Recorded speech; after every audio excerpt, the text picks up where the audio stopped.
Hey guys. I hope you are all doing well. We are moving closer towards Advent and I wish you all a happy time. Here's part 3 of A Mother's Night. Enjoy. Chapter 11. Naruto was inside the study that once belonged to his father. He was now making the study his own since he was the man of the house. His mother was out at work, and since he didn't want to be a bother, he decided to stay behind while doing some work. He would be joining her for lunch anyway. The blonde was looking through some scrolls on the notes that dealt with Konoha's leadership. His father had been Hokage, and although it hadn't been for a long time, he had had the time to gather valuable information about how things worked within the village hidden in leaves. Naruto was going through those notes in order to be able to clearly see where his future lied without the Sandaime Hokage. He was even looking for potential successors to the Sandaime Hokage. Jiraiya was out of the picture as the man has apparently refused to take the job once when it was given to him, and Naruto had observed the man hard enough to be able to tell that he would never take the mantle even if it was given to him once again. Drawing a list of possibilities wasn't that difficult, and Naruto's first thought was Danzo. From the notes he had looked at, it was no doubt that the War Hawk desired to be Hokage, and according to the Sandaime, he had tried to take the seat by force.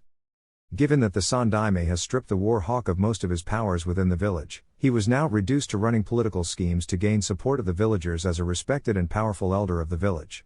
The Sandaime Hokage was surely not blind to this, but he could not stop the man from gaining the support he was trying to gain. Naruto was certain that it was only so that the man would not have much opposition when he does try to fight for the position of Hokage. Once he has attained the power, he would no doubt care less about what the villagers think. The blonde wasn't worried about Konoha's future, he was worried about his own. If Danzo took the position, he would really make things for him difficult, and he would have no choice but to flee from the village. His mother was not going to be against the idea because she would know that staying behind would mean that he would be forced to become Danzo's weapon. Not that Naruto would willingly take that up. He would refuse. If he was to become a weapon, it would be a weapon used for the protection of his mother and nothing else. Naruto closed everything before him and decided it was about time he went to see the War Hawk. The man wouldn't make a move to him with the Sandaime Hokage having threatened him with death if he made a move. It didn't take Naruto too long to find the War Hawk. He knew where the old man was usually occupied within these times of the day, and it was the Hokage Tower. As an elder and a former advisor of the Sandaime as well as a member of the village's council, the War Hawk did have an office within the place. Naruto just figured the office was really used to spy on the Sandaime Hokage than anything. When Naruto got into the office, he found the War Hawk in the company of his two scheming friends. The blonde looked around the room for a moment before his eyes went to Danzo. "I wish to speak to you," he said, looking straight at the War Hawk. Koharu looked at the blonde with an expressionless look on her face. The blonde had seemingly decided to ignore them in favor of demanding something from Danzo. From that tone alone, it wasn't hard to tell that the blonde wasn't asking that Danzo speak to him, but telling him that he wanted to talk to him. "I have been telling Hiruzen that he shouldn't take things lightly with the boy," she said with a shake of her head. "Now look at what we have? A disrespectful child and a shinobi who doesn't care about Konoha, and a Jinchuriki no less. What a waste of potential. He has always been soft and unable to make the hard decisions that must be made," Danzo commented idly. "The fact that the child is related to our previous Hokage doesn't really mean much. In any case, allow me to handle this," Danzo finished calmly, his attention no longer at war colleagues, but at Naruto. Koharu and Homura didn't say anything to Danzo, they just stepped out of the office. Once the two were out of sight, Danzo spoke once more. "What do you want, Jinchuriki?" He hadn't actually expected the blonde to come before him. If he said he wasn't surprised, it would be a white lie. If Mikoto had appeared, then he would have understood since he had approached her son, but this brat? No, it was not expected. He understood that the blonde wasn't an idiot and was actually very smart for his age. Naruto didn't give a physical reaction at being called Jinchuriki. He was a Jinchuriki, so it didn't really matter much to him, but still the fact that it was being said by this conniving bug kind of rubbed off him the wrong way. Even so, Naruto didn't comment on that. "I'm told that you called Sasuke into your cave and tried to bribe him with power," Naruto stated calmly. "And what if I did?" "Don't do it again." Danzo rarely looked amused, but this time he was amused. What did this child think he was before him? If Danzo really wanted to, he could take him by force and teach him some manners without the Sandaime knowing, and even after that, he would wipe off those memories just in case he tries to talk. Danzo has been living for far too many years, and this was the first time a mere boy had shown him this much disrespect. "For someone who was associated with Itachi, I thought you would be smarter than this," Danzo said calmly. "Smarter than what?" Naruto asked calmly. Perhaps you have been snaking through the sand too much that you're now hearing things because of the sand in your ears. You're saying this because you think I'm making a threat, correct? Naruto shook his head. You don't need to answer that. You're making that statement because you presume I am threatening you to stay away from Sasuke. Danzo blinked. He had honestly not expected the kind of response from the blonde.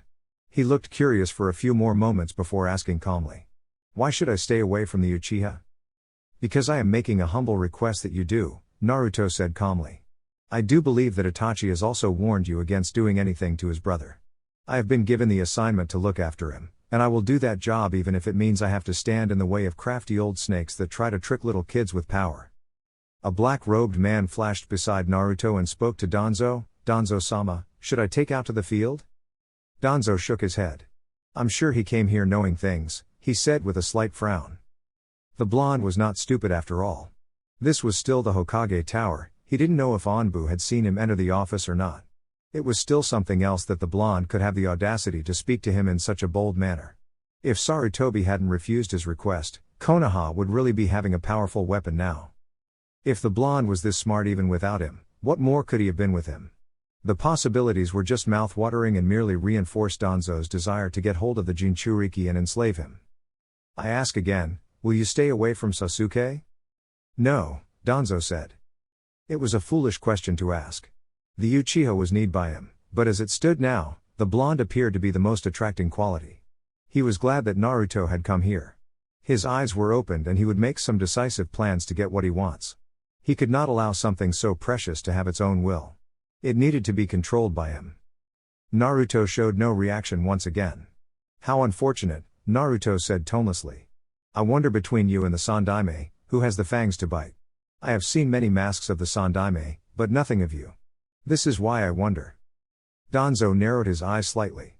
Hiruzen is a naive and foolish cage. And you're the smart and realistic leader who deserves to be Hokage, Naruto stated calmly. Tell me, do you still wish to become Hokage? Still? When have I said I wanted to become Hokage? Danzo was really surprised at the blunt question from the blonde. This was just dangerous. Not to him, but the fact that the blonde was this smart was the problem. He could solve the problem, but as long as Hiruzen was alive, the problem could not be solved. Someone who was this smart and was the Jinchuriki could not be allowed to do as he pleases. It was even a greater problem since the blonde didn't have any loyalty towards Konoha, and what was certain was that he knew about Itachi's mission. If Itachi had given him the mission to look after his brother, then that meant the two were still on contact. At least that was something good. As far as Danzo was concerned, Itachi loved Konoha with everything. He was willing to accept his mission because of his love for Konoha after all. He believed that the Uchiha could be useful in trying to get the blonde to behave. Or he could use that. It would be most effective method of control. Oh, my bad, I was speaking under the impression that you wanted to become Hokage, Naruto said dryly. In any case, don't think you using that weapon you stole. I wouldn't have come here without making preparations. Danzo stared at Naruto for a long minute before he decided it wasn't worth holding back. Listen here, Jinchuriki, when I become Hokage, you will learn to respect me and you will serve Konoha with everything that you have. Either by force or on your free will, you will end up serving Konoha as its weapon. We will harness the power of the Kyuubi. Save yourself the trouble and bring along the Uchiha to my cave, as you call it, and we will begin the process now without the need to use force. If we end up needing to use force, those close to you cannot be guaranteed of safety. Well, that solves everything, Naruto said. The man had threatened his mother. There was no need to talk anymore. He had an enemy. I knew coming here would be a good decision, the blonde said calmly. He twisted around to leave the space. With his hand on the doorknob, Danzo spoke once again. If I were you, I'd make the smart choice. You seem smart. Do what is best. I'm sure you know that there is nowhere you can hide within the elemental nations. If you try to run, I will find you. Naruto glanced over his right shoulder as he spoke. Amusing, he said before opening the door on his way out. Perhaps making enemies with Danzo was not the best of options, but at this stage, Naruto was sure it was unavoidable. There was no way he was going to work with that man. The possibilities of a good working relationship between him and the War Hawk were as slim as the chances of him waking up one day with lots of love for Konoha. For now, he was certain Danzo would stay grounded because of the Sandaime Hokage. This protection gave him the freedom to move around. He didn't have the muscles to fight off all the enemies, which was why he was relying on the Sandaime, For now at least. He had the weapons in his hands to make things happen, and he would drive things into the path that would be most pleasant for him. Noon. Naruto was having his lunch at the Ikaraku ramen stand with his mother. There was no other place that usually had in his mind when he spoke of lunch. He had been coming here for as long as he could remember. Well, he did like the food, and his mother seemed to enjoy it as well. There could be no complaints, could there be? He wasn't that kind of person who would be thinking of trying something new. The rest of things around didn't really matter that much. He was most focused on important things, and the other mundane things held little importance, and so he didn't bother with them. Mother, Naruto started, his eyes staring at the small bowl before him. What do you wish to be doing in the next 5 years? Kushina glanced at her son and masked her face with a curious look. It was just strange Naruto asking her such a question. She didn't even think that he really gave the future that much of a thought really. Well, it was good that he was giving tomorrow a thought. It made her happy even. At least she could hope for a future that wasn't as bleak as her nightmares. The redhead poked her chin as she dived up into her thoughts, wondering what she could be doing next. Kushina found it ironic that she expected her son to be thinking about the future, but she didn't really have many plans herself. Well, she could blame it on the fact that she was always thinking about Naruto. The future of her son held more importance than her. I don't know really, Kushina gave an honest response. By then you'll be working towards your 18th year, meaning you'll be all grown. I hope we'll be much happier than we are now, she woman added smiling. There could be a lot of things that can happen in the time. Naruto wasn't going to hold out for just one reality. This world could be unpredictable at times. One could never guess which way a human could come at and which masks they would be wearing. Of course that meant that events would change, and as much as people try to plan things, it is the events that occur around us that force us to change our plans. What about you, Naruto? I hope we're still together, then, Naruto simply said.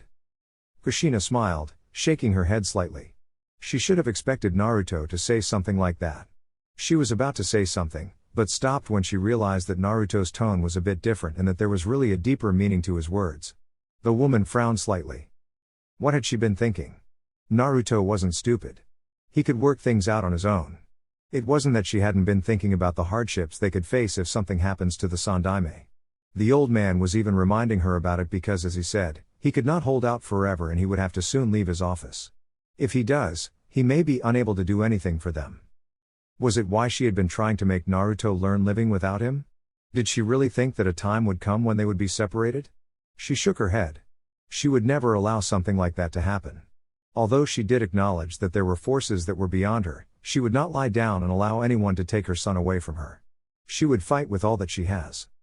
Don't worry, we will still be together, Kushina said firmly. Naruto smiled, nodding at his mother. I know. I don't really worry about that, he said. But anything can happen. He paused for a moment before adding a positive note to the conversation. I also wish that by then, we have found someone to add to our clan. Even if it is just one member, I would really be happy. Kushina beamed up.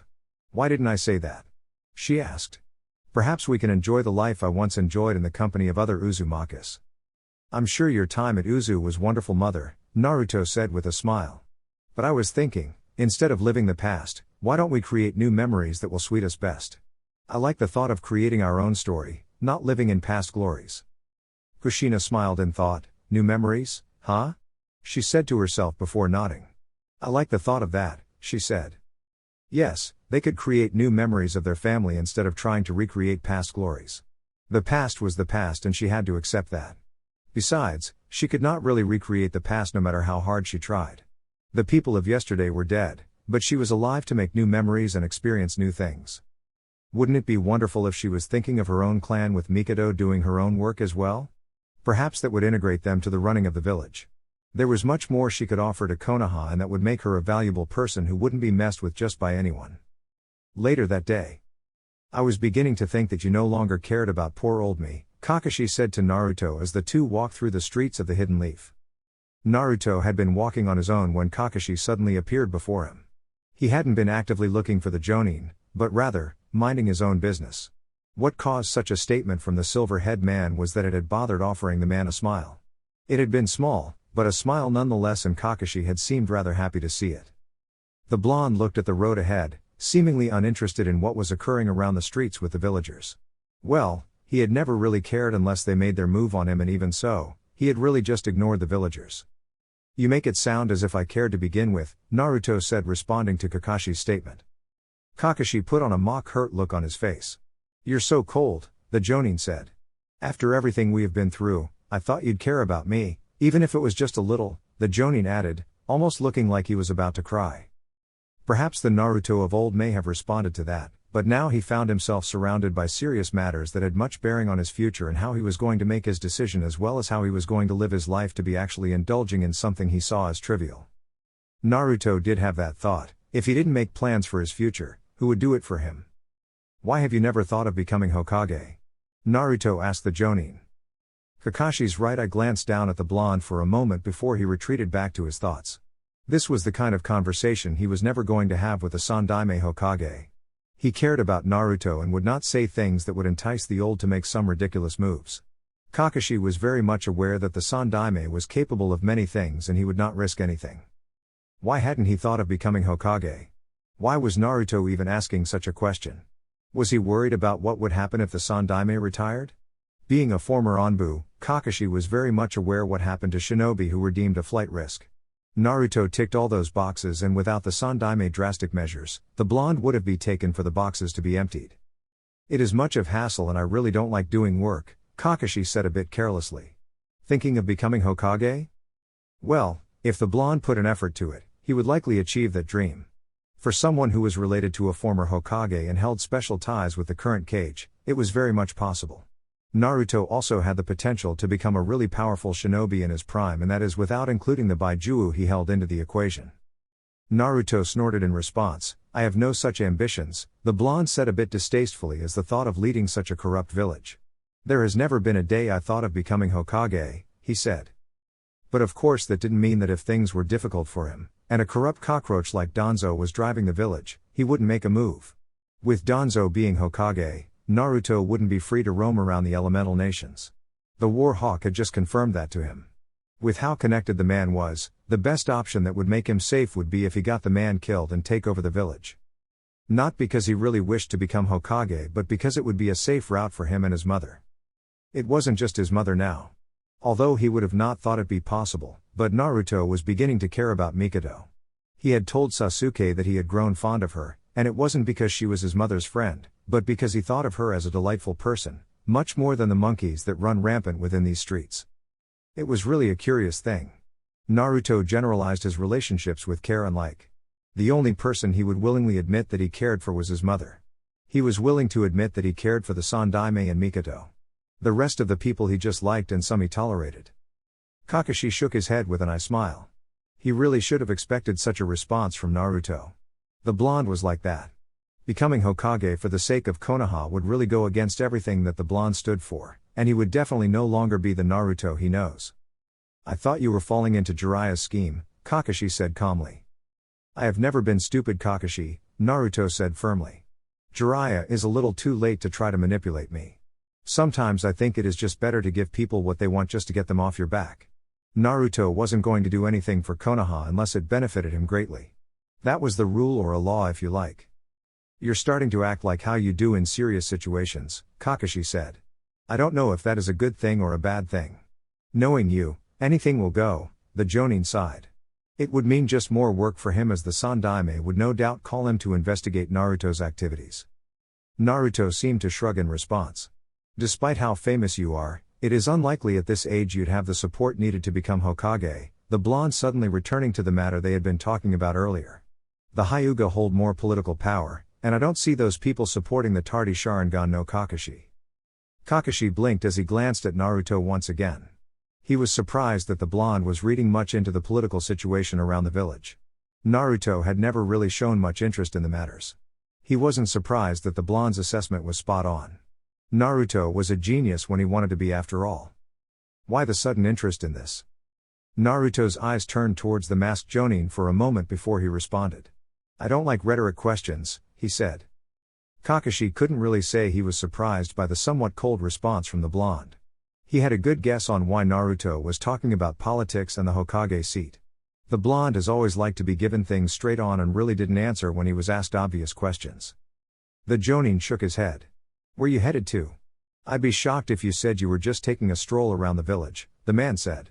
I think I'd even stop reading Icha for a day, he said in a serious tone. Naruto looked at the man beside him as he responded. Yamanaka flower shop. My mother should be just about done by now. Oh, I heard she is working there now, Kakashi said. Planning on taking her somewhere? Naruto shook his head. We are just going to the Uchiha compound. I have my meeting with Sasuke and she has hers with Mikoto, the blonde said calmly. How is it going with Sasuke, anyway?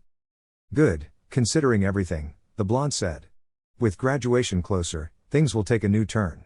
I'm going to be wearing Konoha's headband and will be forced to become a Chunin. That doesn't give me happy thoughts, but it must be done. Chunin life is fun, Kakashi tried to say. There are some moments you only get to experience with being a Chunin. Trust me, I know. If I had lived a bit differently, I could have opened my eyes more to the world at large, the Jonin said firmly. Moments later. Yamanaka flower shop. When Naruto walked into the flower shop, he was assaulted by Ino, who seemed to have sensed his presence upon entering the shop. The blonde stared at his fellow blonde, but didn't say anything to the girl. She was staring at him, what was he to say? Wasn't she supposed to be at the academy at this time? I see you have abandoned me, Ino said with a stare. Since you returned, you have hardly spent time with me and you're always not available. Sometimes your mother won't even tell me what you're doing, she just tells me that you're away from the village. Well, his Anbu life is an S-rank secret. His mother wouldn't dare tell anyone without clearance. Perhaps she even thought that if the girl knew, she was likely to let it slip. Naruto doubted it was likely. The girl might be an information well, but she could keep secrets. Ino was a smart girl, she knew the importance of secrets. The smart girl is the one that Naruto would not feel pressured to spend a few moments with, but the gossip who just wanted to play was seriously a chore.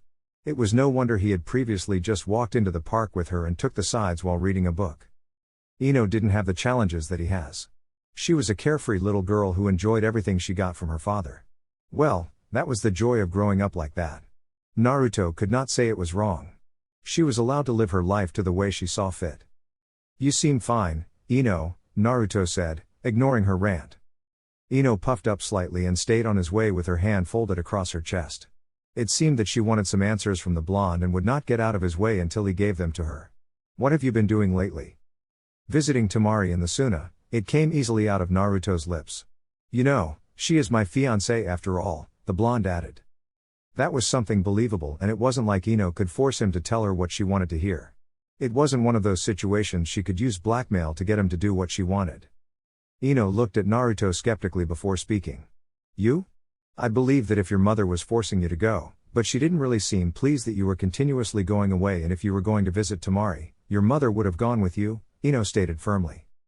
Naruto wasn't surprised that mind of Ino could compute all that. Perhaps her ability to think was the reason he had felt that he missed seeing her. She wasn't a stupid little girl. She was smart, and that he appreciated in a human. I see your mind is still sharp when it comes to juicy information, Naruto said without responding to Ino's statement, which was spot on, by the way. You're not going to answer me? Naruto raised an index finger as he responded. You have not asked me question. Previously you had been merely stating your facts, not asking me a question. I am not obligated to answer those, and I will choose when to answer your question. Ino gave the blonde a blank stare before a moment before she smirked. I know what you have been doing. You forget that my father works in the torture and intel department. He knows things, and he tells mother some things and I overhear some things. I might have also overheard your mother telling mine. If Ino was expecting Naruto to be shocked or surprised, she was disappointed. The blonde's expression didn't change. A second later, he smiled slightly. It is nice seeing you again, Ino. Honestly, I did think about your nagging and big ears while away from the village, the blonde said calmly. Is my mother done? Well, you owe me a meal and not ramen. That will be done when I have time, Naruto said. I have something planned up with my mother. Fine, Ino said a small huff. As long as you don't disappear again, she said. I am still here, Naruto said. He paused and looked past the Yamanaka. His mother was walking towards the two, smiling. I'm all done, Kushina said to Naruto. Tell your mother that I'll see her tomorrow morning. I have to do some shopping with Naruto. Ino nodded and gave Naruto a hard stare. If you forget me, I will haunt you for the rest of your life, she said in a serious tone before she spun around and stalked away from the two Uzumakas. Naruto merely shook his head as his mother watched curiously. What was that about? She wants me to make it up to her for being absent from her life for some time, the blonde said as he led his mother out of the shop. A couple of days later, Naruto was sitting on a tree branch, waiting for Itachi to appear before him. He had used trickery to get away from his team so that he could meet the Uchiha. Well, it wasn't really trickery, he had merely sent a clone back with them while the real him sped away from the three. Once the mission was over, he had made his move. Arrangements had already been made to meet the Uchiha. Naruto didn't wait long before the Uchiha walked along the ground with his partner right beside him. Naruto hadn't been expecting a third party to join in the party, but he didn't comment on it. He wasn't going to say anything given that Itachi had yet to say anything about the blue man beside him. Itachi stopped right under the tree Naruto was sitting on and spoke. "This is my partner in the Akatsuki, Kisame," the Uchiha said. "He wanted to meet you and I was forced to drag him along." Naruto glanced down for a moment before speaking. "My introductions need not to be made then," the blonde stated. "This makes it the third Akatsuki member I have met. Your group is really filled with some powerful shinobi." Itachi was another powerful shinobi, and he was feeling some power from the blue man. That man had faced his father and still lived, and if Itachi was cautious around him then the man was truly a dangerous person. Not that Naruto was worried about that now. He knew how to disable the man, and he would do it eventually. For now, the man who called himself Uchiha Madara was not a threat to him. It was a bit unfair that a criminal group could be made up of such powerful shinobi. Naruto really didn't care about what they were doing. But he didn't like the fact that a group that was so strong existed and could really be a problem to his continued existence. Upon hearing Naruto speak, Itachi turned to face Naruto. What do you mean by that?" "Third member?" Naruto asked as he jumped down the ground, before taking a few slow steps towards the tree trunk. He leaned against it, hands folded across his chest and spoke once more. "The one who calls himself Uchiha Madara appeared before me." While not surprised that Madara had appeared before the blonde, Kisame raised an eyebrow at the blonde's body language. He was calm about it, not looking as if he had just met someone who could kill him and someone who was after the Baijuu inside of him. The expression on his face was just impassive. If the blonde had the Sharingan and an Akatsuki cloak, Kisame would have said that he was staring at another Itachi. "You don't sound too sure that he is actually Madara," Kisame said, staring at the blonde. "Of course not, I'm not stupid to believe anything I am told," the blonde said. "He must be immortal if he is Uchiha Madara, but if he is, he wouldn't need to hide his face. The mask always hides something." Upon hearing the name, some people are likely to bend to the wonders of fear. If he is indeed Uchiha Madara, he wouldn't need to hide his face. Showing it would certainly make it a lot more fearsome. "Besides, I know how Madara's Mangekyo Sharingan looks like," the blonde added. "How?" "The man fought both the Shodai and Nidaime Hokage many times, and the latter was obsessive about studying everything about the Sharingan. He even developed techniques to counter the Sharingan. He even took Madara's body to study it after the battle in the Valley of End. I know because I stumbled upon the Senju's treasure in the Senju compound. Perhaps I was fortunate because my mother is a seal master and we are somehow related to the Senju." "Kisame," Itachi said firmly. "You have seen Naruto, I wish to speak to him alone." Kisame relented for a moment before sighed and nodded. "Fine," he grumbled. "Next time we meet, we might be on the battlefield, Gaki," the man said as he walked away. Itachi's Mangekyo came to life as he trapped Naruto in the world of Tsukiyomi. "Have you told anyone about this?" Naruto shook his head. "We agreed with my mother that if we told the Sandaime, he would probably order the information to be taken for safety and Danzo was likely to know about it. It isn't much though. Most of the research is in the Sandaime's hands. But pieces about Madara were available. I think Tobirama hid his research even from his brother." Itachi shook his head. "Just be careful," he said. "What did that man want?" "He was making threats and saying something about coming to me to get something. The only interesting thing anyone would within me is the Baijuu in me." Naruto seemed nonchalant about the whole thing. "Do you understand what this means?" "Yes," Naruto said. "Don't worry yourself, Itachi. I have never been reckless before and I will not start now. In any case, your mother wants to speak with you and I suggest you do." "Why?" Itachi had the feeling that Naruto wasn't asking him, but telling him. There must be something more to this and he didn't like it. He had not been expecting to see his mother again anytime soon. He felt that it was somehow too early to see her. "Because you have to," Naruto said firmly. "She is struggling with Sasuke, it pains her to see her son hell-bent on killing his brother. Sasuke has a mother, surviving members of his clan, and yet he cannot live happily because he is a little obsessed with killing you. That will make him stronger.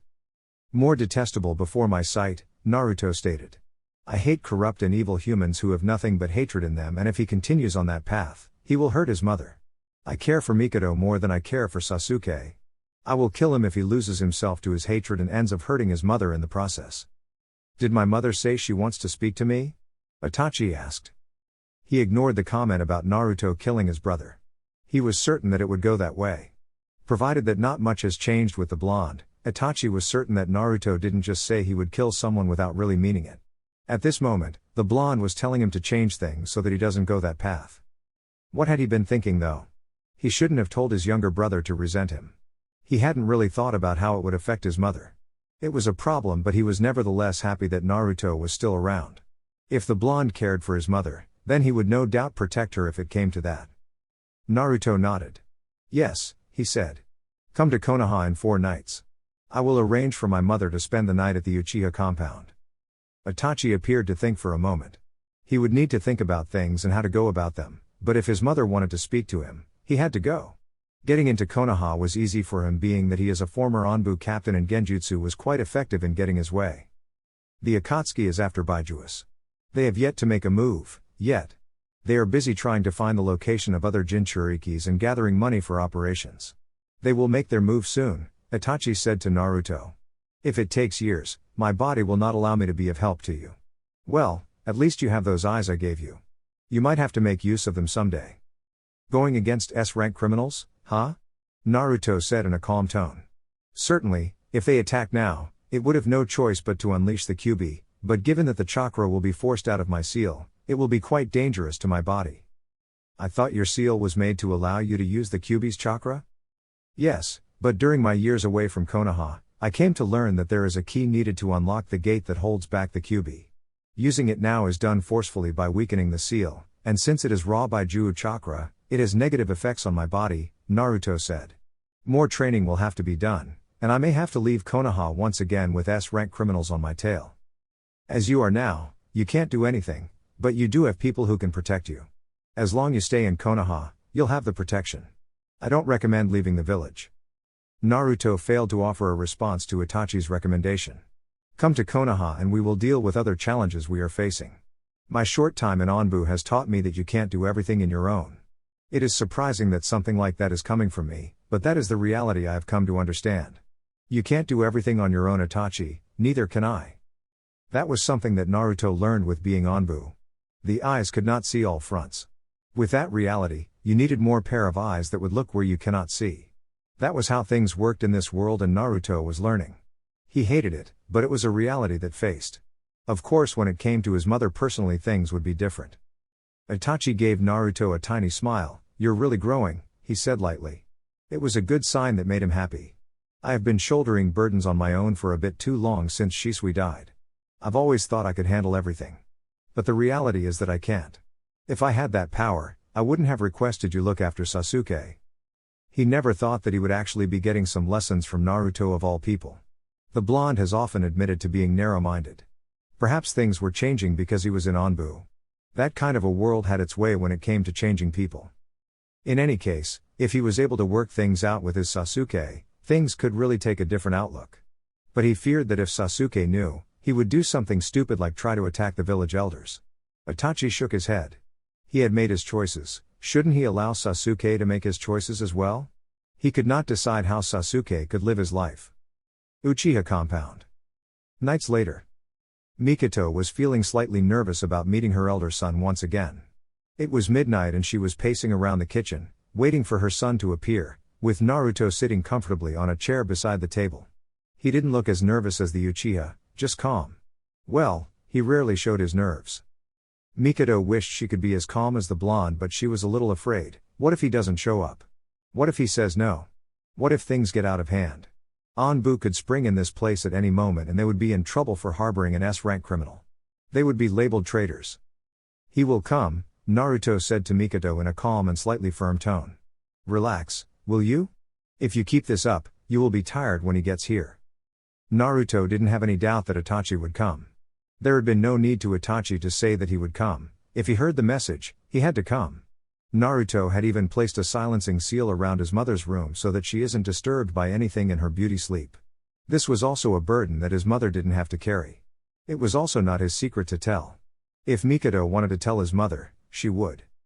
I know, but the nerves just won't go away, Mikado in a hushed tone, standing still for the first time a couple of minutes. She then went on to sit across the table, facing Naruto before speaking once again. Would it be good for Sasuke to be here? Speak to Itachi first, Naruto said. Do you wish for me to be of help? Mikado nodded with a smile. Of course you're needed. If you're not there to defend my points, who will?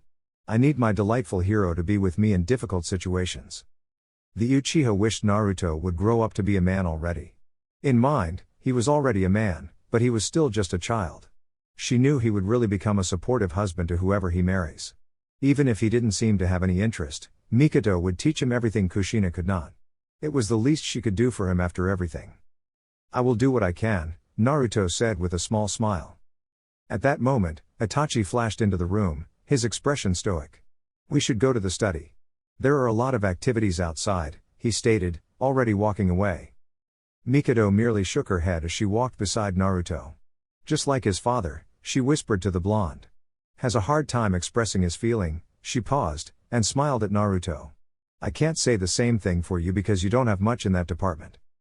Naruto glanced at the woman for a moment before staring at the back of Itachi. He could not find anything wrong in her statement despite not saying anything in response. He didn't have much to express, hence his usual indifferent and impassive mask.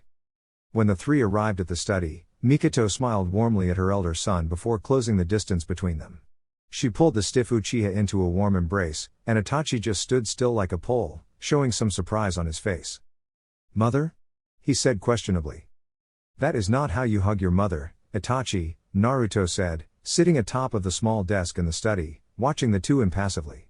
It has been years since your mother saw you and she has missed you. As my mother would say, show some love. Itachi struggled with his thoughts for a few moments before returning the embrace.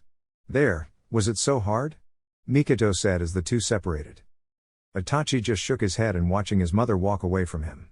She sat down beside Naruto and faced him, as was the blonde. It felt like an interrogation room, but even with those eyes staring at him, waiting for him to crack, Itachi would not. I thought you'd hold some resentment towards me for what I did and I was trying to push Sasuke towards, Itachi said quietly. You're my son and nothing will change that, Mikado gave an evasive answer but one that allowed Itachi to know that no matter what, she would always love him as a mother loves her child. What did you try to do to Sasuke? Hate me in order to become stronger. I thought that would be the motivation he would need, Itachi said calmly. Hatred really did fuel some cruel intentions in people and some people worked like demons in order to get the power they needed to be strong. He thought because his mother was present, Sasuke would not completely fall into the dark side. Naruto was present as well, so he had things sorted out. Really, Mikado said slowly. Naruto is plenty strong, but it isn't hatred that makes him strong. Our Sharingan's evolution depends on our emotions. Without any, the Sharingan cannot evolve. The pleasant way for Sasuke to grow stronger would have been to just leave things as they were and allow him to strengthen his resolve into protecting what remains of the Uchiha. All these things. Itachi shook his head. He hadn't thought things like this. Perhaps it was because the original thought had been the Uchiha clan's massacre, not leaving some behind. That changed a few things, but it was apparent that he didn't change his thinking. He didn't want his brother to grow up to become corrupted. Sasuke was a good child, he had been a loving and sweet child when he was younger. But after what he had done, he had changed things. He didn't even want to face his younger brother even. Was he simply running away from a problem that only he could solve? What his mother said made sense. Why hadn't he done through that in the first place? Was it because he didn't want Sasuke to know about what he did? What would happen if Danzo goes to Sasuke and tells him that you were ordered to kill your clan by the Sandaime Hokage? That cripple is smart enough to devise a strategy that would fool Sasuke, Naruto said. You have done things in the way you believe, why don't you allow Sasuke to do the same? Are you suggesting that I tell him the truth? Naruto nodded. That Uchiha knows the truth. He said you were useful, but what if he decides that you're no longer useful and decides to have Sasuke replace you? That man. Uchiha Madara. That was a major problem, but Naruto seemed to have things thought out. Well, he could not be surprised. When it came to safety and making plans to ensure for that safety, the blonde worked like a prodigy. That Uchiha? Mikoto asked. Are you talking about the one who caused the Kyuubi incident? Naruto nodded. Yes, that one. I think that is also something that must never get out. Konoha cannot know about that Uchiha. If the village knows, they will only say that they suspicion about the Uchiha clan being involved in the Kyuubi incident was true. Given how those people act, I don't think they will take a second before praising Itachi for what he did. Itachi blinked upon hearing that from Naruto.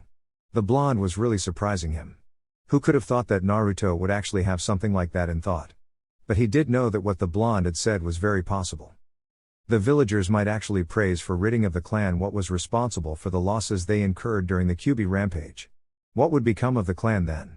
Itachi could not really see what would happen if such a reality were to come to pass. If I didn't know any better, I'd say that you only thought of something like that because you care for the future of the Uchiha clan, Itachi said with a tiny smile. Even though Naruto wasn't doing anything because he cared for his clan, it still made him happy. I am curious, though. Why? Mikoto smiled and responded for Naruto. Because he is my beloved hero. If things go well in my family, I am happy and Kushina is happy. Naruto nodded in agreement with Mikoto's words, but before he could respond, Sasuke burst into the study, a dark look on his face. Itachi. The youngest Uchiha growled, his eyes flashing dangerously. He looked around the room and saw his mother and Naruto. He sent a dark glare at the latter before turning his attention towards his traitorous elder brother. Just in time, Naruto said calmly as he got up from the desk and landed on the floor gracefully. I shall leave you Uchihas to handle your personal matters. It is late anyway, I need my sleep. The blonde was already walking away when he said that. He was stopped from leaving when Sasuke stepped in front of him. What are you doing with this traitor? The same question can be asked about your mother, Naruto said mildly before shoving the Uchiha out of his way. Itachi, make sure you keep him sedated for the night so that he doesn't go on a rampage. Mikoto shook her head as she watched the blonde walk away from the study. It was a nice gesture from him, but still, she would not have minded if the blonde had stayed behind. In her eyes, Naruto was a part of this family. Itachi was certain the only reason Sasuke wasn't lunging at him was because their mother was present in the room. If she had not been here, the boy would have charged at him. The elder sibling activated the Mangekyo Sharingan. Sasuke.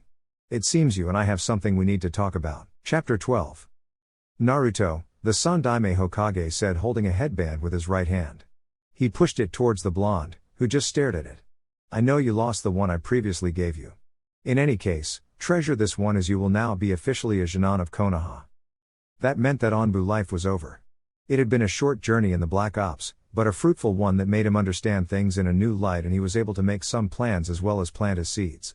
Agreeing with the Sandaime and joining Anbu hadn't been the wrong option, but a right one that would prove useful.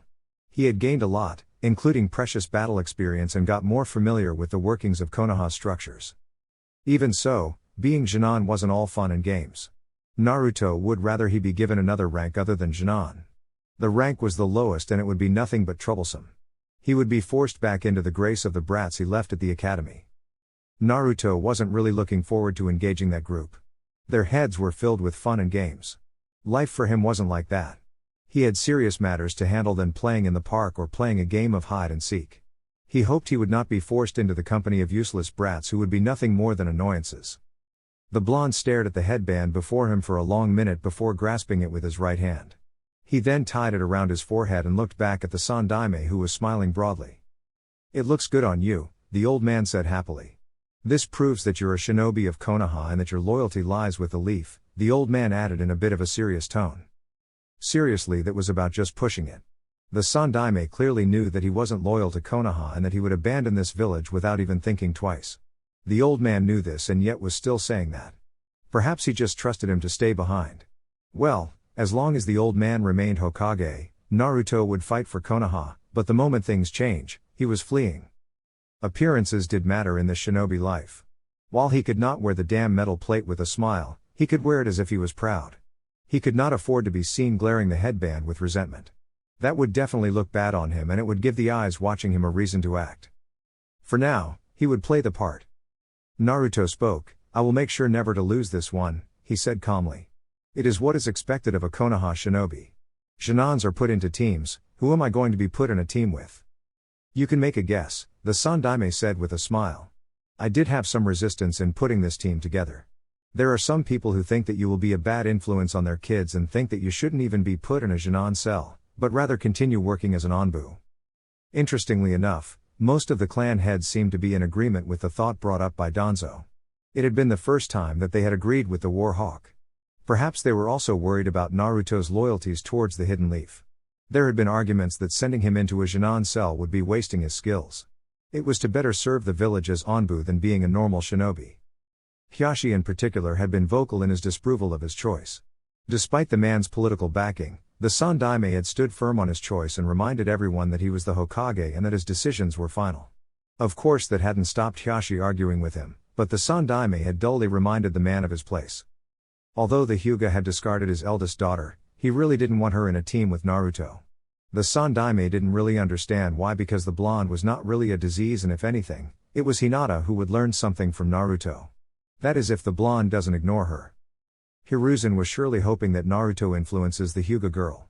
If he was able to change the girl into a serious kunoichi, it would look good on the Hyuga, and Hiashi will be forced to acknowledge his daughter. Of course by then, the man would be forced to thank Naruto. If things went according to plan, Naruto would have the Uchiha and the Hyuga behind him. That would ensure that even if he does go from this office, those two clans would put enough power to force good to come to the blonde's way. If he was a madman, the Sandaime would have been surely giggling at his grand scheme. This was just genius. Naruto didn't have to be loyal to Konoha to fight for it. He just had to be treated in the way he wanted, and everyone just had to mind their own business, and the blonde would fight for this village. It was simple as that. Only Danzo could ruin his best laid plans. Naruto didn't even need to think about who his sensei was going to be in the Junin cell. It was going to be Kakashi. No one was suitable to the job than the Jonin.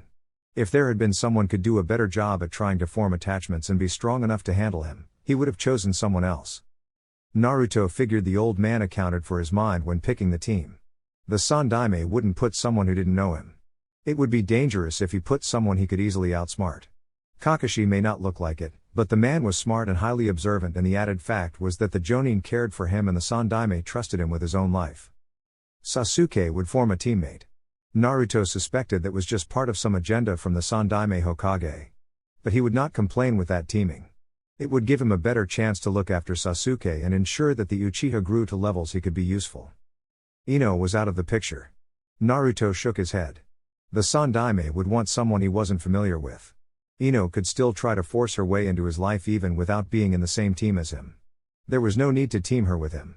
He could not figure who the fourth member of the team would be, but he was sure it wouldn't just be a random someone.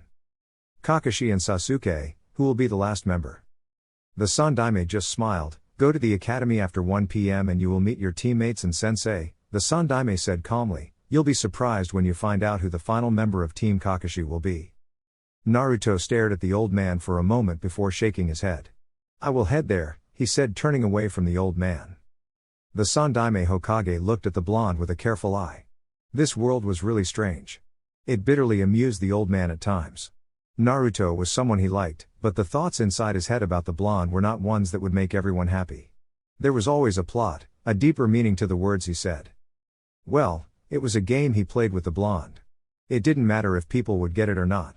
Besides, for people to know the kind of game they played, they would have to enter their heads. Although there was the unwritten law that they should always be frank with one another, both of them had their own secrets. Interestingly enough, the Sandaime often wondered who would come out victorious in this little game of theirs. Perhaps having such thoughts proved he was slowly turning towards the boundaries of what was right and wrong. He couldn't be faulted. Dealing with Naruto would push one to the limits, especially if one knew the blonde's true nature. The famed shinobi opened the drawer on his left hand and took out a file, Hokage eyes only. It was his little file. He had created the file on Naruto and it wasn't really filled with his thoughts about the blonde.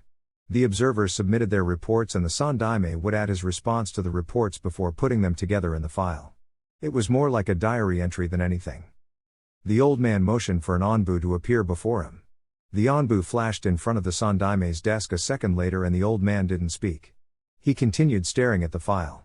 He knew that if such a file was discovered it would cause some damage. The file contained the worries he has always denied having in front of the council. If something happened to him and the file fell into the wrong's hands, it would have massive and severe consequences.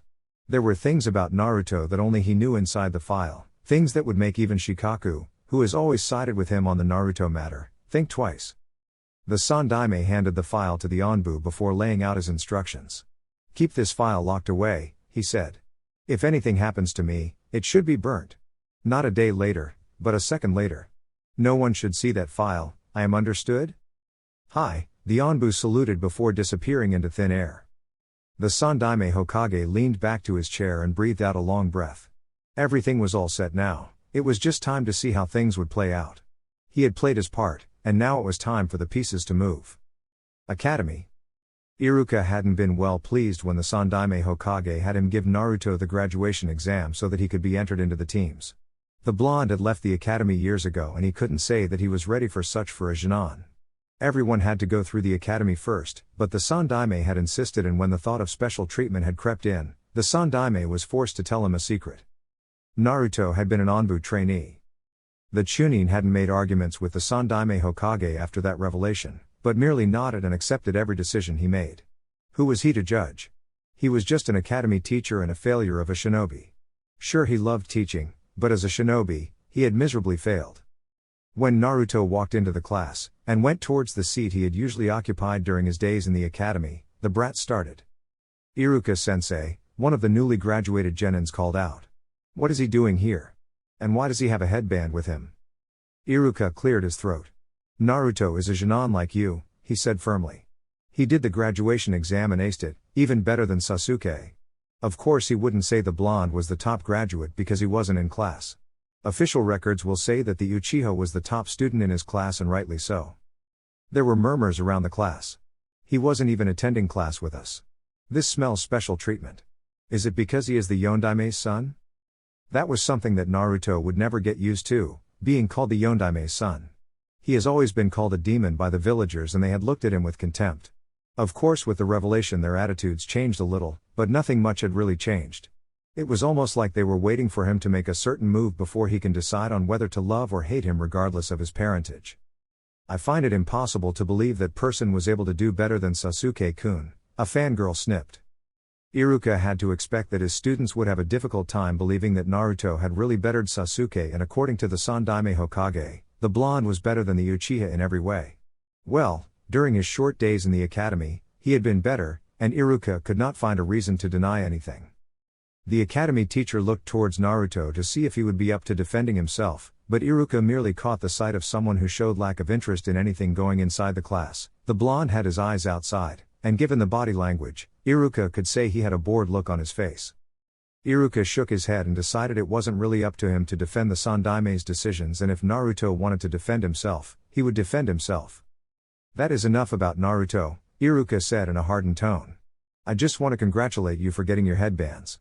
I hope you make me proud when you hit the ground running. In any case, let us get to team assignments." Shikamaru was occupying the seat in front of Naruto. The Nara was sitting in a row with Kuji and Kiba. He glanced at the blonde, who despite his face staring outside the window, glanced back at him, for a moment that is. "I'm not really surprised that you came back," Shikamaru said to Naruto. "I figured you'd join us." The Nara added. There was no reaction in Naruto's face. He had always known that the Nara was smart. People may think he wasn't because he never really out an effort in anything, but Naruto knew. The Naras were a clan blessed high IQs after all. "I wouldn't expect anything less from you," came a response from Naruto.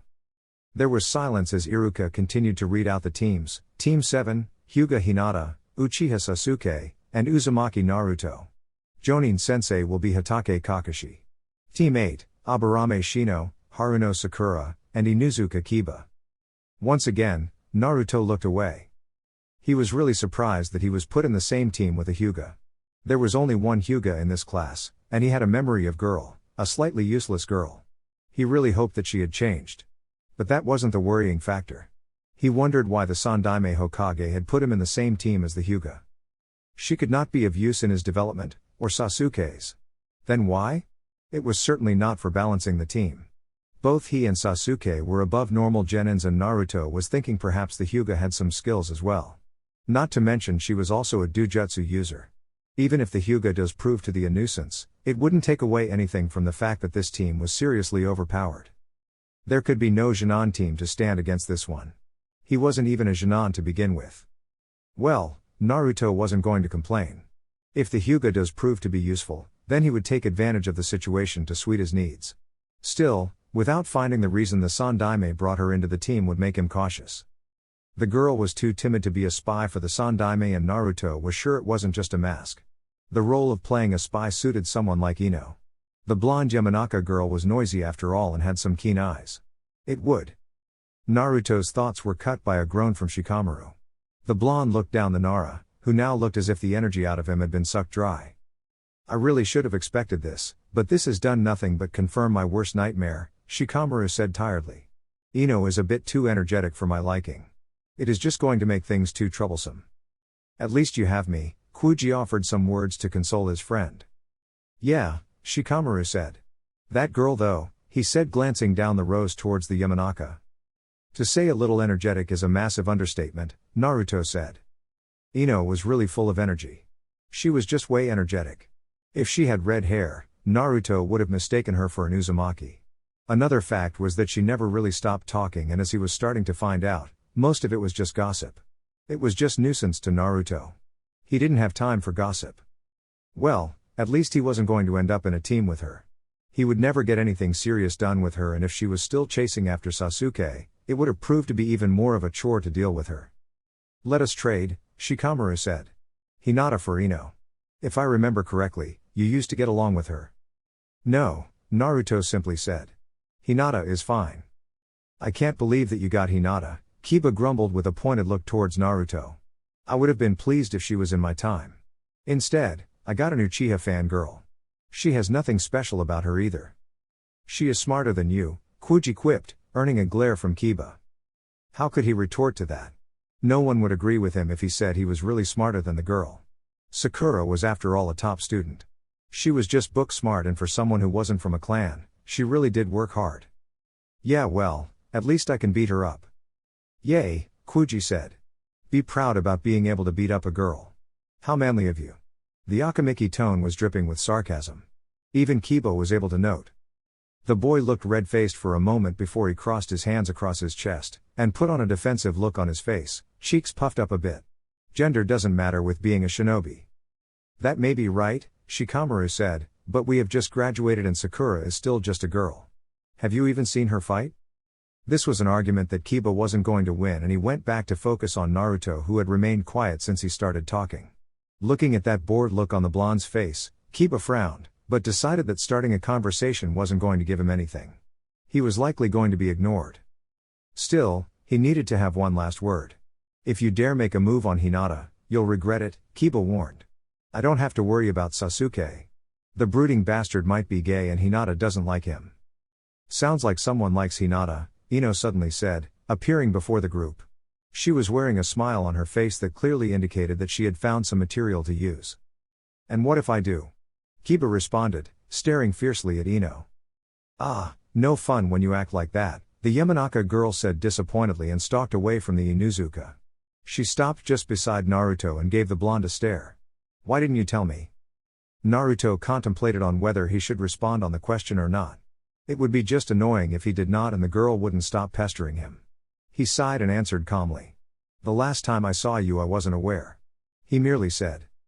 Ino stared at him for a few moments, trying to catch any movement he would make that would tell her the blonde was lying or not. Unfortunately for her, Naruto remained stiff as a brick, causing her to sigh. I would have liked it if I was in a team with you. The girl grumbled under her breath.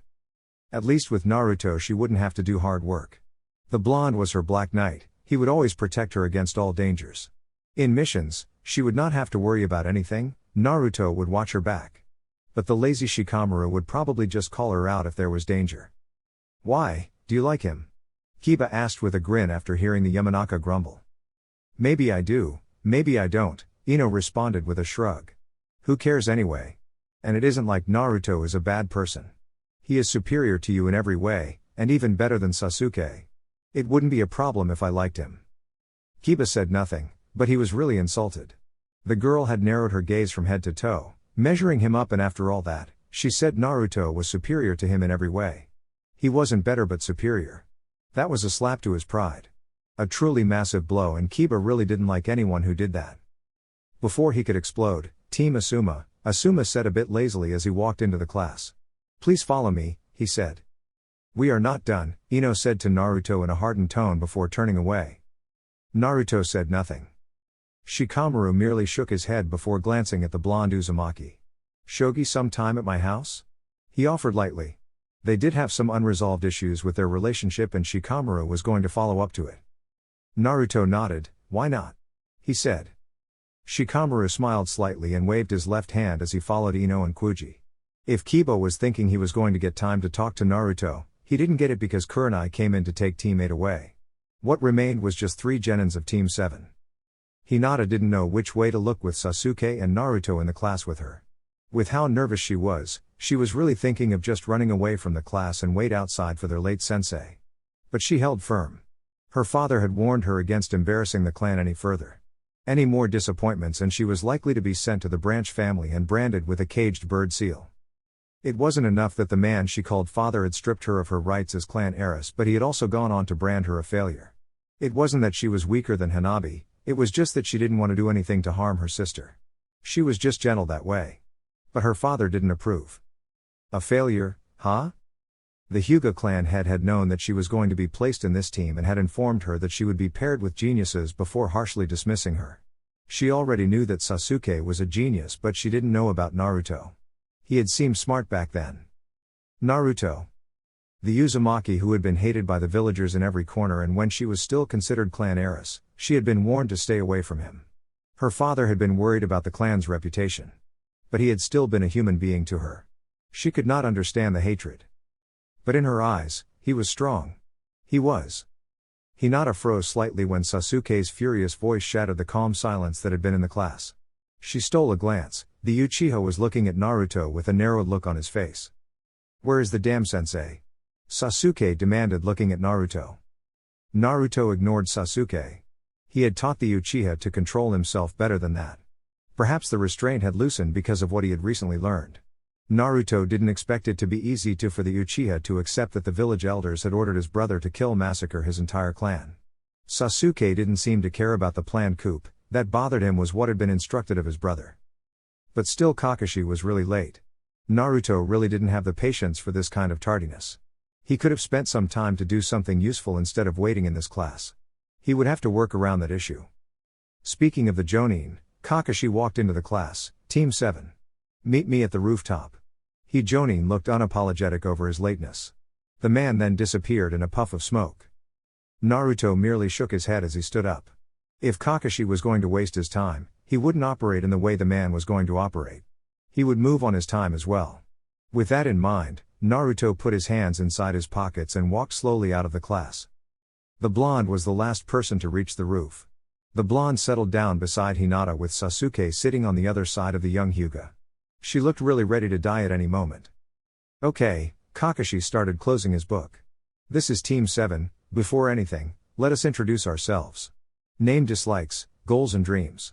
The Jonin paused for a moment as he opened his book once again and started reading. I am Hatake Kakashi. I don't have much in terms of dislikes. Dreams. May. Likes. May. The man looked up from his book and looked at Sasuke. Your turn. Uchiha Sasuke. Sasuke started. I don't like a lot of things, and I don't hate a lot of things. As for my dream, I wish to restore my clan to its former glory and kill some people. Naruto actually had no disagreements with that. He was actually proud of the Uchiha's response. He had been planning on doing it in the near future because the elders would really prove to be a problem when the Sandaime leaves the Hokage office. He wouldn't even hesitate to help out the Uchiha in that plan. Kill some people? I wonder who? Kakashi thought, his eyes still pressed on his book. Hinata poked her fingers for a few moments, her face red, lips moving up and down. Kakashi could almost say that it was cute and slightly amusing. He wasn't angry, but slightly amused, yet worried. Ah, being young. At least he hadn't been like this when he was young. Hyuga Hinata A. That was all she was able to stutter. She did not have the strength to say anything else. Hinata bit her lip in frustrations over her lack of courage. It really did bother her. Why couldn't she muster the courage to speak her mind? Other people spoke so freely, why couldn't she? Naruto's gaze turned towards the Hyuga for a moment before he responded. Uzumaki Naruto. Likes a handful of things. Dislikes, a few people. Dream, maybe seeing to the restoration of my clan. It almost looked like the blonde didn't even care about what he was saying. Kakashi shook his head. At least the blonde hadn't lied. It was a pity that the Hyuga was unable to say anything concrete though. Okay. Kakashi started. We will do a final test tomorrow morning to determine if you can really become genins. He was really just going through formalities here. Sasuke was already a Jonin in terms of skills, Naruto was a former Anbu and he was sure Hinata would follow in line. There was no need to test the two. What is that supposed to mean? Even if you got your headbands, if you fail tomorrow's test, you will be sent back to the academy, Kakashi said calmly. Meet me at training ground 7 at 8 a.m. tomorrow morning to begin the test. After saying those words, the Jonin disappeared in a puff of smoke. I thought graduating from the academy meant that we have become genins, Sasuke said, looking at Naruto, who was now on his feet.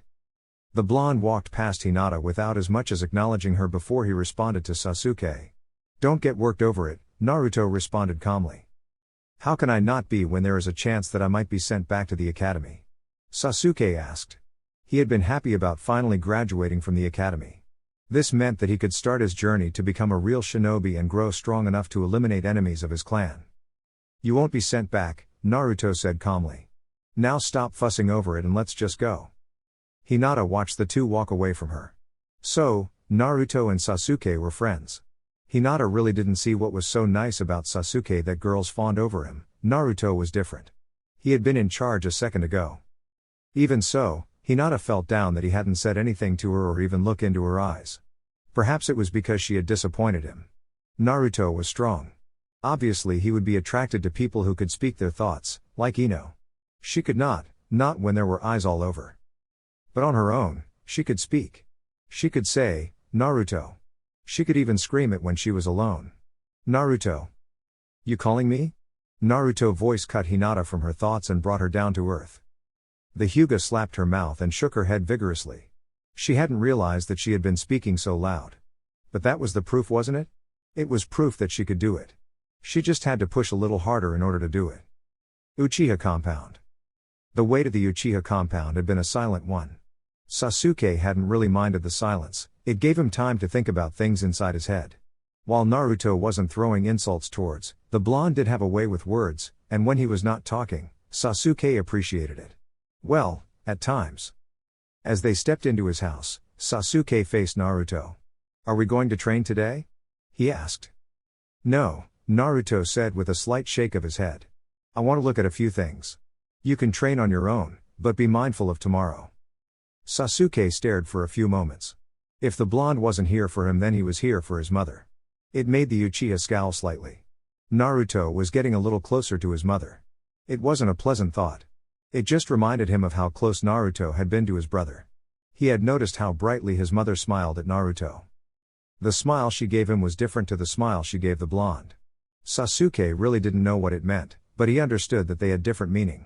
He didn't like it that his mother gave Naruto special treatment. The blonde got that from his own mother, he didn't need from his mother as well. Sasuke followed Naruto from behind. The blonde stopped and turned to face him. Is there something you want? This is my house, Sasuke said. Besides, you always want to speak to my mother in private. I want to know what you want to talk about with her. I don't like things being kept from me. I wasn't about to talk about you, Naruto said, walking away. Our world doesn't really revolve around you, Sasuke. I do have other things I talk about with your mother other than you. Sasuke suppressed the urge to glare and just followed the blonde. They found his mother in the study, working through clan matters. The elder Uchiha smiled the two boys before speaking. Team assignments over? Sasuke nodded. We got this, Jonin. And he made his weight for hours. Do you know that despite graduating we might still be sent back to the academy? The young Uchiha complained to his mother. You can play this game after I go away, Sasuke, Naruto stated as he made himself comfortable on the chair in front of the small desk within the study. The blonde faced Mikoto before speaking to her. I have some questions that you can answer. I highly doubt my mother knows anything about it. Mikoto blinked for a moment and then turned to face Sasuke. She was tempted to say adults want to speak, but merely smiled at her son. It was a bit apologetically because she was going to focus on Naruto instead of answering to his complaints. Anything for you, Naruto, Mikoto said with a smile. The Hyugas. Naruto started in a calm tone. What is the story with Hiashi and his eldest daughter? Why do you think there is something there? Because the Sandaime would not have put her in a team with me for no reason at all.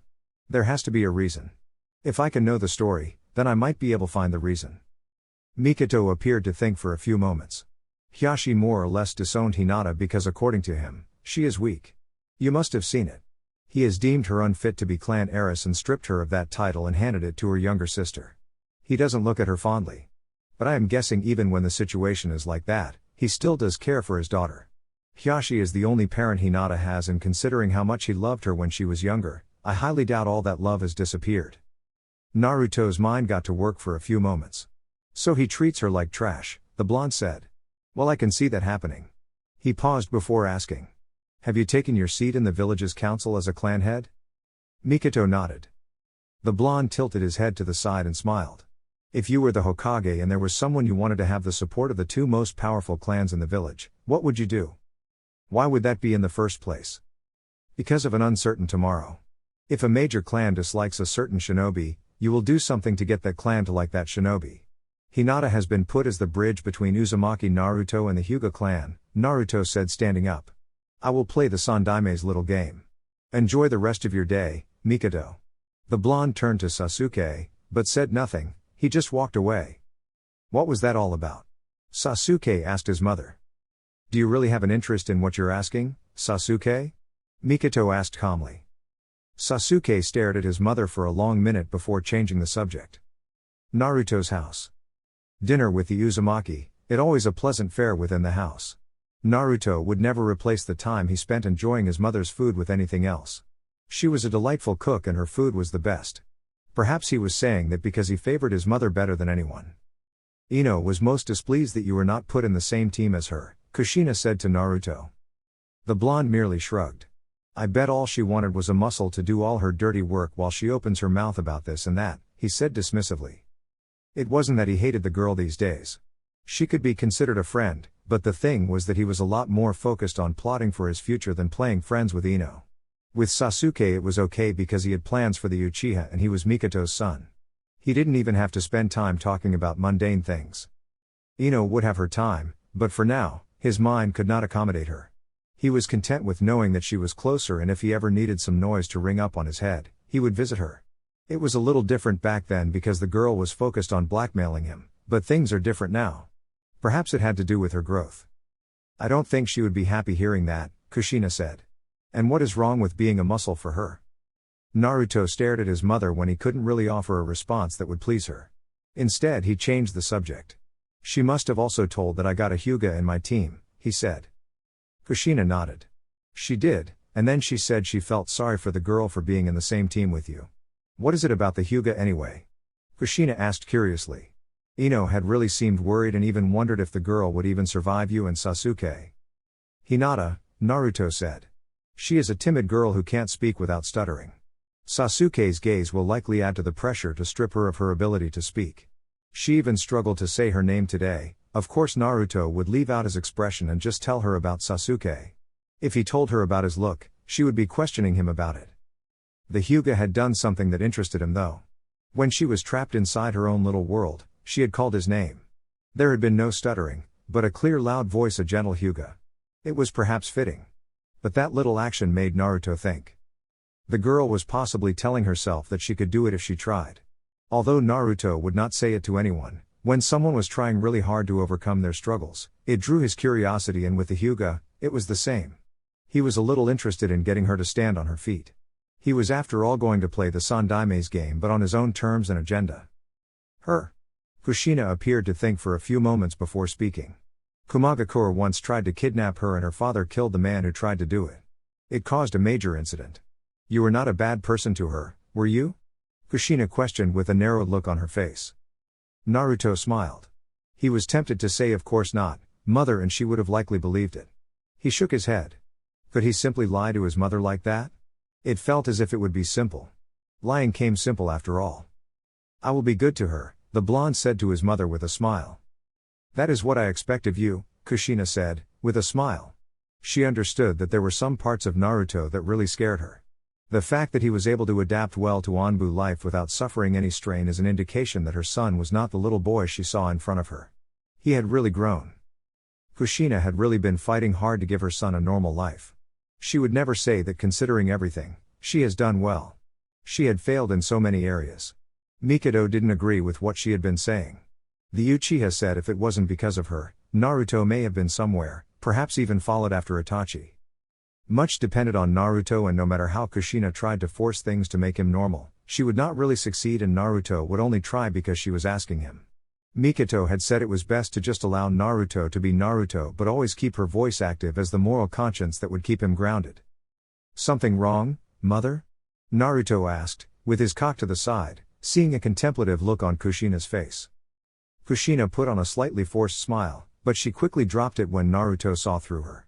She sighed and spoke. I am just happy that you're going to be doing something normal now. You're doing something children wish to do, and I have a job. That is as normal as it can get. Naruto nodded. At least these days we don't have to worry about anyone trying something else. The villagers are exercising some restraint. I can do missions, you can do work, and we can return here at the end of the day. Don't forget to be good with your teammates. Teams are all about teamwork, and you're not really fond of that concept. You've usually focused on doing things yourself. This is an important rule with Chunin cells, teamwork. It is really an important principle for the functioning of any team, really. For the team to be a success, you must be willing to work with others, utilizing each other's strengths to strengthen the team. You also have to cover your teammates' weaknesses. Working in a team means working together for the same objective. It is not Naruto, it is team.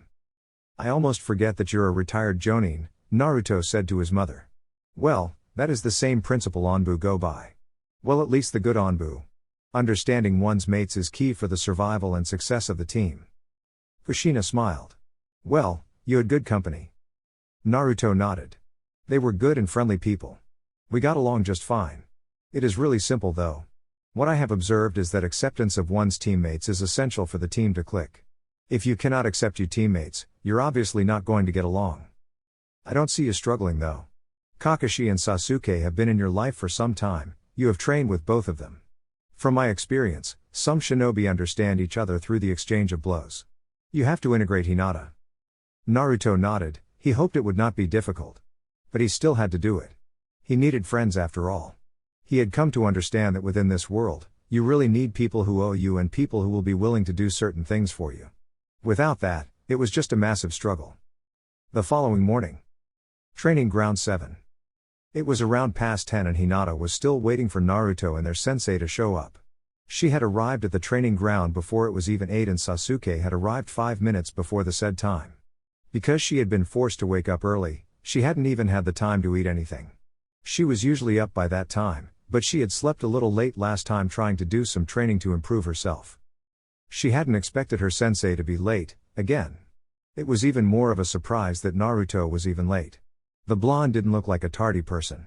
In fact, he dressed respectfully and carried himself with disciple. He was almost like someone who had been forced to grow as a clan heir. The Uchiha sitting a distance away from her hadn't even said hello to her. She had tried to say something, but the words just died in her throat and she had looked away from him. An hour went, and he kept his patience, but after 2 hours, he started losing it. Hinata could not say anything, she merely watched. But after 3 hours, when it seemed he was going to explode, Sasuke settled down into a meditative pose. She could have sworn she heard him cursing Naruto's name before he started closing his eyes, whispering words to himself. It had surprised Hinata to see that the Uchiha could act dual. Yo! Hinata nearly jumped when Kakashi popped up just in front of her. Although she had not jumped, she had squeaked as her heart nearly fled from her ribcage. Kakashi merely smiled at the girl as he greeted her before turning towards Sasuke. He received a not-so-subtle glare from the Uchiha, who was now walking towards him. You're awfully late, Sasuke muttered in a barely audible tone. Is this going to be a regular thing? Kakashi acted as if he hadn't heard the Uchiha. He was just curious to see how he would react to being ignored. Where is Naruto? Sasuke responded in favor. He ignored Kakashi's question and looked away. He too was wondering the same thing. Naruto wasn't the kind of person to be late for something. If something was holding him up, he would have sent a clone to say that he would be turning up late. Kakashi blinked. Had Sasuke just blatantly ignored him? Him? 15 minutes later, Naruto gracefully walked into the training ground. Kakashi was certain that the blonde had come late on purpose, having figured that he would be late again. Ah, this wasn't going to be fun. Who was going to listen to his lame excuses? Where were you? Sasuke asked. I was helping my mother at the Yamanaka flower shop, and had the time to stock some weapons, the blonde responded calmly. Sasuke stared at the blonde, but we were supposed to be here at 8. Naruto gave the Uchiha a look that said he wasn't really interested in an argument. Was he here at 8? Sasuke shook his head. Then you should have no complaints. If I know he is going to be late, I'd rather not waste my time waiting for him. Instead I chose to do something useful, the blonde said, turning to face Kakashi. Then? Kakashi shook his head. If he came up late every time, Naruto would do the same unless there is something that draws him to come here early. If not, this was going to be a daily occurrence. He could not have that, and he was positive if Naruto grew tired of waiting, he would definitely play the manipulation game. The Sandaime had said that Naruto was adept to playing the game because he had learned from him, and they usually played it together. One would never really say that the blonde was like that when looking at him. Naruto just appeared to be an indifferent person who lacked interest in things occurring around him, but in reality, he did some math inside his head. When Kakashi became aware that Naruto was watching him, waiting for him, he felt slightly exposed and felt the need to guard himself. If the blonde noticed, he didn't express it. Right, Kakashi drawled, organization his thoughts. I already told you that you have to pass today's test in order to become genins. The Jonin then took out 2 bells. There are only 2 of these bells, you have to get them before 1 p.m. Whoever doesn't get a bell, fails the test and will be sent back to the academy. You can begin trying to get the bells. Now. The Jonin flashed away. Looks like the Hyuga isn't going to make it, Sasuke said to Naruto. We are getting those 2 bells and become genins. How are we going to do this? Naruto looked up for a moment before looking towards Hinata, who seemed to shrink under his watchful gaze. The blonde didn't say anything to the girl, he turned to Sasuke and spoke. Did you try to understand things about shinobi cells, Sasuke? No, Sasuke said, is there a need to understand anything about them? We just have to get those bells from Kakashi-sensei and we pass. What is there to understand? Naruto looked disappointed for a second. For someone who is called a genius, you rarely use your mind. Sometimes I wonder if you are even a genius, the blonde stated flatly, his expression now indifferent. If Sasuke wasn't used to this, he would have retorted or come up with something, but he was used to it. Naruto was blunt in his assessments. What was stupid, he called stupid. Is there something I missed, genius? Sasuke couldn't help but allow the sarcasm to drip in his tone. It was mild, mixed with some bitterness. I have told you this before, Sasuke, when you about to face a challenge, don't just charge in. Use your head. Don't act like you don't have it. The blonde then walked closer to Sasuke and leaned over to the Uchiha's left ear. When my right foot is above Kakashi's head, use your kunai throwing skills, get the bells. You understand what I mean by that, right? They should be visible enough to target them. I will handle the rest. Naruto suddenly disappeared. You've really become quite the sensei, Kakashi said, as Naruto flashed beside him. He was sitting on a tree branch. He didn't even have his book with him. He could not risk it with Naruto.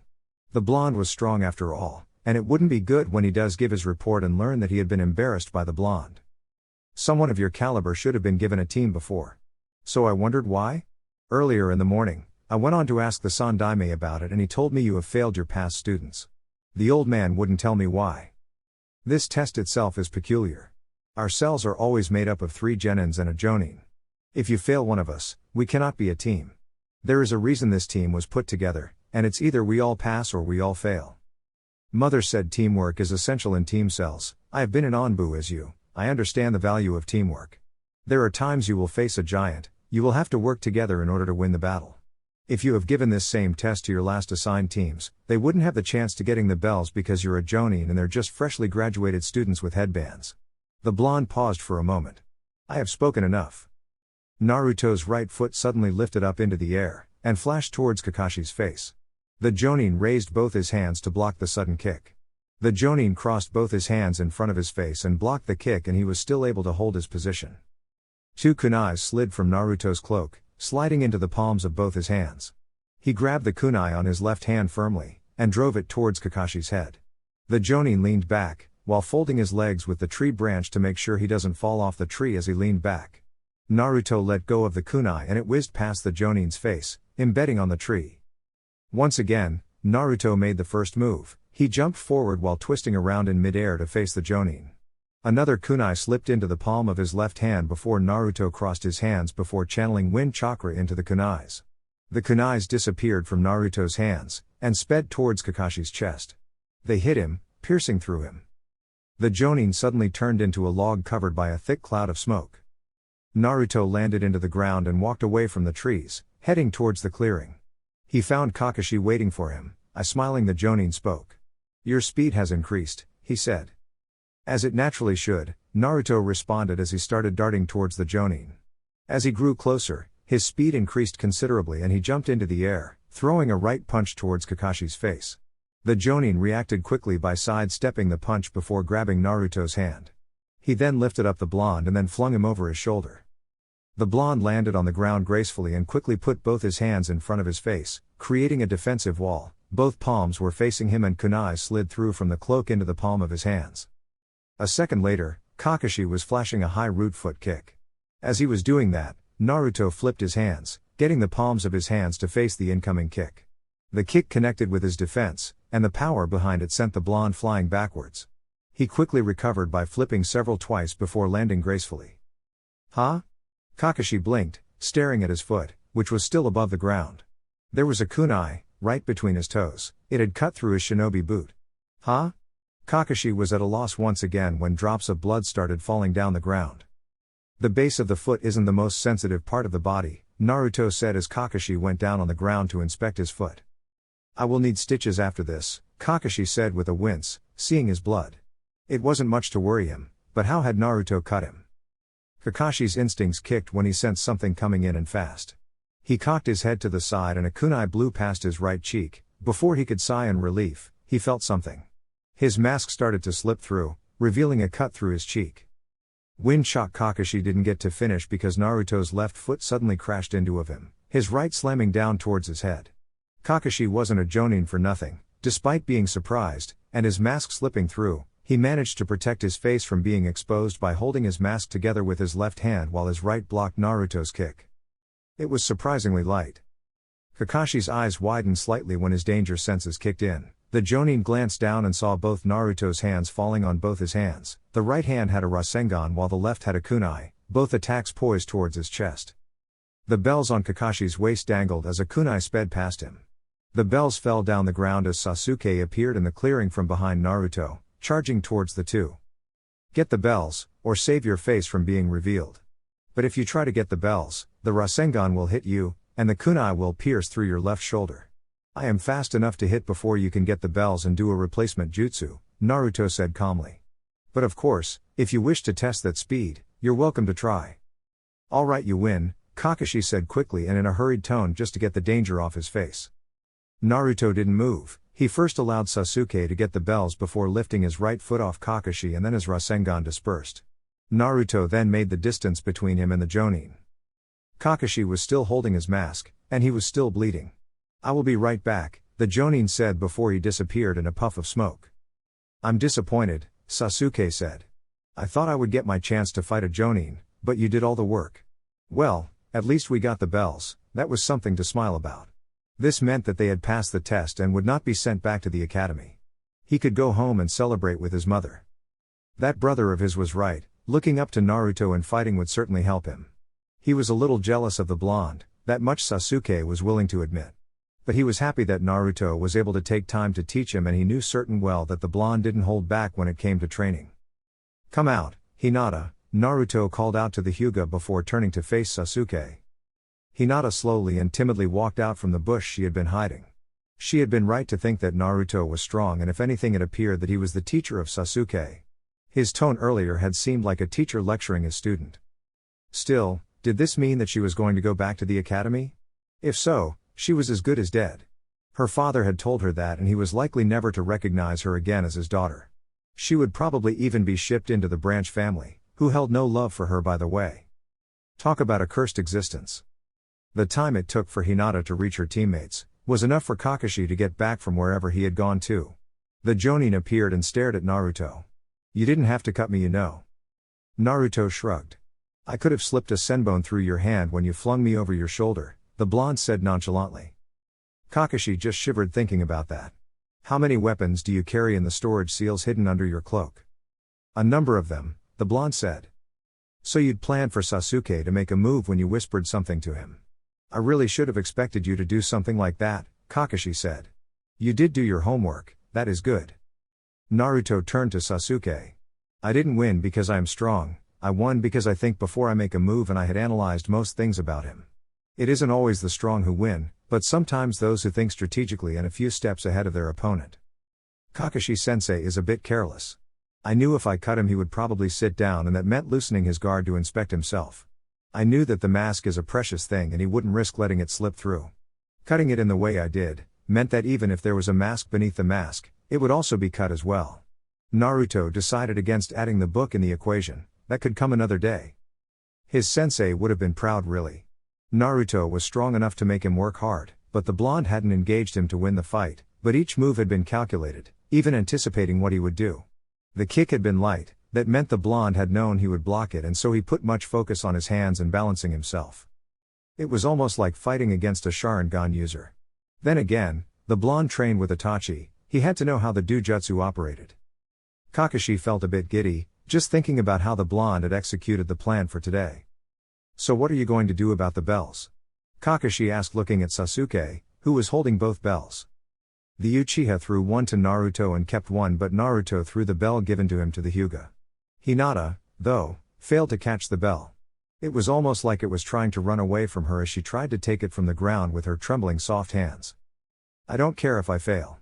I will go back to my old job if that is the case, the blonde said indifferently. Besides, this team cannot be a team without another team member. I suppose there is a lesson behind this. Like you said earlier, teamwork, Kakashi said to Naruto. Naruto appeared to think for a moment. Sasuke and I can work together just fine. More work will have to be done to get her, the blonde said, looking at Hinata, to function. At this point she is more of passenger, but I think we can make it work. I will tell you this, in the shinobi world, those who abandon rules are called trash, but to me those who abandon their teammates are worse than trash, Kakashi said a bit seriously. I guess I can pass you. Meet me here again tomorrow at. The man appeared to think for a moment before speaking, 10 a.m. so that we can get started on team exercises and then our first mission. Don't forget to go fill in your shinobi registration forms by the end of the day. Johnny. Kakashi then disappeared in a puff of smoke. Naruto would not have guessed that Kakashi was going to say something like that. He didn't put his mind onto it though. He turned towards Hinata, staring at the timid girl. Hyuga Hinata. Hinata was firmly holding onto the bell that Naruto gave her. She looked down, afraid to look into Naruto's gaze. Why yes. Sasuke snorted at the weak response. I'm going home, he said. Are you coming? The Uchiha asked Naruto. The blonde shook his head. I need to deal with this matter, he said, walking towards Hinata. Do as you like, Sasuke said indifferently, but did not leave the training ground. There wasn't anything he was going to be doing at home, and he was sure that his mother was busy with clan matters. The Uchiha walked towards the tree and stayed there, watching Naruto. Naruto stood just inches away from Hinata. He could feel her heartbeat, she was even trembling, and almost looked as if she was about to hit the ground, but for some reason, she kept on clutching the bell he gave her. Naruto held out his right hand and placed it under her chin before lifting her head up so that he could look into her eyes. Her face grew red, as she struggled to maintain her gaze. A second later, she fell down the ground. The blonde blinked in surprise. What just happened? For a second he looked puzzled. He knelt down and took her right hand. She was all right, just knocked out. What could have done that? From the trees, Sasuke had amused himself. He didn't release a full-blown laughter, but he had laughed. What was amusing was the puzzled look on Naruto's face. It wasn't always that you got to see that look. The blonde rarely showed surprise. It took a few moments for Naruto to wake Hinata up.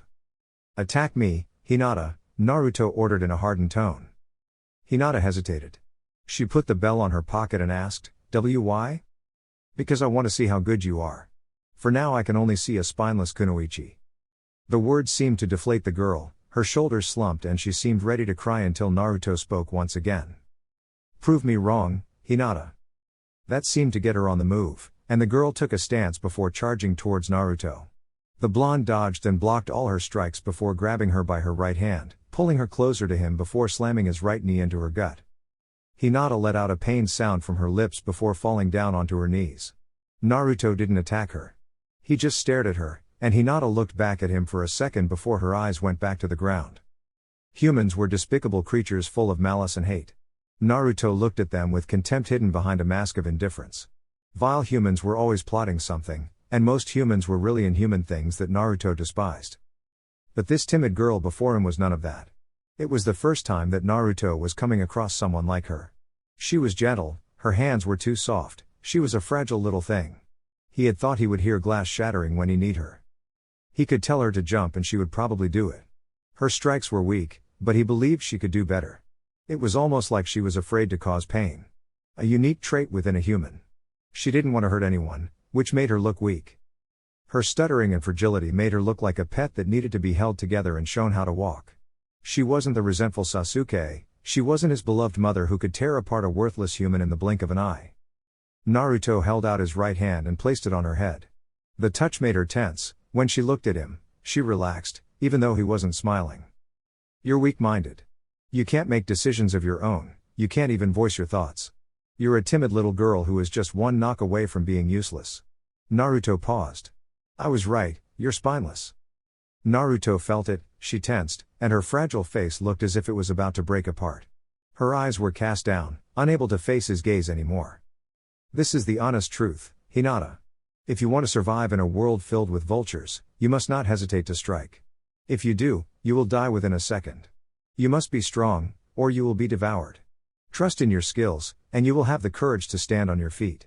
If you cannot raise your voice, you will be a spineless coward until you needlessly give away your life, Naruto stated in a hardened tone. Do you understand what I am saying? Hinata nodded. Now stand up, activate your Byakugan and attack me.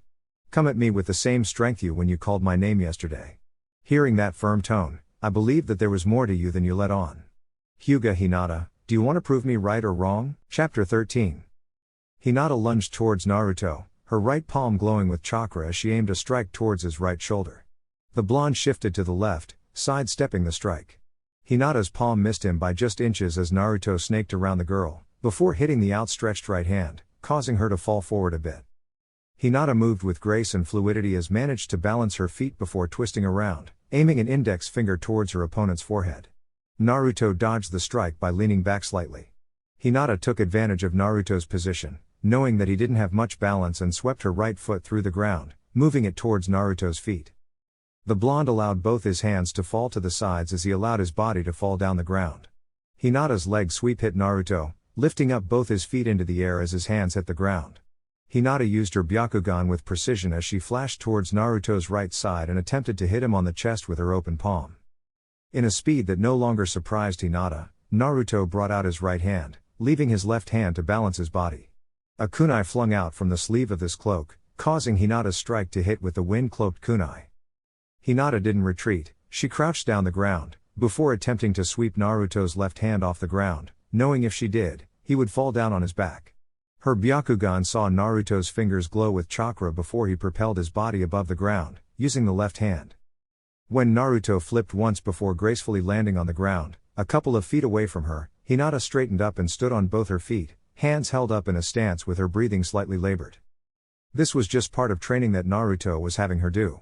It had been a month since she started with Team 7 and already for Hinata it was like a year. Every morning, she had a training session with Naruto. It was mostly brutal, depending on the mood. Honestly, Hinata had never felt so alive in her years of living. She was confident, striking with everything when she could. When she hesitated, it was abuse and she knew she would have to visit the hospital to get patched up. At least Naruto didn't go as far as to break her bones. As he said, she seemed a little too fragile that he was afraid if he broke her bones, they would never mend again. That had made Hinata flush. While Naruto could be so brutally blunt at times when in training, he believed in her ability, and encouraged her. When she failed to do something he wanted of her, he didn't hide his disappointment. No, he would let her know that her efforts were not good enough and that she had to get up and try again. He would not stop telling her to get up until she did it right. If anything, he was patient with her but not so gentle even though he said she was a fragile little thing. There had been at times that Hinata thought perhaps he saw her as something that needed to be protected. That was just her. Either way, she felt alive because Naruto spent hours training her.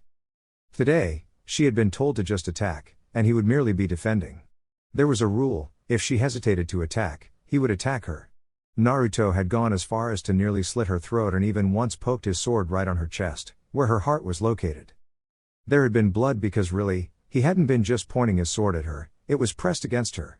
The one day Hinata's heart had nearly exploded inside her ribcage and her eyes nearly bulged out was when again, she had hesitated and Naruto had hit her on the neck with a senbon. She had been shocked to wake up in the hospital. Hesitate and she would be dead. That was the message that he had brutally slammed into her head. Every time she thought of hesitating to attack, she saw those cold unflinching eyes looking at her as a sword cut through her throat or when his senbon pierced through her neck. The memories had become her instinct.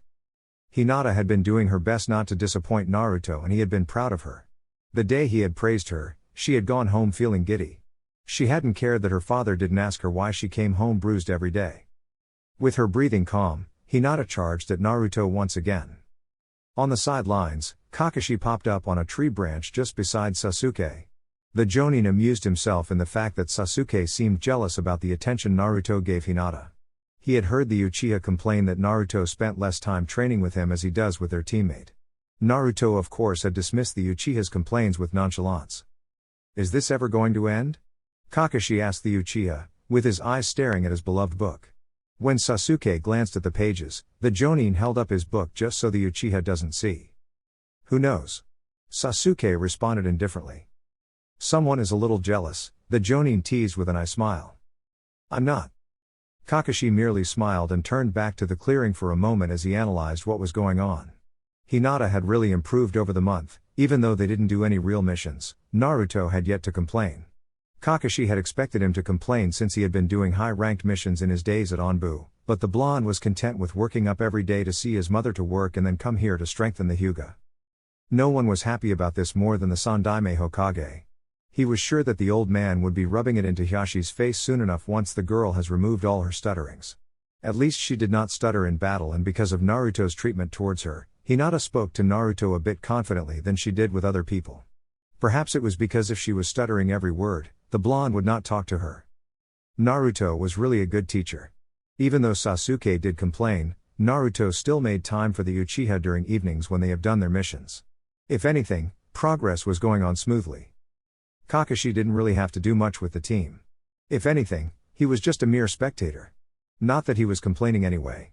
He was having fun with being able to get time to read his beloved book and watch the progress of his students. It didn't mean that he did nothing completely. There were days that he offered his thoughts with the training and he also led team exercises. He didn't have to worry much since Naruto knew the important details about fighting. The Jonin had after all passed on his knowledge to the blonde. But when it came from Naruto's mouth, it was a little twisted to fit his personality. She has improved though, Kakashi voiced his thoughts. She strikes and is able to take action in battle. Still weak, Sasuke said. I'll admit she has done much more than I thought she could. But she is still not assertive, merely does everything she is being told to do. Naruto has been singing for her to be assertive but she still lacks considerably. Kakashi nodded. At least there is improvement, he said. Sasuke grunted in response. It is likely he will force her, the Uchiha said. More like have her make decisions during missions. The problem with her is that if she flops, it is likely going to crush her, which is why Naruto has yet to do anything. Kakashi appeared to think about it for a moment. I think he would do that, he said.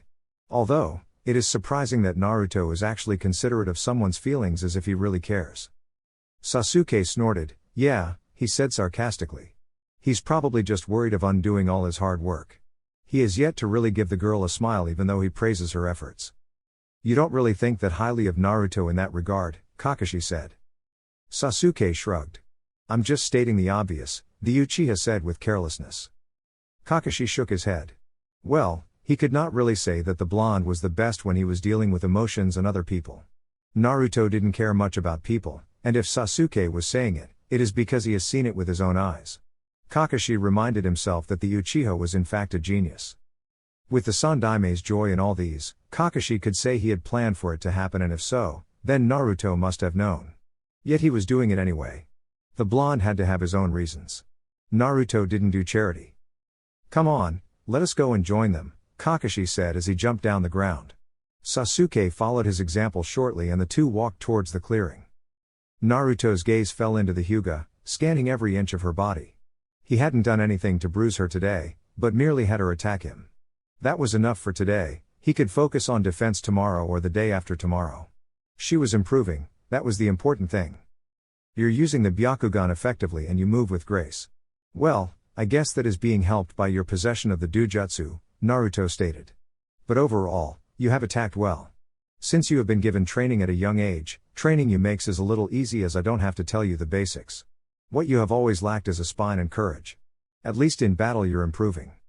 Thanks to you, Hinata managed to say, her hand right above her chest as she got hold of the bell that was now tied on her neck.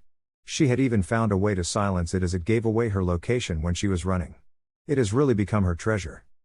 Naruto thought of slamming his right foot into her mouth just so she could speak probably, but he decided against it. At least she was no longer fainting. That was something else and she was able to speak. Being assertive was something that she still refused to do.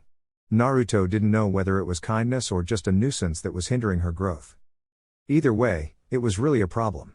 While she was going to be a useful tool no matter what, he could not have a timid person walking beside him. He had never been timid and shy to speak his mind. Of course there is always the rule of timing. Speaking of timing, Naruto had yet to deal this into the girl. There are times in life you just have to be quiet and just nod to what is being said to you. When you do what is instructed of you, don't do it with resentment, do it with a smile. I don't mean that literally, the blonde said to the Hyuga. But a time will come where you will have to speak your mind and if you're not firm, no one will hear you. To get the message through, you must be firm, otherwise it will seem as if you're just giving your opinion. Hinata nodded, though she wasn't too sure that she would actually reach that level where she would be assertive. Still, Naruto had said she could assertive without being aggressive. For her, it was a matter of standing on what she believed in and not simply folding to the side when someone says so. She had to learn to say no. Even so, Hinata had never said no before, not even after Naruto drilled those words into her. She was still not strong enough, but she was really happy at her progress and that Naruto wasn't giving up on her. That was really something to smile about. Done for the day? Kakashi asked as he walked towards the two, with Sasuke right beside the Jonin. Naruto nodded, perhaps it is time we do a mission outside the village. We won't learn of our progress unless we are able to handle a serious mission. Besides, I wish to see how these two can handle danger. Kakashi smiled, I was actually thinking about the same thing, the Jonin said. I will go to the Sandaime and request a mission. I doubt he will refuse. Do make all preparations needed for a mission outside the village. That means weapons, tent and a change of clothes as we may have to camp outside the village. Finally, Sasuke grinned, I get to do some serious business and once we complete this one, we are not going to do those crappy chores you call D-rank missions. Any more of those and I would have gone mad. Naruto had not really minded. The missions gave him time to work on coordinating both Hinata's and Sasuke's movements as well as assess their teamwork. In the future, they would have to work together in order for things to work according to plan. Is there anything for today? I've been hoping that we'd do another D-rank mission, Kakashi said absent-mindedly, his focus on his precious book. But since we have a mission tomorrow, you should take the time to rest and prepare yourself. Once I have the details, I will inform you before the day ends. Naruto nodded and placed his hands inside his pockets. Get checked up to make sure you have no problem, the blonde said to Hinata. Although they don't seem to care, they do pay your medical bills, am I correct? Hinata nodded. Without anything else to say, Naruto started walking away from his teammates and sensei. Where are you going? Sasuke asked as followed after the blonde. He was looking for an all-out sparring session with the blonde so that he could prepare his body for tomorrow's mission. I have things to do, Naruto said calmly. What is it? I was hoping we'd do a training session together. All out, no holding back, the Uchiha said. Maybe later, Naruto said, not showing so much interest in actually doing the training with Sasuke. Perhaps it was because his mind was filled with far more important things that trying to pump up Sasuke's pride or most likely crush it. He needed to find some information from the library in the village. Since he is a former Anbu, some restricted information was available to his eyes. What are you up to? Sasuke asked with narrowed eyes. If there was something he had also learned about Naruto aside from his general lack of care about people, there was also the fact that he wasn't an indifferent person. He may put on a bored or indifferent mask, but there were thoughts going inside that head of his. He hid his thoughts pretty well.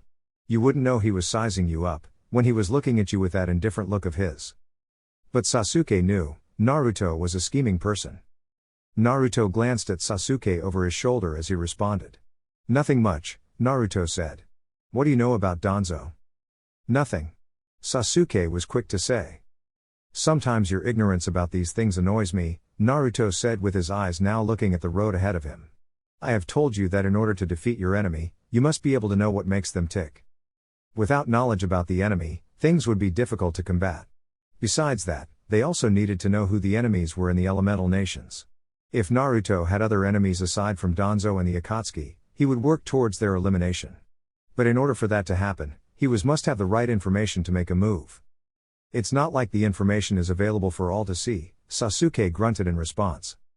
How disappointing, Naruto said disdainfully at the response the Uchiha gave him. Not everything is made available. You will not be spoon-fed everything, Uchiha. There are some things you will have to struggle in order to get. If you think everything in life is free and that you just have to demand it, and you get it, then you're a delusional spoiled little Uchiha prince. Sasuke grit his teeth in anger. Things had gone back to this point, he really hated the mental beatdown he received from the blonde. If it wasn't because he was actually grateful for everything the blonde has done for his family, Sasuke would have taken out his kunai and plunged it on his neck while he was looking away. Yes, he did have those kind of thoughts every now and then. It was really difficult not to when the blonde always beat him down every time they sparred. He had never won or even came close to winning.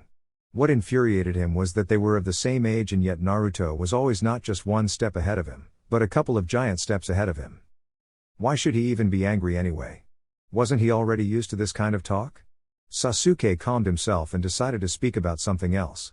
This was how things worked with Naruto. It should not be a problem for him. Then, what do you want me to do? Just fix your head and don't be a spoiled child.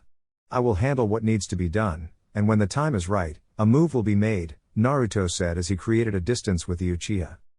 Sasuke didn't bother responding because he was certain that Naruto wasn't making a request but merely telling him what to do. The following morning. You know this isn't my first mission, mother, Naruto said with a deadpan expression on his face. His mother was making a fuss about all these and it was really a troublesome thing. Sure, he was happy that she was excited for this, but this was nothing compared to what he did in Anbu. This was just his first simple C-rank mission and his mother was acting like it was the first time he was leaving Konoha for a mission. Kushina stopped going through the things in Naruto's bag and put on a satisfied smile. Can't you just allow your mother to have this moment, Naruto? Kushina asked with a look on her face. This is your first real mission for me.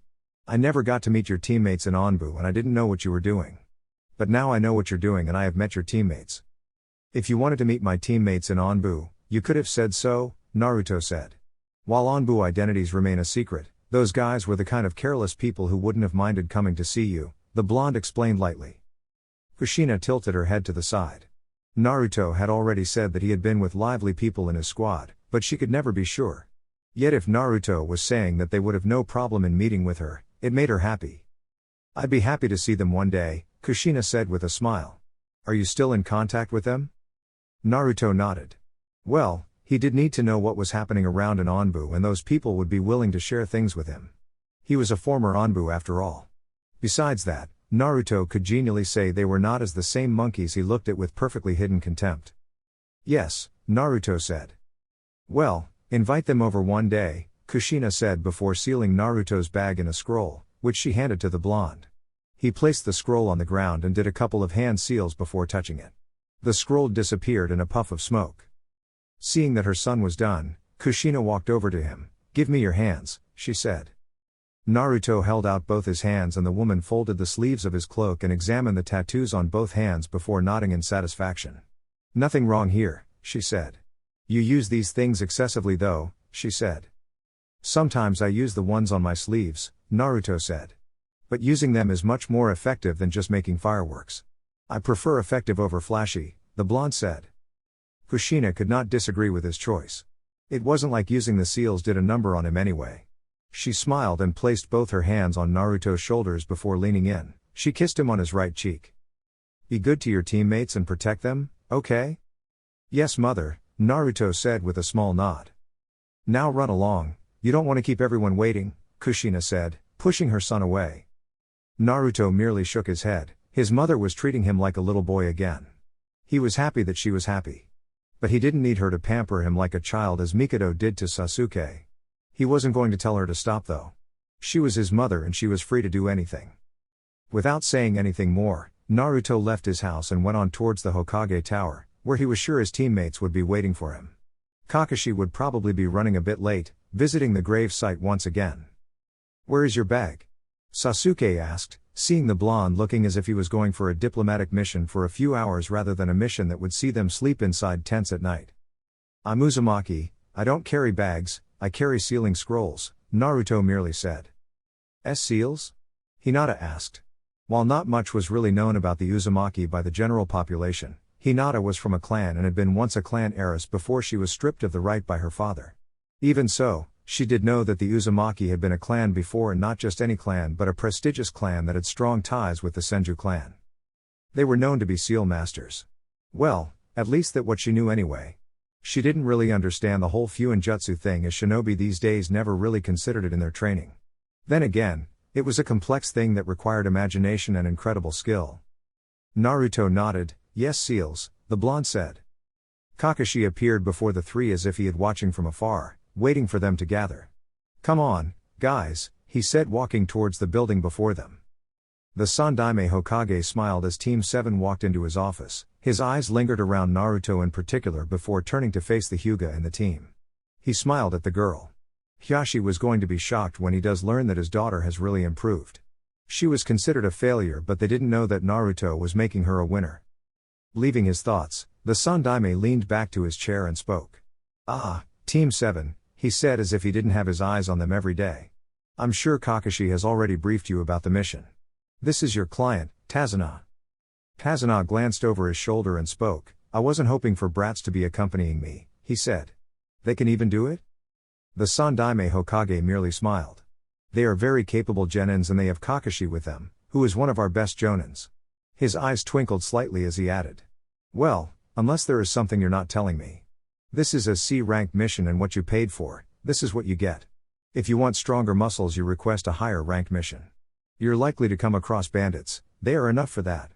Do you think they will come across something much stronger?" Tazuna held up his hands defensively. "Of course not," he said quickly as he stood up.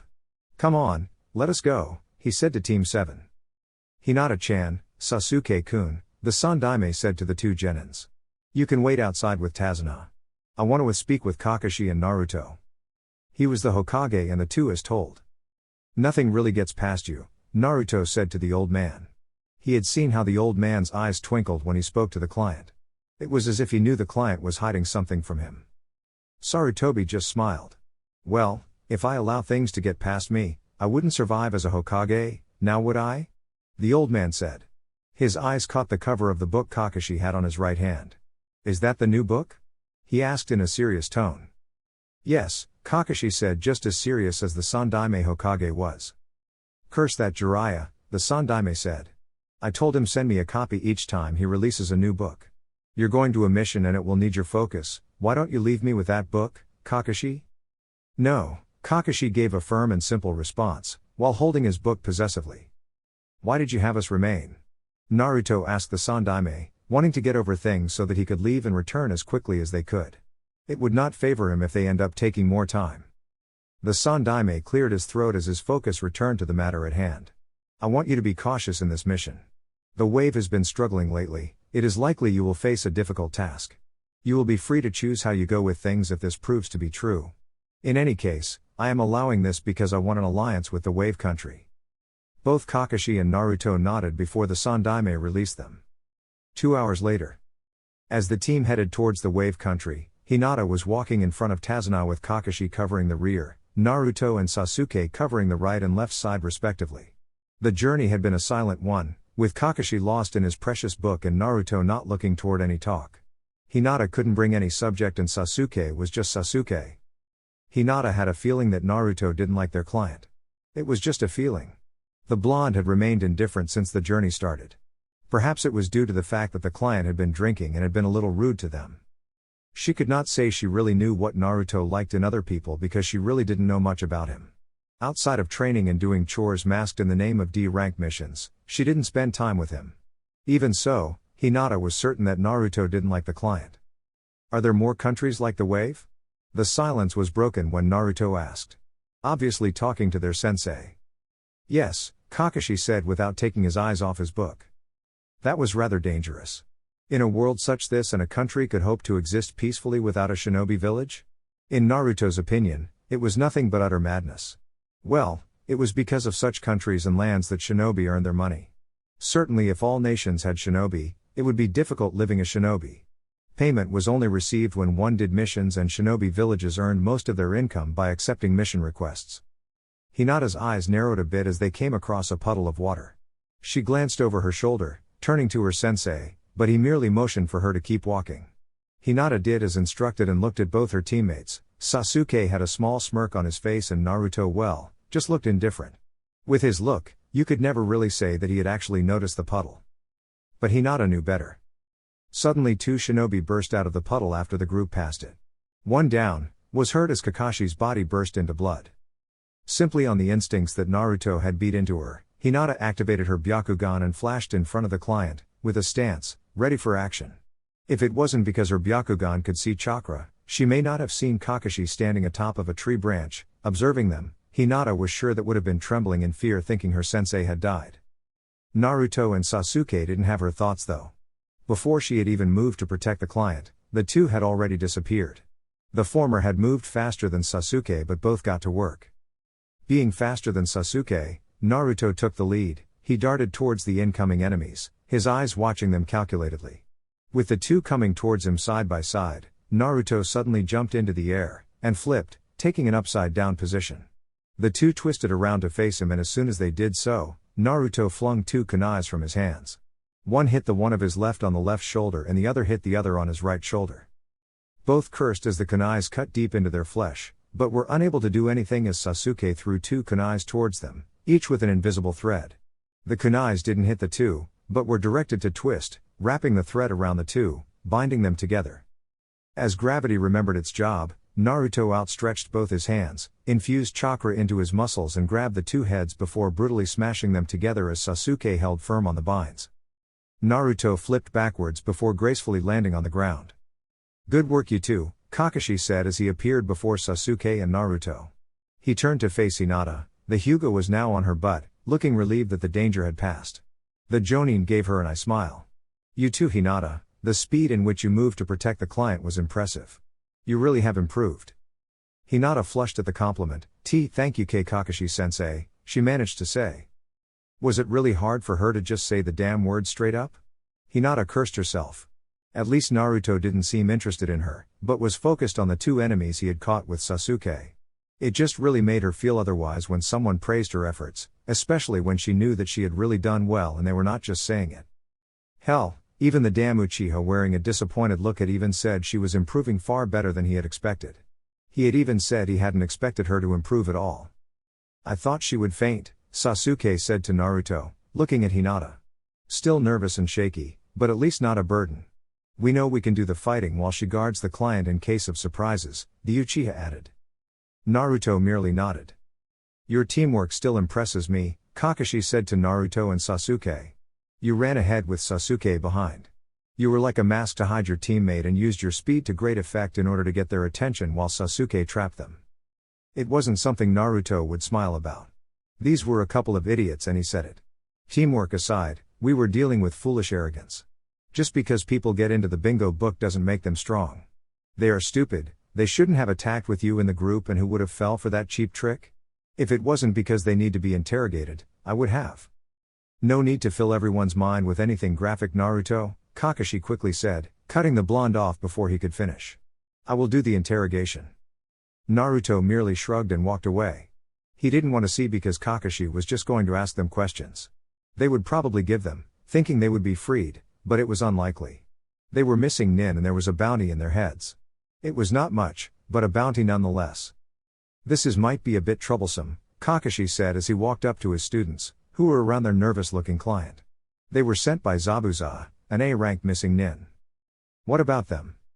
"I have sent a message to Konoha for them to be picked up," Kakashi said, turning his attention towards Tazuna. Under the serious gaze of the Jonin, the client shifted uncomfortably and looked as if he was about to hit the ground. "They were not here for us, but you. You said this mission was just C-class mission, meaning we are likely to come across bandits. Tell us what you are hiding." Naruto glanced over the client. The Sandaime Hokage had been right after all. The damn client had been withholding information from them. If it was another day, Naruto would have considered things, but he was slightly in a good mood. But this was not right. This man could have led them to a dangerous pit that would have threatened their lives. He had basically gambled on their lives. Well, why you see, Tazana started nervously before regaining some of his composure. The wave has been really poor because this evil man has taken over our country. We have no money to pay for higher ranked mission. C rank is what we could afford.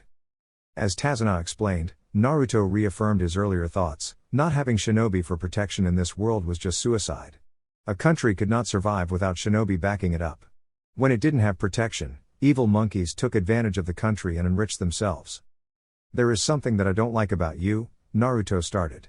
I understand that you're trying to save your country, that is indeed a noble deed. But your actions here could have resulted in our deaths. Imagine if the Sandaime had sent a weaker team and Zabuza had chosen to attack himself. They would have likely been killed. Do you understand the consequence of your actions? As Tazana nodded, Kakashi had to agree with the blonde. It had been a risk, and the only thing that worked out in this situation was that they were strong. This team was perhaps the strongest Chunin team in Konoha, even despite the fact that they have only been Chunin for a short time. I understand if you're willing to abandon me. This isn't the agreed upon terms of the mission, Tazana said. Hinata looked between Naruto and Kakashi. She understood that the man had lied, but they would not simply abandon him to his death, would they? It would be cruel, very cruel, and she wasn't sure that she would be able to live knowing that she had left someone to die. It wasn't like he was being stingy. He just didn't have the money to pay for a higher ranked mission. That would not be Konoha's way of doing business, Kakashi said. Besides, the Sandaime Hokage had known there was something you were hiding. I doubt anyone in this team would want to return to Konoha. Each for different reasons, of course. With Hinata it would be out of her kindness, Sasuke because of the challenge. Naruto, well. Kakashi couldn't say for sure. Of course not. This is our first mission outside the village. I am not going to allow anything to stand in the way of that, Sasuke said firmly.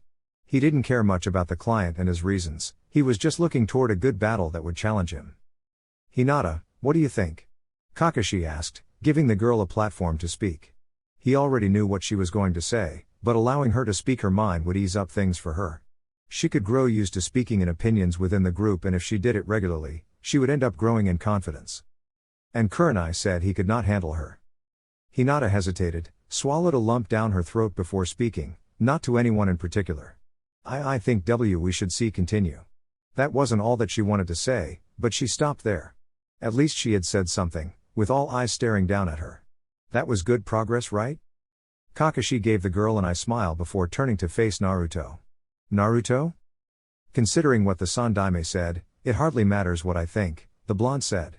But if you're looking for my opinion, let us proceed. Tazana let loose of a long breath of relief as the team had come into agreement about taking him to the wave. He was happy that these people were going to continue protecting him. Some people may have laughed at him and some may have helped him gather the money, but the decision to go to Konoha had been right. If these people protect him as he builds the bridge, he could finish it with the help of the citizens of the wave and they could restore their dying nation. Tazana thanked the gods. Diamond formation, Kakashi said to his team as they continued on with the mission. 30 minutes later. Get down. It was Kakashi's cry, but he realized that he really shouldn't have screamed for his students because they had moved quickly to duck under the incoming blade.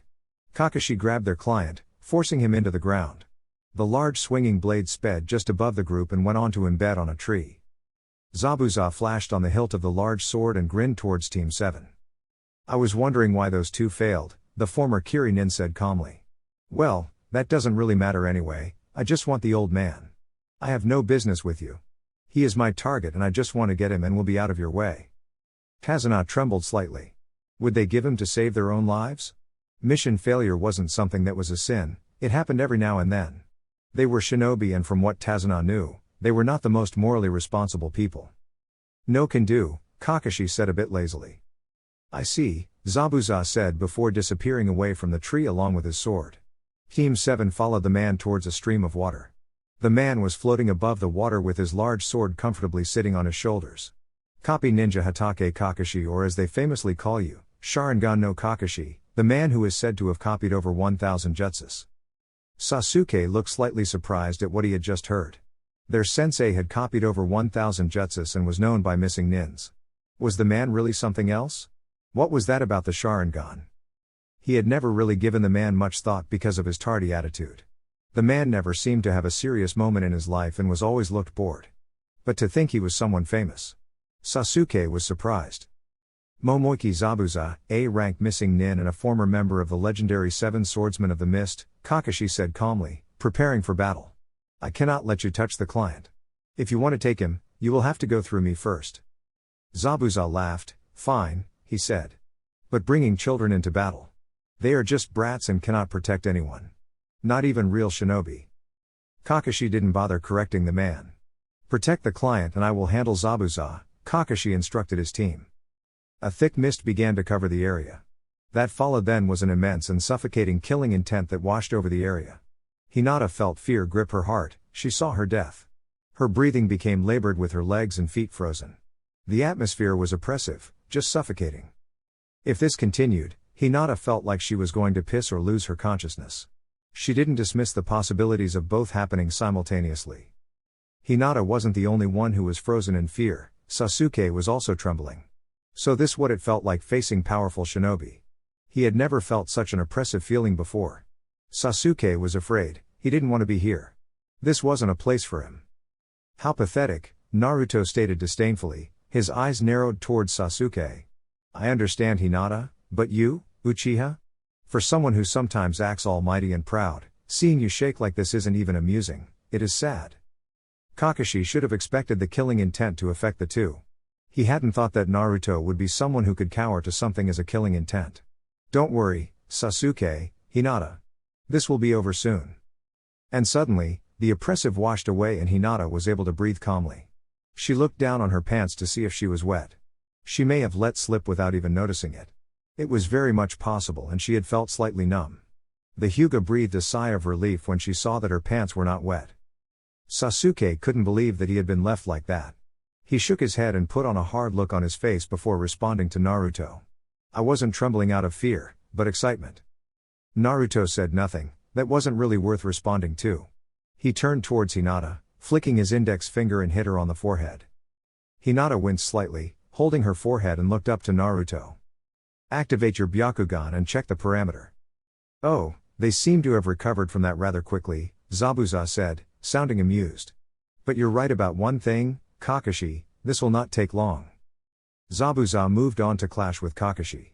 The battle didn't last long as Zabuza utilized the disappearing mist to his advantage and then managed to trap Kakashi in a water prison. The Jonin hadn't even used his Dujutsu in the fight. That was a lot easier than first thought, Zabuza said to Kakashi. Now watch as I slaughter your brats. The man held a single hand seal and produced 5 Mizu Bushins. These should be enough to handle a couple of brats.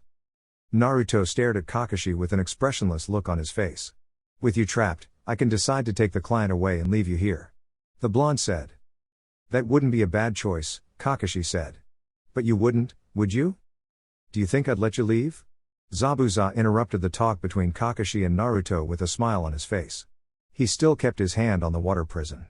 You can't defeat my clones and they'd catch you before you can even take 3 steps away from here. Naruto didn't look impressed. For someone who is infamously called a demon, you're a bit arrogant, and your rank is only A rank. You only won the fight because Kakashi wasn't even going all out, the blonde stated. You chose to attack us here because you're a Suiten user. The existing water makes it easy for you to use your silent killing mist jutsu and some Suiten jutsu. I presume. The fact that you have your hand on that, the blonde pointed at the prison holding Kakashi, is because if you take your hand of it, the jutsu will probably deactivate, thus freeing Kakashi. Naruto turned to Sasuke and nodded. The Uchiha grinned and went through hand seals, Kaden, Great Fireball no Jutsu. The Uchiha released a large fireball jutsu, sending it towards the clones. Wind style, wind breakthrough, Naruto released gusts of winds, which slammed into the fireball released by Sasuke. The jutsus collided, creating a fierce force of flames, moving in great speeds with gusts of winds blowing beside it. The jutsus exploded when they collided into the clones. Explosion was mixed with intense flames and gusts of winds, before steam came out as the clones were destroyed. Zabuza looked surprised that the brats could use ninjutsu of this level. He soon wiped off the look on his face and grinned. Well, maybe you're real shinobi, but what are you going to do? Those were just mere clones. I can create more of those and you'll probably run out of chakra. So will you be, Naruto pointed out. Sasuke hurled a large shuriken towards Zabuza after jumping from behind Naruto. The shuriken twirled through the air as it sped towards the target. Although slightly surprised by the quick attack, Zabuza still managed to dodge the shuriken by jumping up slightly while maintaining his hold on his water prison jutsu. The moment shuriken went past Zabuza, it burst into a puff of smoke, causing Zabuza to twist his head to look behind him. Naruto had appeared in a puff of smoke and was doing the same hand seals he had done before. Zabuza's senses went off when Sasuke closed the distance between them as well, building up chakra. Futon. Kaden. Shit, Zabuza cursed as he allowed his grip on his water prison to slip. He was forced to jump away from the two. But he was soon disappointed when the two didn't release any jutsu, and what made matters worse was that he had been forced to free Kakashi as well. Naruto walked on the water, walking towards Zabuza. He then suddenly disappeared in a blur and flashed in front of Zabuza. The man reacted quickly by swinging his sword towards the blonde. The sword cut through Naruto on the waist, but the blonde suddenly burst into a murder of crows. The crows cawed loudly. Zabuza widened his eyes when he found himself staring at two Sharingans. Hinata suddenly appeared in a puff of smoke right behind Zabuza with her Byakugan activated. She quickly hit the man on both his shoulders, shutting off some chakra points. She basically rendered his arms useless. Zabuza responded by flashing a backwards kick towards the Hyuga's gut. The foot crashed into Hinata and sent her flying, but she was saved when Naruto's clone flashed behind her and grabbed her gracefully. Kakashi held out his right hand. Birds started chirping as lightning engulfed his right hand. As Kakashi was speeding towards the missing nin, a senbon whizzed through the air, heading towards Zabuza. It hit him on the neck, causing him to fall down the ground. The Jonin halted as a masked nin flashed beside the missing nin, but the moment he did so, Naruto flashed behind the nin, a kunai pressed against his back. Haku was at least shocked that the blonde had moved so fast to get behind him. It was as if he had been expecting him. "I am a hunter nin from Kirigakure," Haku said calmly. "I have been looking for him for quite some time. As you might know, he is a rogue ninja from Kiri, and it is our job to hunt people like him and dispose of them." "You were watching us," Naruto said. "You waited until this moment to make a move. That is curious. But in any case, I don't care if you're a hunter nin or not. That man attacked us. I consider it a crime that must be punished by death. I will usher him to the doors of death," Haku offered. "It is all right, Naruto," Kakashi said. "Let him to do as he pleases. We have our mission that we must do. We have to move towards the wave." Naruto didn't want to, but he ended up putting away his kunai and walked away. The moment he turned his back on the nin, Haku knelt down and picked up Zabuza before disappearing. Kakashi blinked as he had his mind work out a few things. "You said he had been watching the fight and chose to enter the battle when we were about to kill Zabuza." The Jonin appeared to think deeply. "Maybe we shouldn't have allowed him to go.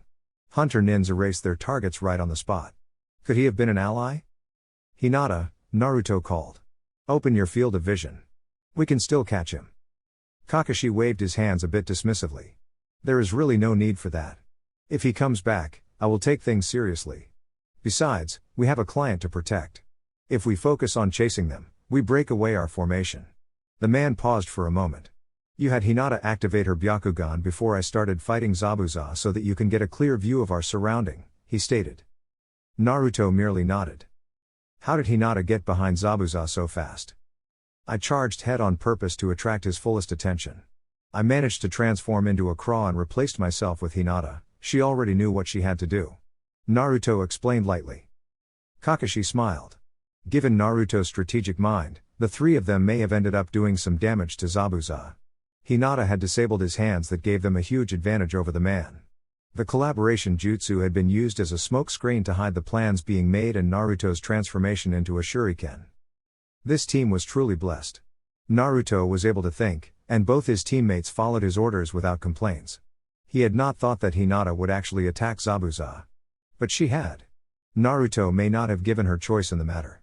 He may have told her that he was going to do the replacement jutsu whether she liked it or not. If she did not attack, she would have been in danger. "Your teamwork never ceases to amaze me. You did well against an A-rank shinobi," the Jonin said happily. "Maybe I should also start taking my responsibilities seriously," Kakashi said in deep thought. Hinata winced as she walked towards the others. That kick had really hurt her. Naruto had told her it would come and she had to use her Byakugan to defend or even strike the chakra points on his leg, but her nerves had gotten the better of her and she had failed to do anything. At least it hadn't been a complete failure. They still managed to overcome their challenge. The team rested for a few minutes before they headed towards the wave country. It didn't too long before they reached the country and went through a boat while hiding from more enemies. Once they made it through to the wave, Tazuna led them towards his house. The following day, Sasuke had been really surprised when Kakashi took them into the woods and said they were going to train and he would be leading their training. Since they became a team, Kakashi never really took interest in showing them anything more than teamwork exercises. He would admit that they did help with the missions, but much of their cooperation and coordination was thanks to Naruto. The blonde was usually the one who handled training. Either way, as they sensei, Kakashi ought to have been doing something better. In any case, he wasn't complaining that much because he was not lacking in terms of training. What did Zabuza mean when he called you Sharingan no Kakashi? Sasuke asked something that had been bothering him. Kakashi glanced towards the Uchiha over his book before turning his eyes towards the book once more. I have a Sharingan. The Jonin said a bit carelessly. What? I am not an Uchiha, Kakashi said firmly, changing his tone from the careless one. The Sharingan I have was a gift from a friend of mine who died during the Third Shinobi World War. I had lost my left eye and half of his body had been crushed. Since he was dying, he had me take it since I had lost my eye. That is a first, Sasuke said, his tone slightly indifferent. I never expected a non-Uchiha to wield my clan's Dujutsu. Does my mother know about this? Kakashi nodded. Everyone in the Uchiha knew. Your father approved of my use of the Dujutsu even though some members of your clan just wanted for the eye to be gauged out of my eye socket, the Jonin stated his last words in a careless manner, which was just wrong. I have never seen you use it before. He is an Uchiha, so the eye consumes a lot of chakra and for a non-Uchiha, he cannot deactivate it, hence it is always hidden. Naruto responded calmly. That was something that Sasuke ought to know. But the Uchiha was an ignorant idiot. Kakashi stopped walking and faced his team. They had reached their destination. Hinata, as you're a Hyuga, I assume that your chakra control is excellent. Hinata nodded. Excellent, Kakashi said. Sasuke, can you do tree walking? Sasuke nodded. Naruto taught me, he said. Kakashi sent Naruto a look before speaking once again. Your elements. He trailed off when Naruto spoke. Sasuke, it's fire and lightning. Hinata, it is water, the blonde said. You should teach Sasuke a Katen Jutsu and Hinata a defensive water jutsu. Lightning on Sasuke needs a lot of work. I would take on Hinata's training in this, but I don't know any water jutsus. Given her excellent chakra control, it would be good she learns medical ninjutsu. We don't have that in the team. As a man who has copied over 1,000 jutsus, that should be okay for you, no? Kakashi glared at Naruto. I hate you. You're taking my job. The Jonin said. Go away and guard Tazuna. This is your punishment and don't think of coming here. He paused for a moment. And do bring us lunch, okay? Naruto said nothing, he merely turned around and walked away with his hands inside his pockets. Kakashi created a clone which led Hinata towards a stream of water while he remained behind to deal with Sasuke. What have you really been focusing with Naruto? Speed, taijutsu, reflexes, the mind. Sasuke paused. His favorite, meditation and standing still on a tall log while he is throwing senbons at me. They don't all miss, some hit me. Both Sasuke and Kakashi winced in thought. Meditation helps you remain calm. Naruto is able to think and analyze things because he always calm. Have you seen him lose his composure? For you that is a weakness. When you lose your composure, you're likely to just charge towards the opponent, Kakashi said. I think he has been doing a good job. I didn't say he wasn't, Sasuke said. Which jutsu are you going to teach me? Later that day, Naruto was sitting around the dinner table with Tazuna, Tsunami and her son all around. He felt uncomfortable with the setting. It was strange eating with a lot of people without his mother. He had never actually had a home-cooked meal without his mother present. Many people were just the Uchihas during those good days. The day before he had refused eating with everyone and had eaten what he had sealed up in a scroll, but there was nothing left now. It didn't take long for his teammates and sensei to walk back into the house, both Sasuke and Hinata battered and worn out after a stressful day in the training ground. Naruto was content with the fact that Kakashi had bothered doing something useful.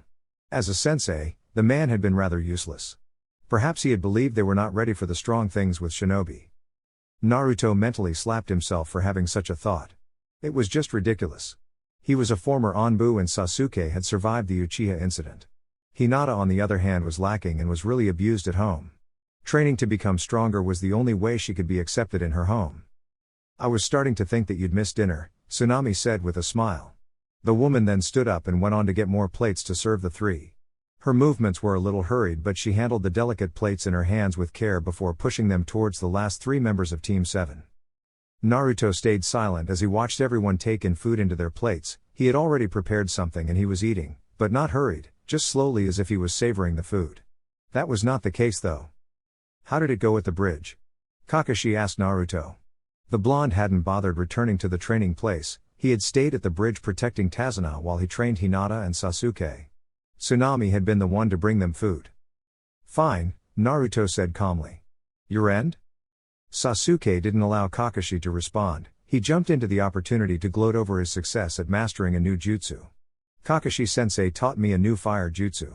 I managed to learn it after hours of practice. Since I was using too much chakra, he had me do water walking, but that was the hard part. I wasn't able to master it. The Uchiha sounded disappointed with the failure. Naruto glanced at the Uchiha, who was sitting 3 chairs away. He didn't say anything, but merely gave a nod to acknowledge that he had heard him and what he had achieved was acceptable. Hinata's chakra control is really something else. I hadn't really looked into it, but it is impressive. She was able to learn a water wall jutsu and water walking in just one day. We were not able to do more because of her low chakra reserves, but tomorrow is another day. While Sasuke looked sour over the fact that Hinata had completed over everything she had been tasked to do, the Hyuga looked flustered. Her sensei was basically praising her efforts, and when it came from someone like him or Naruto, it made her melt because she knew they would never praise her unless she had done something good. Naruto looked over the Hyuga before returning to his food. A few moments passed before he finally responded. When we return to Konoha, you must find someone to help her with medical jutsu. That is another art that requires exceptional chakra control. If she is able to use it with her Byakugan, it will be effective and will make her an all-round fighter. Sasuke needs someone to help him with his lightning. I am sure you can help in that regard since it is also your element. Kakashi gave Naruto a look before shrugging. That is just too much work, the Jonin said carelessly. The days are still young. He paused for a moment before speaking once again. I will guard Tazuna in the morning till noon while you work with Hinata. Sasuke will be busy with water walking. Naruto merely nodded. Why do you even bother? Inari asked, speaking for the first time. You're all just going to die. No one can defeat Gato. Those who oppose him are killed. You will also be killed. Just forget about everything and return to Konoha. Naruto ignored the kid and focused on his food. We are shinobi and as far as I have been able to gather, Gato uses bandits. We can handle them. You can rest easy, we will defeat him, Kakashi said calmly. You don't get it, do you? Inari asked quietly. Gato is too powerful. Everyone says they will fight him win, but in the end, they die. Inari, Tsunami said in a calm and soothing tone. Please calm down and eat your dinner. I'm not hungry anymore and I am just trying to help them. Shouldn't you also say something as well after what we experienced? The boy ended up shouting at his mother. Naruto's eyes fell on the boy, just cold. When Inari caught those icy blue eyes, he flinched. What an annoying little child. Ungrateful. Your mother is trying to help and you yell at her? Shut up and eat your dinner or I will grab that plate and shove it down your throat before making you apologize for your lack of respect. Inari quickly got up and rushed away. Naruto merely shrugged. At least he could eat in silence without an annoying little voice yapping nonsense. Sasuke shivered thinking about the day Naruto hit him with a frying pan straight on his forehead and then threatened to break his fingers, all because he had been rude to his mother. The blonde was rather somehow when it came to mothers. Well, only when it was convenient for him. Sasuke was sure that the blonde didn't really care about Tsunami, but rather he found Inari to be an annoyance. You could have gone a little smoothly, you know, Kakashi said with a sigh. Tell what happened, Naruto said to Tazuna. After hearing the story, Hinata, go find the boy, deal with it. It should also help you with your own emotional stuff, the blonde said as he got up. Thank you for the food, and he walked away. He isn't a very nice person, is he? Tazuna asked, looking at the retreating blonde. Depends, Kakashi said with shrug. Can you please explain to us what is going on? 2 days later. Naruto was sitting at the edge of the bridge, eyes looking at the water flashing below. The rest of his teammates and sensei were helping out Tazuna build his bridge. Naruto did have a number of clones helping out. In fact, he made much more men power than Tazuna could afford. The reason for helping was simple. He wanted to go back to Konoha. This mission was becoming a bore. It would have been okay if he was busy running away or chasing after something, but waking up every day to guard someone was really becoming a problem, especially with his poor mother waiting for him back in Konoha. The blonde looked up into the sky. He didn't get to wonder in thought as a mist began to gather at the bridge. The blonde didn't get up, but merely dispelled all his clones so that he could ready himself. It was certain that Zabuza had returned for another battle. Naruto hoped Kakashi would fight with all he is around. It would be annoying if the man chooses that he needs to be saved, again. As the mist grew thicker, Naruto turned away from the water, and faced the bridge. It was good that Hinata was already guarding the enemy with her Byakugan activated. He had taught her too well. Over-relying on her Dujutsu would not be a good thing, but this case demanded that she use it while he relied on his senses to do the trick for him. The blonde didn't say anything when Sasuke walked up to him. He just remained silent and watched as things unfolded. "I have come for another round, Kakashi," Zabuza's voice echoed through the mist. Kakashi lifted up his headband and activated his Mangekyo Sharingan. He had to take things seriously now. If he screwed up, Naruto would certainly be unwilling to help him out until he was hurt. Kakashi could see the blonde shrugging indifferently when asked why. "It is your fault for not using everything you had." Naruto could say something like that. "It won't be like last time, Zabuza," Kakashi said in a firm tone. "I will end this quickly." Naruto and Sasuke just watched on as Kakashi engaged Zabuza. The battle waged on for a few moments before both were surrounded by ice mirrors. Naruto narrowed his eyes as he looked around the chilling prison that had been made for him and Sasuke. Haku flashed in one of the mirrors with several Senbons in his right hand. "I suppose if I ask you to stand down and allow Zabuza-sama to complete his mission, you will not do so." "You suppose?" Sasuke muttered sarcastically. "If you're going to get in Zabuza-sama's way, I have no choice but to eliminate you," Haku stated calmly before throwing multiple Senbons towards the two as he flashed towards another mirror. The Senbons came in fast and quickly and from several mirrors. Sasuke and Naruto ended up getting hit by the Senbons, but managed to avoid getting hit in vital places.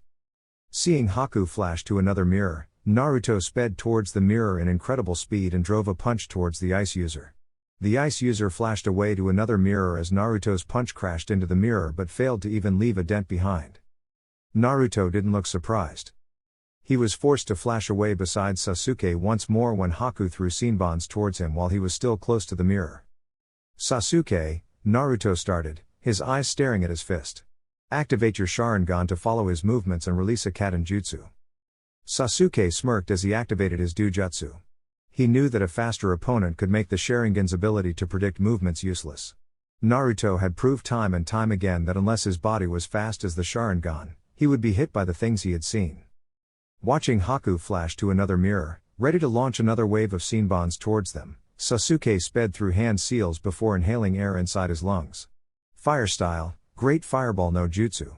Sasuke released a large ball of flames that charged towards Haku. The ice user managed to flash towards another mirror, but the fire-based jutsu was unable to melt the mirror even after crashing into the mirror. Sasuke didn't have time to curse at the ineffectiveness of his jutsu. He twisted around, foreseeing Senbons charging towards Naruto. He quickly pushed the blonde to the side, and the Senbons blew past between them. "I made it in time," Sasuke said, relieved. He glared back at Haku. There was not even a scratch. What was made out of those mirrors anyway? Haku had been surprised to see the Sharingan, but it mattered not. As long as they were inside this mirror, they would not escape. No one had managed to do that before. "No matter what you try, you cannot break the mirrors," he said to the two before flashing towards another mirror. Behind, Sasuke shouted as another wave of Senbons reared towards them. Naruto reacted quickly and blew wind from his mouth, deflecting all the Senbons. He held out his right hand. A malicious chakra that unnerved even Haku surged through the mirrors as Naruto formed a ball of chakra, but diluted by another form of chakra. Naruto had simply created a Rasengan using some of the Kyuubi's power. It would make it effective against the mirrors. He pushed chakra into his leg muscles and right hand for more power. "Sasuke." Hi, Sasuke said, responded calmly, knowing what Naruto wanted him to do even though the blonde hadn't said a thing. The moment Naruto made that jutsu, Sasuke had known that Naruto would need his Dujutsu to make a move. Sasuke traced Haku and stared at him for a moment, before taking out a kunai. He lunged towards the mirror in which Haku stood. The moment he reached it, Haku flashed away. Sasuke saw this with his Sharingan and threw the kunai where the ice user was going to stop. When Haku stopped into another mirror, Naruto flashed in front of him, with his eyes flickering red a bit as the blonde crashed his jutsu into the mirror. Much to shock of Haku, the mirror shattered when the Rasengan crashed into it. Haku still managed to get away from the jutsu, but when he landed on the ground, a distance away, Naruto was right in front of him, right foot raised high. The kick slammed into his mask, cracking it as he was sent backwards. Haku recovered as Sasuke joined Naruto. There were sounds of chirping birds once more. Haku could remember the day he had heard that sound, and he was sure Zabuza would have been killed. He looked towards his master and saw the man bleeding heavily through his left shoulder as if he had been stabbed. He looked tired as well and was held back a hound of dogs. With Kakashi making his move, Haku made his decision. Kakashi was surprised when Haku jumped between him and Zabuza. He could not stop his jutsu from plunging into the ice user's chest. Zabuza grinned, having gotten the chance to attack. But the grin vanished a second later when he sensed something. Naruto had seen Haku moving and decided to attack Zabuza instead when he realized that Haku was going to protect the man. The blonde flashed behind the missing nin above the ground, twisting around with his sword held firmly, wind blazing through it for sharpening. The immobile Zabuza didn't have a chance to do anything when Naruto's blade cleanly cut through his neck, separating the head from the shoulders. Kakashi just watched as Zabuza's head hit the floor. Naruto landed down and walked over to Haku, who was still alive. He didn't care for the man he had killed. Why did you protect him? It was a question of curiosity more than anything. B. Because he was MIM master and I, J. just his T-tool. In the end IIF failed. I see. Naruto looked away. He would not fail to protect what he loved. He would not end up like this. He could not die in front of his mother and only for her to die a second later. It was just unacceptable. Uzumaki Naruto would win this battle and he would never say something like that. Failure was not acceptable. He could not afford it. Ah, it seems that the demon has fallen, Gato said carelessly with a smirk as he walked over the bridge with a large number of mercenaries just behind him. Well, he was worthless anyway. Couldn't kill a couple of shinobi. Naruto, Kakashi said. I may have overused my Sharingan, the Jonin said, and a second later, he fell down. Naruto just glanced over his shoulder and looked back at the monkeys before him. Worthless humans polluting this beautiful world with crime and all sorts of evil intentions. Disgusting humans. He needed to rid of such scumbags from this world. His mother could never be free to leave the Konoha and just enjoy seeing the world with people like them around. The blonde strengthened his grip on the hilt of his sword as he took a step forward. Gato said, wagging his index finger. Tsunami was brought forward, tied up. We have the daughter of Tazuna. If you make a move, she dies. Give me Tazuna and I will give you the worthless woman. A mother held as a hostage. Worthless humans. Hinata, Naruto said. Take Tazuna and get away from the bridge. Sasuke, if you don't want to be painted red by blood, take Kakashi sensei and follow Hinata. That was the only warning they got before Naruto disappeared. Chapter 14 Hokage Office. Team 7 returning from a successful A-rank mission, Kakashi reported to the Sandaime Hokage as his team walked into the office of the Hokage. The Sandaime smiled at the team. A third one, he said. It was their third successful A-rank mission. After the success of their first mission, he had thought it was okay to give them hard challenges. Kakashi had after all praised their teamwork. The Hokage knew firsthand that Naruto was a remarkable shinobi, and with his mind pulling the strings behind, he knew unless they were faced by an immovable object, they would always succeed. Some people were against his decisions, but the Sandaime Hokage didn't really care about what people were saying. Everyone had their own thoughts about certain things. Even if it was members of his own council making the noise, he was the Hokage and thus the commander of Konoha's military power. He could move his pieces as he saw fit. Your team has bettered all other teams, Sarutobi said to Kakashi. And I have really become surprised that you have decided to take your duties as sensei a bit seriously, the old man added. While putting Kakashi in charge of Team 7, he had thought of the possibilities of Kakashi slacking off from his work, but he had not minded. Naruto wasn't the one to slack off, and since the blonde was already training Sasuke, he would have to take Hinata in as well. He had accounted for things to get well even with that. Hinata was improving and he was really happy with it. Of course her clan didn't know about it, and the Sandaime wasn't going to burst Yashi's little bubble. No, he would leave things for Naruto. He was sure the blonde was working some scheme. He didn't mind at all. It was working within his agenda after all. Sasuke was growing steadily and that had brought the elders to barge into his office to demand that special care be given to the boy when it became known that he had awakened the Sharingan. As the only Uchiha in the village using the Sharingan, that was really big news, but the Sandaime was content with how things were proceeding and so he had shot down the thought. "Well, I am blessed with some remarkable genins," Kakashi said a bit lazily, but still had an eye smile. The Sandaime nodded. "Indeed," he said. "Well, I think the only team that could match yours is Guy's team. They have some capable genins with them and his team is a year older than yours. I believe they have your cousin, Hinata. He graduated on top of his class and is hailed as a prodigy of the Hyuga clan, despite being from the branch family." Naruto didn't fail to notice how Hinata reacted when the Sandaime spoke. It was always something when the Hyuga clan was involved. The girl could never really muster the courage to speak out. Well, Naruto had never really ventured into that area. He was really waiting for the right time to work things out. For things to work out for him, Hinata had to regain her title as clan heiress. Yes, that would suit him best. He needed the Hyuga's political power. It was also something else knowing that someone from the branch family was a prodigy and not from the main family. The slave was the best, better than the master. How ironic and amusing at the same time. Naruto figured the Hyugas had a hard time dealing with it. He was certain whoever this Hyuga was, he held some resentment towards the main family. He didn't have much use for that, but those holding much anger in them could be swayed easily. Naruto wasn't going to go that path. Hinata could kill all the birds if he played his cards right. Nothing extreme had to be done on his part. "Please don't mention that to him," Kakashi more or less begged the Sandaime Hokage. Ever since he started hearing about this team, he has been requesting a challenge to see which team is better. Of course I have always refused, but if he hears it from you, he will force the issue. The Sandaime chuckled lightly. "I will see that I don't," he said. Before the Sandaime could say anything, there was a knock on the door. "Enter," the Hokage said.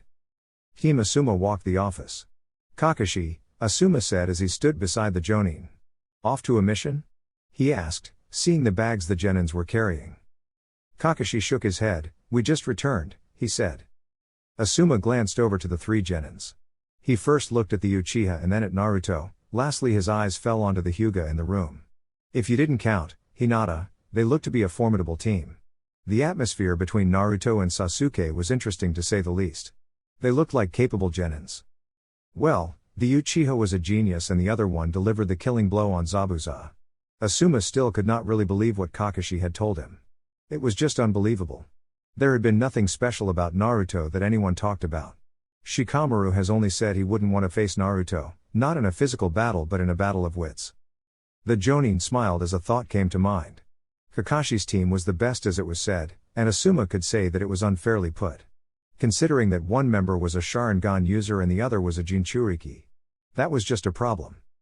"We have completed our B-rank mission," Asuma said with a smile. Ino looked at Naruto but she didn't speak to him. The blonde wasn't the friend that she had gotten to know. Naruto before her was no longer her Black Knight, but had become Hinata's knight. She had heard that the blonde spent time training with her by the blonde's mother. Kushina had even gone as far as to say that she had even invited the Hyuga over to their house for a meal. Perhaps Ino was just jealous that another girl was within Naruto's shadow and she was no longer there with him. He had used his power to protect her, but now he was using it for Hinata while she was stuck with her lazy teammates. Of all people to get Naruto's attention, she never thought that Hinata would be one of them. Naruto didn't do pity. She knew that firsthand. Her Naruto would have simply looked away if someone was crying for help. He was cold like that, and Ino had liked that indifferent side of him. Ino left her thoughts when she saw that everyone, but Naruto, was leaving the office. She followed her teammates from behind, but before she left the office, she glanced at Naruto. The Yamanaka was the last one to leave the office and once she was out, she looked at Hinata with a smile. "So Hinata?" Ino started in a slightly innocent tone. "What's up with you and Naruto?" She went on about to ask the question just like that. Everyone in Team 7 and Asuma went on to give the girl a look at her question. "What?" Ino asked, seeing the looks she was being given. "I'm just curious." Hinata just wanted to run away now. There was really nothing going on between her and Naruto and that was the truth. But the fact that Ino had asked such a question and gotten her mind racing to the possibilities and a certain question like, what if? Luckily for her, Shikamaru responded. "Why don't you just go and ask Naruto himself?" The Nara said. He had merely said that out of curiosity as he wanted to see how his teammate would respond to the question. He did have some moments with Naruto in a game of shogi. That was all they did anyway. Naruto did not chill to relax, he sharpened his wits in a game with him and then retreated back to his activities. Ino wasn't really taking her shinobi life seriously, and considering how serious Naruto was with his life, well, considering everything, it was understandable. It was obvious that they would not get along as they used to. Perhaps if Ino focused on training, then Naruto wouldn't be distancing himself from her. With more time he spends playing shogi with Naruto, Shikamaru has discovered that the blonde only uses pieces he sees as useful. If a piece is useless on the strategy he has, he was going to sacrifice it or just discard it. The blonde had even mused on just throwing it away if it was within the rules of the game. It was really possible that Naruto didn't see any benefit in associating with Ino anymore. That bastard probably wouldn't answer me, Ino said with a frown on her lips. Naruto would never ignore her if she tried talking to him. He had never done that, but that didn't mean he would answer every question she asked. You jealous? Kuji asked the Yamanaka, or just mad that you have been replaced? Of course not, Ino exclaimed. Hinata wasn't her competition. She was sure that Naruto didn't do the thing of liking girls. But that didn't mean that it didn't bother her when he gave his attention to another girl aside from her. Anyo, Hinata started playing with her fingers. And Naruto-kun is just my teammate and S-sensei. The Hyuga managed to say before saying her goodbye to Kakashi. Don't forget that we meet again tomorrow, the Jonin called out as the Hyuga rushed away from the group. Hinata nodded before she disappeared into a corner. So Kakashi, how about Brai later on with our teams? Asuma suggested. Kakashi shook his head. Already made plans, he said. Maybe some other time. He turned towards Sasuke and spoke. Tomorrow at 10 a.m., usual place. He was gone in swirl of leaves after those words left his mouth. Meanwhile. You've really done well in the team, the Sandaime said to Naruto. Well, considering the fact that the blonde was strong enough to be Jonin at least, it was something. Someone would have struggled to pull it off, but Naruto was doing well. That was why he was not denying Team 7A rank missions. Perhaps it was a little unfair to other teams, but as long as no one was complaining, the Sandaime was content with how things were. The masked shinobi may not know, but Kakashi's team literally has 2 Jonins and 2 Genins. Sasuke could even be considered a low Chunin if one liked to be put an argument in the matter. It was okay since most people thought that Uchiha was the star of the team and the rest of his teammates were just learning from him. The Sandaime couldn't wait for the day Hinata proves everyone wrong and when Naruto does show Konoha what he can really do. I have not been focused on the fact that I have been reduced to a mere Genin. The rankings really mean little to me. Besides, with the mission I have been doing, it hardly matters, Naruto said. The Sandaime nodded. The Chunin exams are going to happen in this village the day after tomorrow. The old man paused for a moment to examine Naruto's reaction to the news. He got nothing and so he just continued speaking. Kakashi will nominate your team to enter the exams even though Sasuke and Hinata can be said to be fresh Genins. I believe with the amount of effort you have put in them, those two can make the village proud. Naruto merely nodded. He reasoned knowing that the Chunin exams were coming and going to be held in the village was one of the reasons the Sandaime Hokage decided to put him as a Genin. The old man probably wanted him to make a show in front of the whole village. They are ready, Naruto said. Sasuke would go on a rampage if he is denied the opportunity and I think this will be a good opportunity. The blonde trailed off as some thoughts connected in his head. He smiled. A second later, his smile turned into a chuckle. 3 seconds later, he was slightly indifferent. It is such a rare thing to hear you laugh, the Sandaime Hokage said. What amuses you, Naruto? How things are playing out, the blonde said. I never thought that your schemes would lead to such a path. I had considered things, but I never thought you would be smiling at the end of the day as I imagine you will be during the exams. When you do put your mind to work, you truly show why they call you the professor. Naruto had thought that things would favor him immensely. He was playing the Sandaime's game but on his terms, but at the end of the day, the old man would be getting what he was planning to get and then some. They had one thing in common and that was what made the plot work. The old man didn't even have to lift a finger. He just pushed the pieces and he played the role perfectly. It was a little sad. He'd thought he would be getting over the old man, but it was apparent that he was still too young to outfox the professor. Things were not out of control nevertheless. Nothing had changed. Don't give me so much praise, Naruto-kun, the Sandaime said with an innocent smile. I didn't do anything, you're the one who has been doing things. Well, he was right about that. In any case, it seems you understand things, the old man continued. You were going to say it will be a good opportunity for Hinata to showcase her abilities. Most people have dismissed her, The Hyuga clan especially. I know Hiashi will be rooting for Neji-kun, but imagine what will happen if the daughter he discarded and stripped is heiress of his clan performing well against the clan's prodigy. Whether Hinata wins or not, it doesn't matter, as long as she puts a good fight. Nobody would be expecting her to win the match or even put a decent effort to down the experienced Shin'an in the form of the Neji. She was a failure of her clan, but he was hoping she would push Neji to his limits, and put a fight that would leave Hiashi speechless and red-faced. What makes you think that Hinata will get to the finals, and what makes you think that they will even fight against each other? Naruto asked calmly. Are you going to rig the matches? That would be unethical, the Sandaime Hokage said with a smile. You're going to make sure she makes it to the final round, will you not? If she doesn't make it, all your efforts would have been for nothing. This was nothing like being put on checkmate. And Danzo thought the Sandaime was naive and stupid. Idiot. The old man was a cunning fox. He comforted with the left hand and searched with the right hand, a slippery snake just like his former student Orochimaru. Sometimes Naruto detested that innocent smile in the old man's face. I guess you win this game, Naruto said after a few moments of silence. You will get your winnings during the finals. I will make sure that Hinata reaches the center stage. I have no doubt you will do so, the old man said confidently. Now that we are done with that, you will be having guests tomorrow. The Kazekage's children are going to come to the village to attend the Chunin exams. I have arranged for them to stay with you and your mother.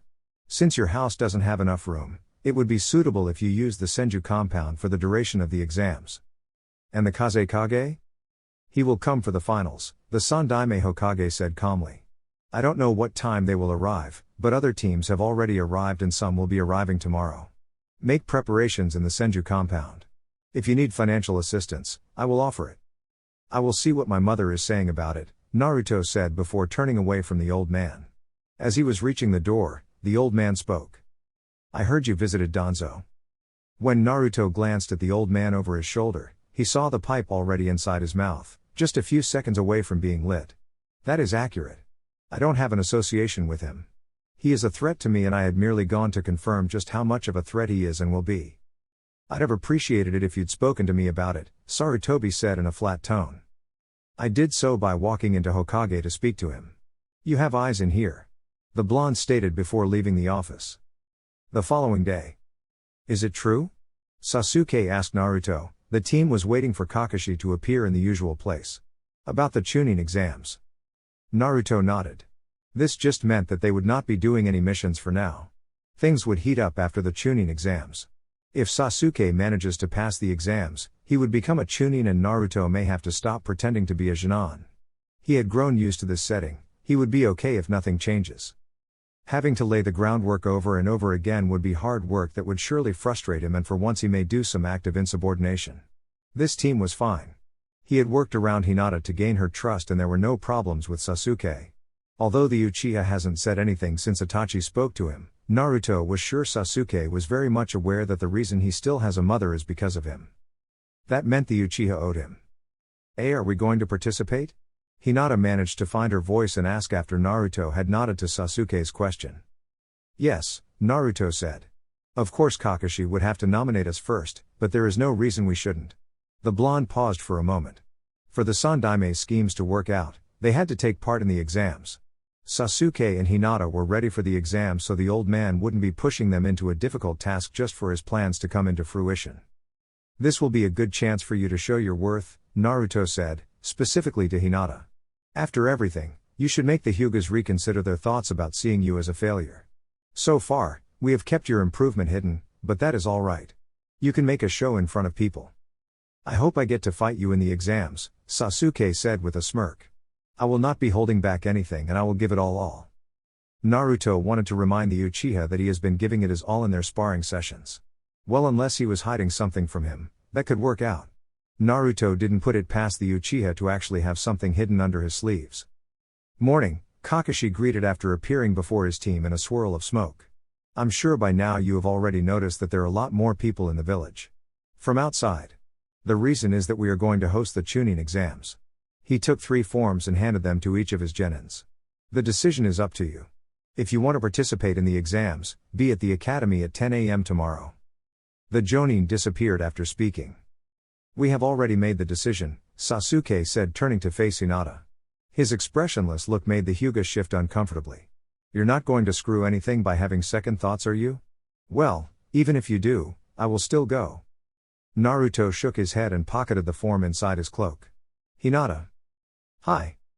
Go home, relax, and calm your mind. Tomorrow, be at the academy, Naruto said before walking away, Sasuke right on his tail. Naruto felt that the Uchiha was boring holes at the back of his head as they walked. He didn't say anything about it for a few minutes until they reached the village streets. Is there something you want to say to me? About my brother, Sasuke spoke under his breath. His voice was barely audible, but Naruto heard him. I wanted to. The Uchiha was cut off when someone called Naruto's name. Naruto. Sasuke turned around and saw 3 people walking towards them. He recognized the blonde in the middle as Naruto's fiancée. Did that mean that those 2 were her brothers? His mother had told him that the Kazekage had 3 children and Naruto was contracted to marry the elder one. Tamari was her name if he was not mistaken. As the 3 neared them, Sasuke glanced at Naruto, who'd also turned to face the Sand siblings. The Raven saw a small smile in Naruto's lips. It wasn't just a flat smile, but a smile that resembled something he saw when the blonde was around his mother. Sasuke was a bit surprised, even though his expression remained blank. Tamari, Naruto said with a small warm smile.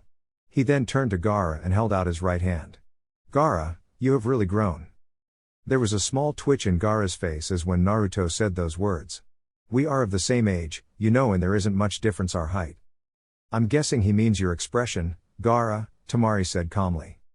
When the elder sibling spoke, Naruto turned to her for a moment before facing the other sibling. Kankuro, there was an obvious difference in his tone and the lack of smile. Kankuro merely grunted in response. You must be tired from your journey. Follow me. This must be Uchiha Sasuke, Gaara said in a quiet tone, his expressionless mask facing the young Uchiha. Naruto nodded, yes, he said before folding his hands across his chest. Sasuke followed the 4, walking beside Naruto. He wanted to say something important to Naruto, but it appeared that it would have to wait since there were people around them and he wasn't stupid enough to say that the blonde wasn't aware of it. He decided to just follow because he really had nothing better to do. This feels a little different, Tamari said as she narrowed her gaze around the streets. It was a little different because the village she came from saw her as something else. Well, she was the Kazekage's daughter and people didn't outwardly send her heated glare out of nowhere. Boys would not approach her because of her parentage. It was not many people sending her a glare, but a few, she could count them in her hands. She could not understand why they were glaring at her. The reason really did avoid her mind. Why? Was it because they hated Naruto? Despite the many years that have passed in the sand, some people were still wary around Gaara even though he has turned a new leaf in his life since the Kushina reworked his seal. Their father had even started acknowledging him as his son. She could go on to say that they were a happy family once again. Still, she could say some resentment towards Gaara was justified.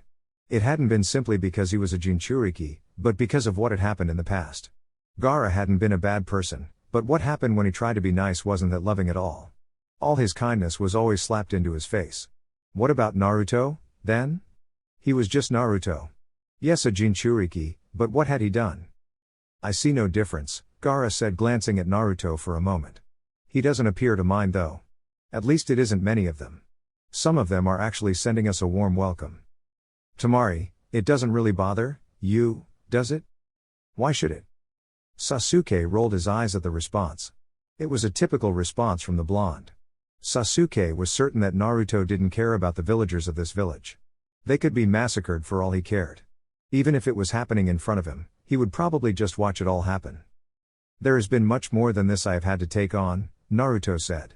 Most are content with this because it has brought an ally in Suna, while some resent that Uzumaki Naruto of all people is to be married to the daughter of the Kazekage. This is despite the fact that I am the previous Kage's son. At least most people are happy with this. Tamari offered the positive with a smile. It's temporary, Naruto stated. Nothing with these people will last forever. If anything bad happens, like if Suna betrays Konoha, I will be blamed for it. They will likely say that I housed them, gave them everything they needed to know about Konoha. But Suna would never betray Konoha, Gaara said firmly. I know, Naruto said. I wouldn't forgive you people if you did something like that. But I was merely making a point. When Itachi did what he did, no one in their wildest dreams ever thought he would do it, but he did, and because I was associated with him, some said it is the demon that drove him bad. Sasuke hadn't really known that Naruto had also suffered from Itachi's actions. Yes, people had also blamed him for the actions, and yet he didn't resent Itachi one bit, and he hadn't gone on to say that Itachi did what he did because he was ordered to do it by Danzo. He had kept the secret and held on to his brother's wishes. Was that something he should thank or praise the blonde of? Naruto was mentally strong and always stays strong to what he believes in. He never seems to waver? Where WSS that power coming from? Sasuke could not come up with the answer. Naruto suddenly stopped and then turned to face Sasuke. He addressed the Uchiha. Lead Kankuro and Gaara to the Senju compound. I will follow shortly. Sasuke merely grunted in response. He was all but certain that Naruto was going to the flower shop to talk to his mother. He didn't delude himself into thinking that the blonde was taking Temari out to do something. He would be shocked if something like that happened willingly. But it was something that he was taking just her only. Come on Temari, Naruto said to the blonde, turning into a corner. The blonde looked at her brothers for a moment before following Naruto. Where are we going? She asked as she caught up to her fellow blonde. To my mother, Naruto said. He glanced at the girl at the corner of his eyes as he spoke. I thought your father would be accompanying you to the village. You're not just any children, but a lot more like the royal children of the sand. Temari frowned at the thought of her father. We came with our sensei, he went to speak to the Hokage after we entered the village. But I am sure he will be here for the finals. The man didn't even see us out of the village. Naruto raised an eyebrow at the bitterness in her tone. Something wrong with your father? The man I know would not act like that. Over the past weeks he has changed. He is like a different person. He no longer interacts with us. He feels cold. I wouldn't be surprised if someone said he was possessed, Temari said after a few moments of silence. What would it do, if she hid that from Naruto? Perhaps maybe I've just been thinking too deeply about it. I know my mother best. If she was possessed, I'd notice it. I cannot say that you are wrong because I don't know the circumstances. I wouldn't put anything past this world though. Anything is possible. In any case, since you're someone my mother has allowed into our family, after the games I shall go to Suna with you just to confirm. Temari smiled. You don't need to go that far, she said, still happy about the gesture. Naruto shrugged. While I just tolerate it, my mother has allowed you to call her mother, and I know for certain she wouldn't be happy if she found that your father is being bad. Besides, I am your fiancé, it's only logical that I look after your mental health. Logic, huh? Temari wondered out loud. It had nothing to do with emotions. It was something like principle. Did she wish emotions were evolved in that thought? Perhaps. Is there something wrong? Temari shook her head. I'm just wondering if we will ever reach that point of love our parents want us to reach. We are okay now, but will we ever cross that border? I don't think about such things. I believe the heart sometimes misleads, Naruto said calmly.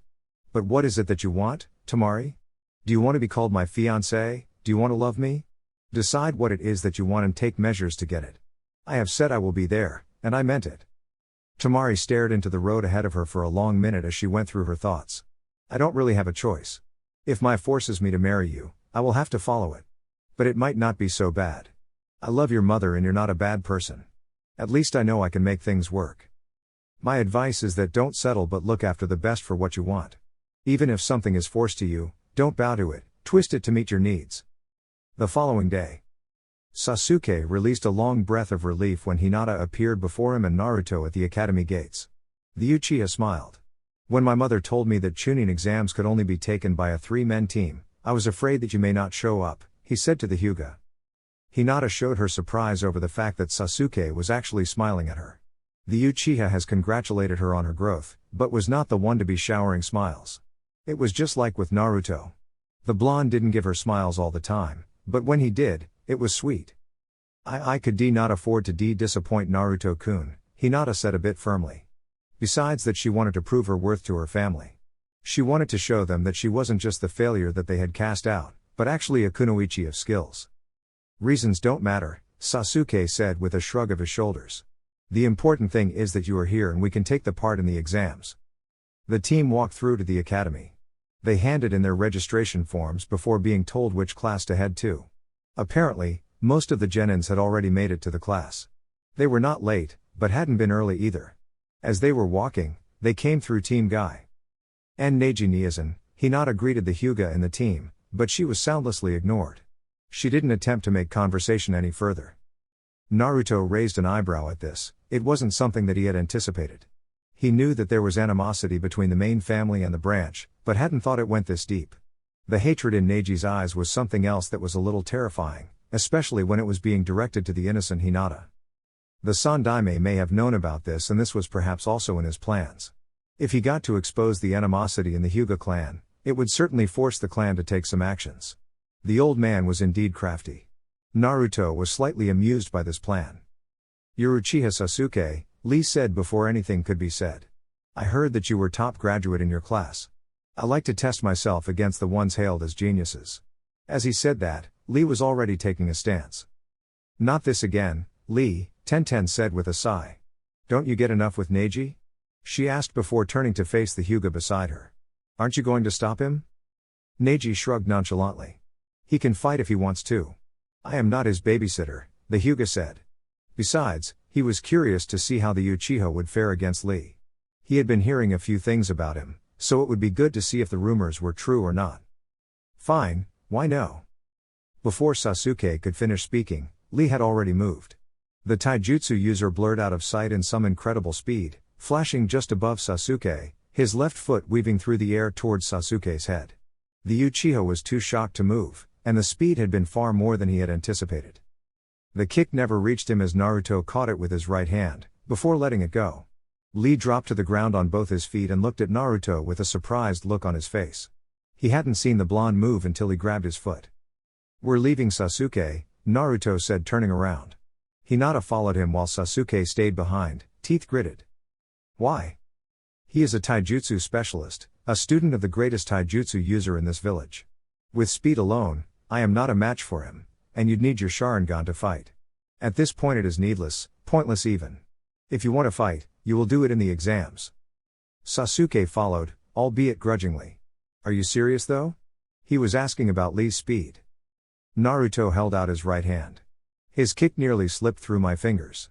I had to strengthen them with chakra to hold him. From what I know about Guy, I assume he carries weights.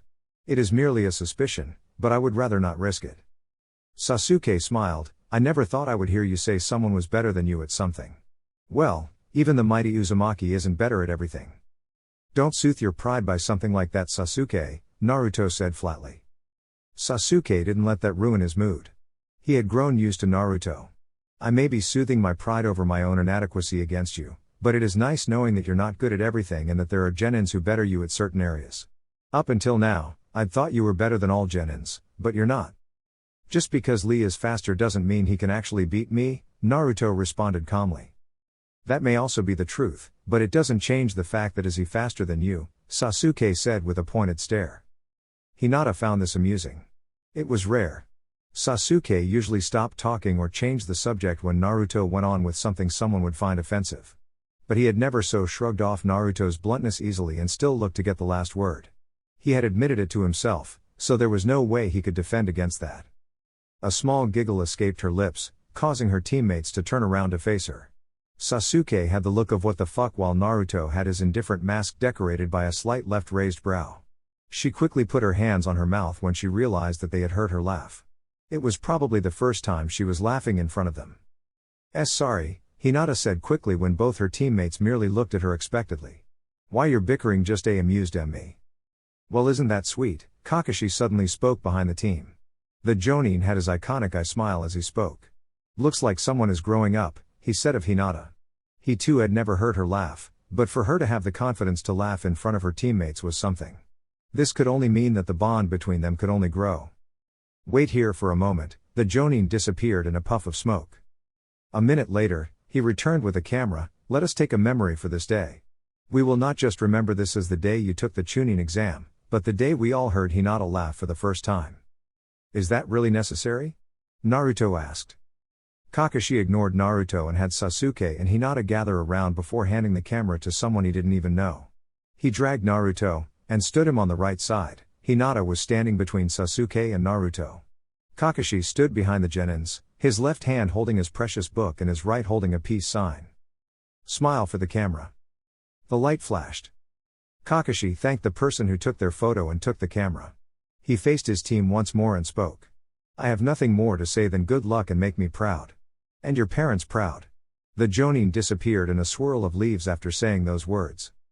Naruto just shook his head and walked away with his teammates following him from behind. They made it to the class the others were supposed to be. The moment Naruto opened the door, he was assaulted by different waves of killing intent. It would shake someone else, but Naruto found it a bit amusing. Little humans trying to intimidate him with such weak intents? If he released doses of the Kyuubi's intent, they would run off from this class and some may even lose everything in their guts. Some would be on the floor, unable to withstand the pressure. A killing intent was supposed to accomplish something like that, not this. Something amusing? A very Nara Shikamaru asked Naruto, settling about a couple of feet away from the blonde. Naruto turned to face the Nara before responding. Yes, the weak attempt to intimidate me, he said. He caught the eyes of other teams. He raised an eyebrow seeing Ino. Ino? I must say, I am very much surprised to see you here. What? Why? Ino demanded from the blonde. You have not changed from the days you were in the academy, Naruto responded calmly. I sense and see no change at all. What is that supposed to mean? Training, I presume, Shikamaru muttered quietly. Like him, Ino hardly trained and he could say that was something Naruto found to be disappointing. Kiba's team is also here. The Nara paused, seeing Team Guy. That makes fresh 12 Konoha Genins participating in the exams. Or Konoha 12, Kiba offered before turning his attention to Hinata. He smiled at the Hyuga. Hinata, have these bastards been treating you well? Because I swear if they have been mistreating you. Akamaru finished for his partner with a bark. What would you do? Sasuke asked challengingly. I'd beat both of you up. Kiba more or less roared in a loud tone, perhaps to put a more convincing act for him to be a little believable. To Sasuke, it was a bad joke that wasn't even amusing. He merely shook his head in response. They were soon approached by a male nin, looking old. He spoke about having years of experience as a Genin and taking part in the exams and offered them information on any candidate as he had collected information during his days as a Genin. Give me information on Uzumaki Naruto, Shikamaru asked merely out of curiosity. Kabuto took out a card, Uzumaki Naruto. He looked at the card and then faced the blonde. Taijutsu skills, high Chunin, Kenjutsu, low Jonin level, ninjutsu. I don't know much except for the use of the Rasengan, the Yondaime Hokage's famous jutsu. Missions, 5A ranked Mise Kabuto trailed off when his card was cut in half. Naruto, how come you have done 5A ranked missions? We have only done 3A ranked missions as a team? Sasuke asked. Naruto's missions beside, Team 7 had done 3A ranked missions? Everyone had a look of surprise and shock on their expressions. I did the 2 missions on my own before I joined you too, Naruto responded with a shrug of his shoulders. But his eyes were firmly on Kabuto, looking at the nin with a calculative look masked with curiosity. Kabuto knew when someone was looking at him with calculative eyes. By that he figured if Naruto's teammates didn't know about the missions and the look Naruto was giving him, they weren't supposed to be known. Yet, why was the blonde looking at him as if he was plotting something? Yakashi Kabuto, was it? He didn't wait for the nin to respond as he turned away. Sasuke, you only have to watch out for him, he said pointing at Kabuto, Lee and Subaku no Gara. The first part of the exam came and passed. A great deal of Genin teams were eliminated from the first part of the exam and the remaining were sent towards the Forest of Death for the second exam. They were with the delightfully sadistic Anko as their proctor. Naruto could agree with the woman that there were a lot of teams going into the second round and he really didn't want many of them entering the second round. He would be forced to take matters into his own hands. He had studied the way the exams were held in this village and knew what would happen if things went in a way he would not like. The Forest of Death would do its job to eliminate some teams though, and Naruto was happy with that. As they stepped into the Forest of Death, Hinata felt a chill run down her spine. She could tell that this was a very dangerous place for her to be, but she could not run back because she was afraid. She had her teammates with her, and she knew that they would not leave her alone. They would be with her all the way. If Naruto was with her, nothing could go wrong. They walked for a few minutes before resting out under a tree. We can't just stand here, Sasuke spoke through gritted teeth. We need to move out and get another scroll or else we will fail. Naruto didn't share Sasuke's thoughts. Not possible, the blonde said. We will make it, but we must not make hasty movements. Let us relax for now. We will reach the destination tomorrow. For now we can look around and wait to see what will happen. What if other teams get there before we could? Not going to happen, Naruto said with impatience. Don't make me repeat myself, Sasuke. We will wait and move later on. This is a survival test and it doesn't matter who gets there first, but what matters is getting there on time and with the needed scrolls. Sasuke accepted what Naruto was saying, although it took an hour before he could calm down. All that time Naruto was doing some light training with Hinata. He really could not understand the blonde sometimes. They were in the middle of an exam, and he seemed to be worried about training Hinata rather than handling the important matters. Well, at least this was Naruto he was dealing with. He knew the blonde would not allow them to fail. While he wasn't all that up in the blonde's mind, he knew Naruto was someone who did a few schemings of his own. His mother had even admitted it. It was late at night. Naruto summoned his sword and placed it behind him on a sheath, Anbu gear on, his cloak removed, just for the night. Where are you going? I am going on a hunt, Naruto responded calmly. Since you only like using your mind when it is convenient to you, I will tell you something. I just didn't have us sit here so that I could actually train Hinata. I was merely tiring her out while my clones searched for locations of the teams. Sasuke smirked. Even though the blonde had insulted him, he focused on the good point. He really did like the way Naruto thought sometimes. With Hinata out for the night, the blonde could hunt for the scrolls at night while others were sleeping. What sort of creature did its hunts at night? An owl? Naruto was not really an owl, right? I am coming with, Sasuke said firmly, leaving Naruto with no choice. The blonde didn't deny the Uchiha the chance to do so. He nodded and created 2 clones to stay with Hinata in case something happens. We are going to remove the weak links and take their scrolls. Use your kunais, no ninjutsu. We have to be silent and effective. There is a lot of ground that we must cover. That is fine by me, Sasuke said, grinning in all corners. He had been itching for a good battle and this was his chance to do something. With Naruto it was always fun. Why had he even questioned the blonde before? He really should never do it again.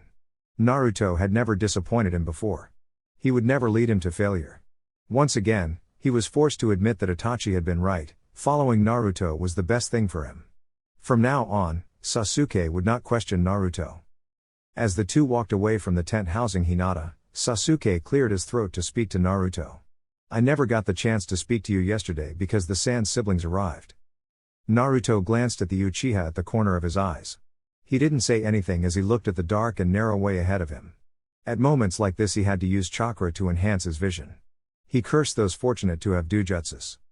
You want to talk about Itachi? I don't really want to talk to him, but I just want to thank you, the Uchiha said in a quiet tone. The words seemed to have gone through a mountain just to climb out of his throat.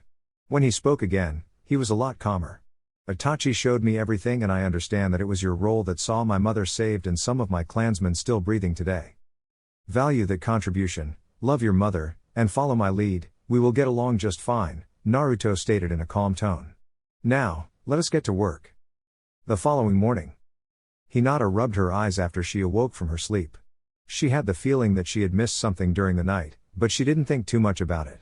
Waking up inside a tent wasn't a first experience for her. She had been doing missions before and they had been forced to sleep out in the clearing. She was feeling a bit hungry though. She hadn't eaten anything last night and she was looking for a bath to clean herself. A girl needed to keep her body in check. Sasuke and Naruto were already up, both were sitting on a log staring into a map. When she walked out of the tent, Naruto turned to face her before he spoke. Pack everything, we have to move out. Hinata opened her mouth to say something, but she quickly shut it. She hadn't been about to question Naruto, had she? When Naruto stared at her with an expressionless face, the Hyuga felt as if she could just run back to her tent and hide. She would have done so had the blonde no spoken to her. Say what you want to say. It was clear to Hinata that the blonde was demanding that she speak her mind and he would not accept anything less than her mind. He wanted to hear the words she wanted to say. Hinata had been in this position before and she knew the best way to handle it was to speak her thoughts. It wasn't like the blonde would get angry or laugh at her anyway. I'm a little hungry. Hinata all but mumbled. We will eat when we get to a good place. This isn't a good place. We are moving towards a stream of water that will also help us freshen up and we can catch some fish to eat. We aren't carrying food in our storage seals.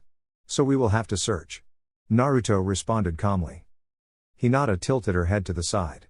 She should have expected Naruto to say something like that. The blonde has always carried himself like a royal prince. You wouldn't find him all messed up, but he always had a certain style with what he wore and how he walked as well as with the people he associated with. Shaking her thoughts, Hinata nodded and turned away from the two and packed up everything before handing Naruto the small bag that contained everything. The blonde sealed the bag away and the team left the place, heading towards a stream of water. It wasn't long before they were able to find the stream and then settled down. Hinata had excused herself from the boys in order to bath safely away from their eyes. By the time she returned, her teammates were sitting by a small fire, already eating the fish they had caught. Hinata joined them in silence. "Eat up quickly so we can leave. We have the scroll we need. So hanging around here isn't an option," Sasuke said to Hinata in a strong tone. The Hyuga turned to Naruto as if to ask for permission to follow Sasuke's demands, but the blonde seemed to be in another world, as he savored his food. He was eating in a slow pace, not hurried. Hinata nodded to Sasuke before something hit her. They already had the scroll they needed? But they hadn't fought any team since yesterday. Hinata shook her head. It was possible that they had moved at night. She wouldn't put it past Naruto to have planned something like that while she was sleeping. It didn't even surprise her that they already had the scroll they needed. What would her surprise would be if they only had one scroll? Eating was done and dusted and the team headed deep into the forest once more. They were brought to a halt when powerful gusts of wind suddenly crashed into them, sending the three backwards.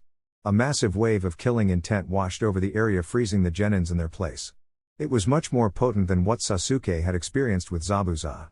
Whoever had done this was seriously deadly, much more than the dead missing nin. Hinata was not faring any better than Sasuke. The Hyuga was on her knees, breathing harshly as if she had been forced into a couple of laps around the hidden leaf.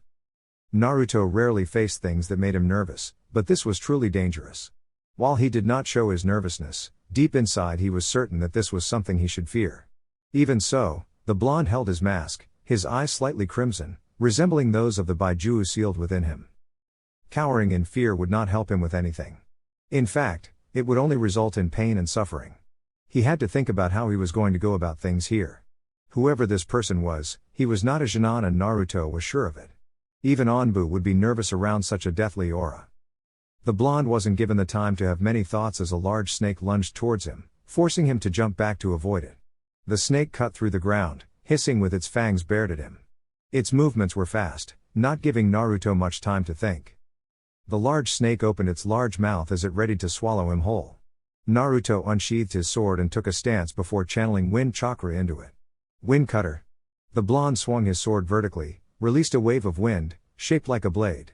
The jutsu traveled towards the snake and when it collided with it, the snake disappeared in a puff of smoke. Another snake hissed from behind the blonde, lunging towards him.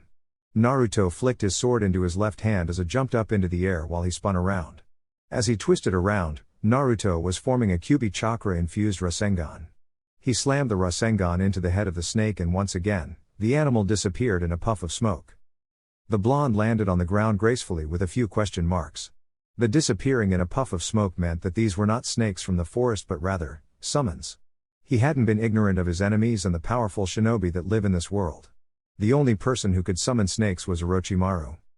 Naruto lost his indifferent mask, putting on a look of contempt with his eyes slightly shadowed, and his lips were slightly curled upside down into a frown. This was not battle that could be won by normal means. He could either use the Sharingan or that jutsu.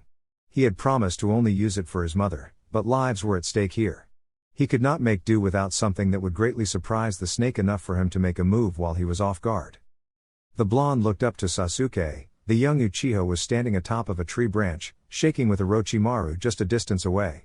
He disappeared in a blur and appeared beside the Uchiha. He faced their attacker fully, and was not disappointed to see behind the shedding skin was the person he had suspected. Orochimaru, Naruto stated, summoning his three-pronged kunai. "What are you doing attacking children?" Naruto asked in a cold tone, his eyes flashing crimson as he spoke. Orochimaru could not mistake the power of the Kyuubi even if it was just a small dose of it. That meant that he was facing the Kyuubi's Jinchuriki and Minato's son. He didn't have much interest in the blonde, he was looking for Sasuke. Still, that look the blonde was giving him was not the look of a child.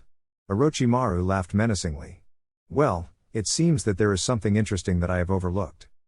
Naruto flung the kunai on his head towards Orochimaru in blinding speed. The snake Sanin merely bent his neck in ways it shouldn't, but that was enough for the kunai to zip past his head. The kunai had been aimed straight at his forehead. Naruto suddenly disappeared into thin air and appeared behind Orochimaru. "Huh?" Orochimaru blinked, seeing his vision change. He had been staring at the blonde, but then he suddenly disappeared and the next thing was that the world started move sideways. No, his head was the one moving. Naruto had separated it from his shoulders. Rasengan. The blonde did not waste time before slamming the Crimson Jutsu into the back of the Sannin. The QB-powered jutsu grind through Orochimaru's back, making a hole, before the body was sent crashing into the ground. When the snake hit the ground, there was a loud explosion as the jutsu set off. Naruto flung his kunai straight towards where Orochimaru's head had fallen. He flashed there and stood over the snake's head. "You're not yet dead. This surpasses the limits of humans," the blonde said, holding out his right hand, the QB-infused Rasengan being formed once again. "This should be enough to obliterate your head." The blonde didn't get the chance to slam the jutsu into the head because multiple small snakes rushed towards him, coming from where Orochimaru's body had crashed. Naruto responded by throwing his kunai towards Sasuke. He flashed beside the Uchiha and grabbed him by the shoulder before throwing the kunai towards Hinata. He disappeared into thin air, and appeared beside Hinata. He flung the girl over his left shoulder. "QB," he said. "I know," the Baijuo said before forcing its chakra out of the seal. The crimson chakra covered Naruto's legs up to his waist. Without much said and not even a glance at Orochimaru, the blonde vanished along with his teammates. The destination was the tower. From the small crater, clothes in tatters, Orochimaru stood up slowly with a frown on his lips. He glared at the hole on his chest. He wasn't healing as quickly as he should. There were traces of the QB's chakra inside his wound and it was destroying his flesh slowly. That damn brat had specifically used the jutsu because he knew a Baijuo's chakra was like poison into a body of a human. If he allowed the chakra to enter his system, it would be all over for him. He had even failed to brand Sasuke, but that wasn't much of a problem now. He had found something interesting, Naruto to be precise. The blonde was something special that he needed to look into if he was going to discover what made him tick. 2 hours later. Anko had a baffled look on her face as she stared at the blonde standing her. The blonde was staring right back at the Sandaime Hokage inside the old man's office. His staring contest with the Hokage wasn't what had baffled her, but what he had said. "Let me get this straight," Anko said in a measured tone. "You beat Orochimaru and left him with a hole inside his chest, and although you have a history with Anbu, that shouldn't be possible. Not even Kakashi can go toe-and-toe against the snake." "I never said I beat Orochimaru, I didn't just leave him with a hole on his chest, I had severed his head off his shoulders," Naruto stated calmly. Was it that much of a big deal that he had done what he did against Orochimaru? Sure, the snake was a Sannin and all-powerful, but things could happen when you underestimate genins. He also had the element of surprise in his favor. He had been more or less lucky in his encounter with Orochimaru. Naruto wasn't going to count it as victory. "That is Orochimaru, Naruto," Kakashi stressed the name. "When I was younger, I couldn't even face him because he was just too powerful." Naruto shrugged indifferently. The Sandaime Hokage cleared his throat to get everyone's attention. "How did you do it, Naruto?" Hiruzen was less shocked than the two jonins flanking both sides of Naruto. Considering what the blonde had in his arsenal, he was less shocked. He knew firsthand that Orochimaru was highly arrogant and wouldn't have even thought about taking kids seriously. With that in mind, the Sannin being humiliated in that way by Naruto was not out of the question. Perhaps one would have been too frightened to fight, but Naruto wasn't a normal kid, was he?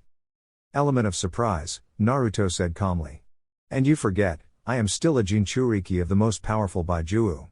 I may not have access to all its powers, but I do have access to some of its power." "Element of surprise, huh?"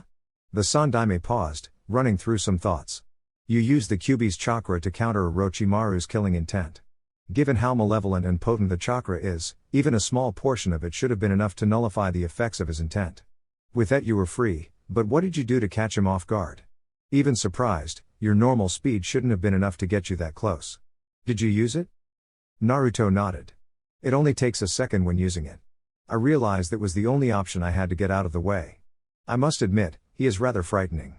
I had never been so nervous against a foe before, but facing him, I was nervous." The blonde paused for a moment. "He was after Sasuke, wasn't he?"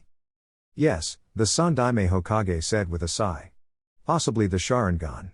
In any case, you should return to your teammates. We will talk after the second exam is done. At this stage, the exam is still active." Naruto merely nodded and disappeared via sunshine. "You're continuing with the exams?" Kakashi asked. "Isn't it a bit dangerous with Orochimaru out there?" "Well, he did say that if the exam was stopped he would destroy the leaf," Anko pointed out. She smiled, It doesn't sound so threatening now that I know that it came from a man who had his head severed off his shoulders by a brat. The snake mistress added with a grin.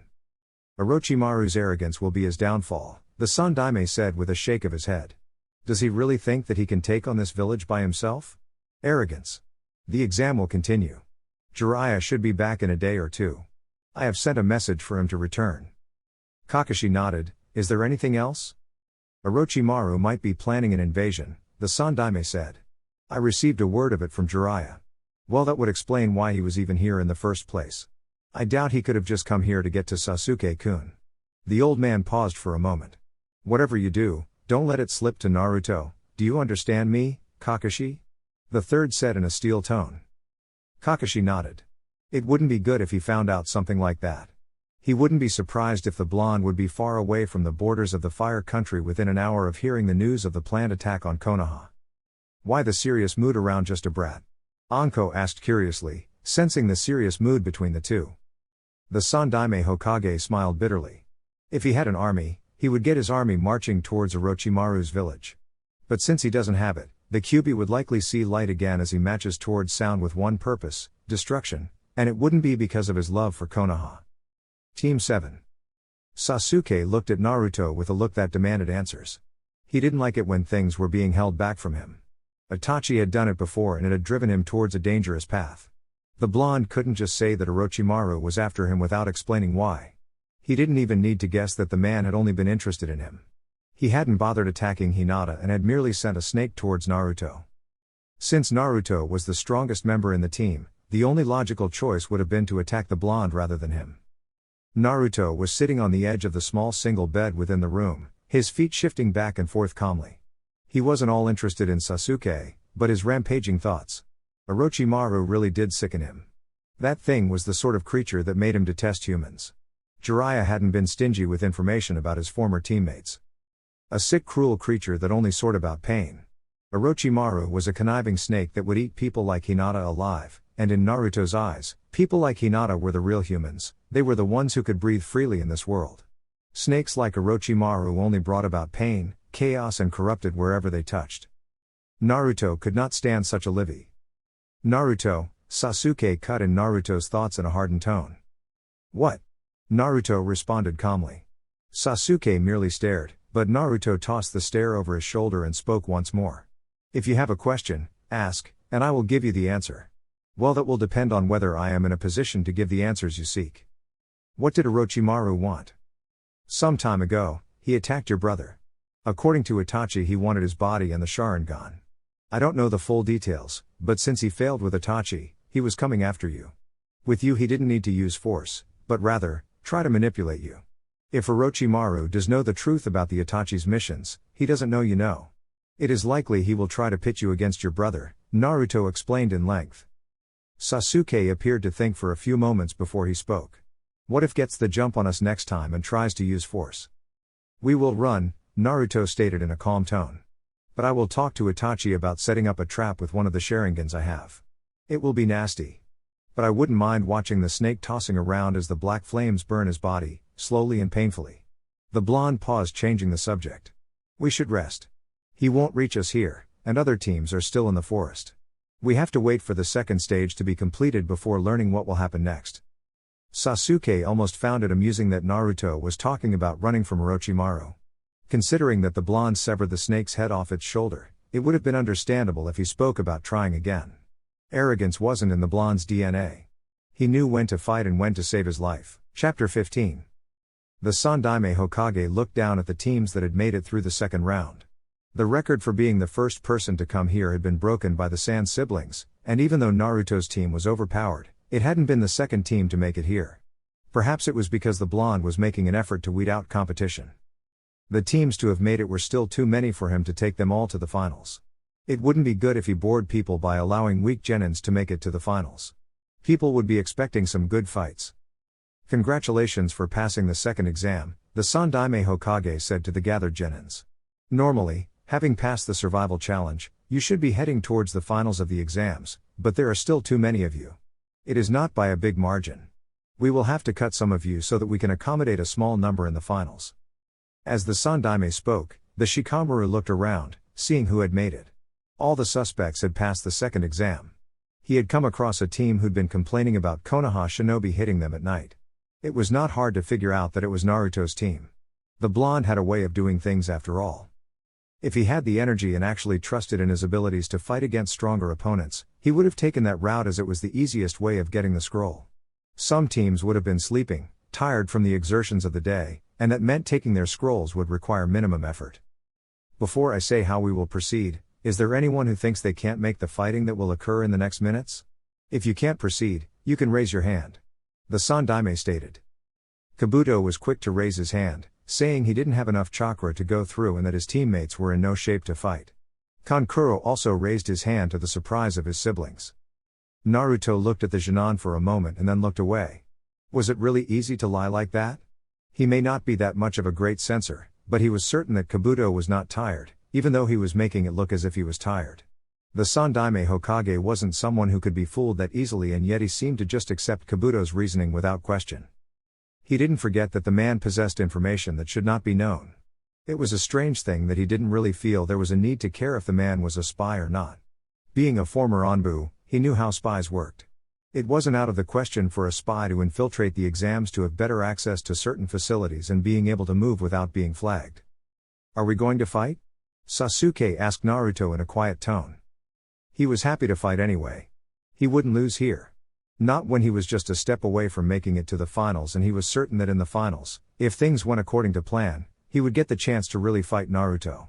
He would also get the chance to fight other strong genins. That was something he was really looking forward to. So far there hadn't been anyone who provided anything that would make him feel pressured. Sure, the raids he did with Naruto were fun, but there had been nothing that made him feel pressed against the wall. He needed to experience that in order to see how strong he has become. Measuring himself against Naruto wasn't really fair, even though he was loath to admit that. Likely, Naruto responded in one simple word. He didn't say anything further as the Sandaime spoke once more. We are going to proceed in this way, the old man started. The teams with the most scrolls will be exempted from this round and will head straight to the drawing board for the finals. And the remaining teams will have to fight to secure a spot to the finals. Not fair. We all passed the second exam, we must all be treated fairly. Why do we even get to fight while the others get a safe passage?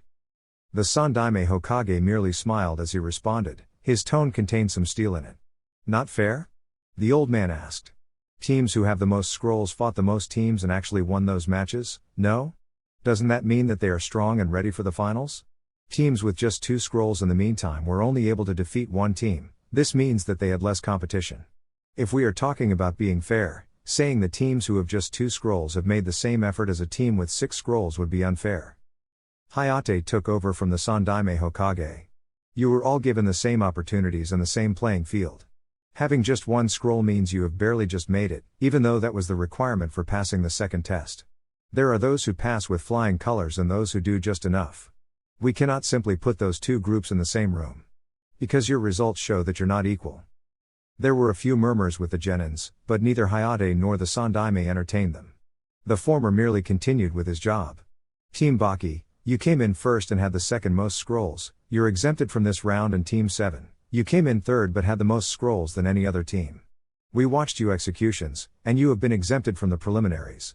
He paused for a moment and pointed at the balcony. If you could just go and wait over there.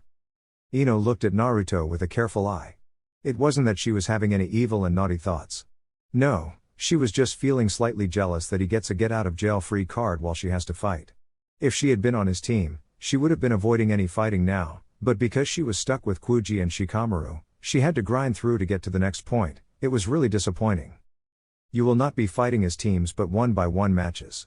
Know that right now, you don't represent your team, but actually your village and yourself. Those who will win their matches will go the finals. We will draw the matches for the preliminaries right now, Hayate said. The first match was drawn, Ino vs Sakura.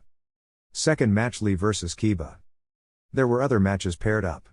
Hayate dismissed the other genins, and had them wait over at the balcony while Ino and Sakura stayed behind. He said he would call the other teams after each match is over. Naruto watched as Sakura and Ino battled. It didn't last long, but he had never been so disappointed in his life. Hinata, the blonde, said to his teammate, if you fight like that, don't appear before me ever again. That was pathetic. If I was their sensei, I'd be ashamed to call myself even sensei. Why would anyone nominate such academy students to the Chunin exams? The decision to put those children in this ring seems irrational and ill-advised. All eyes turned to Kurenai and Asuma. The next match is about to start, Asuma said rather quickly in a bid to have the attention turn away from him and back to the fighting. Did Naruto had to put to so flatly though? If he didn't know any better, he would have thought that the blonde was merely saying it to humiliate him and Kurenai. Naruto, Kakashi said to the blonde. Can I talk to you? The blonde first looked at Lee curiously before nodding. There was really nothing for him to see down there. His team wasn't going to participate, so he could get away without watching anything. Besides, he did not wish to expose his eyes to another ridiculous crap called a kunoichi battle. Sure, the blonde said. Kakashi placed his hand on Naruto's shoulder and the two disappeared in a swirl of leaves. They appeared in a room with the Sandaime Hokage present. Kage Bunshine? The blonde asked, his eyes sizing up the old man before him. The old man nodded. Kabuto, the third said. You have made contact with him while still at the academy. He revealed some information that should only be known to Anbu. Did he appear before you? Naruto shook his head. No, he did not, the blonde said. I doubt he would have risked something like that. The Sandaime looked at Naruto curiously. What do you mean by that? He knows that I know that he has access to secret information despite making himself appear as a failure for a Junon, Naruto responded calmly. The Sandaime was silent for a few moments. I thought he would have appeared once again since we suspect that he is working with Orochimaru. In any case, this doesn't lift off any suspicions we have on him. Why don't you just go after him and interrogate him? He escaped when we were trying to do that, Kakashi responded. The moment he left, Anbu were already on his tail, but he managed to lose them. They are still searching, but it's unlikely that they will find him if he was able to slip through them. Kakashi-kun, the third said to the Jonin. You can go, I want to speak to Naruto about something. A few minutes later. By the time Naruto returned to the balcony, the matches were already over and those who had made it were being addressed by the Sandaime Hokage. The finals will be held in a month from tomorrow. You will have this time to prepare for your matches and learn what you can about your opponent. The old man turned to Hayate. If you will. The man said. We are going to draw the first matches for the finals, the man said. First match was drawn with Hyuga Hinata vs Hyuga Neji. Second match, Lee vs Uzumaki Naruto. Fourth match, Subaku no Tamari vs Nara Shikamaru. Fifth match, Subaku no Gaara vs Uchiha Sasuke. Later that day. Uchiha compound. Mikoto shook her head as she watched her son walk away from her. He was looking a lot happier about making it to the finals of the Chunin exams. Perhaps the thought of showing everyone what he could do was appealing to him. Well, she was also happy for her son. What kind of mother wouldn't be happy? The Uchiha's glance turned towards Naruto, who was sitting beside her at the back of her house. She looked at the small garden, listening to the sound of water rushing through the streams that divided the garden. She felt content. Naruto didn't share Sasuke's excitement about making it to the Chunin exams. Well, the blonde was already an Anbu. This was something small for him and besides, her hero wasn't just a small boy, he was a man trapped in a boy's body.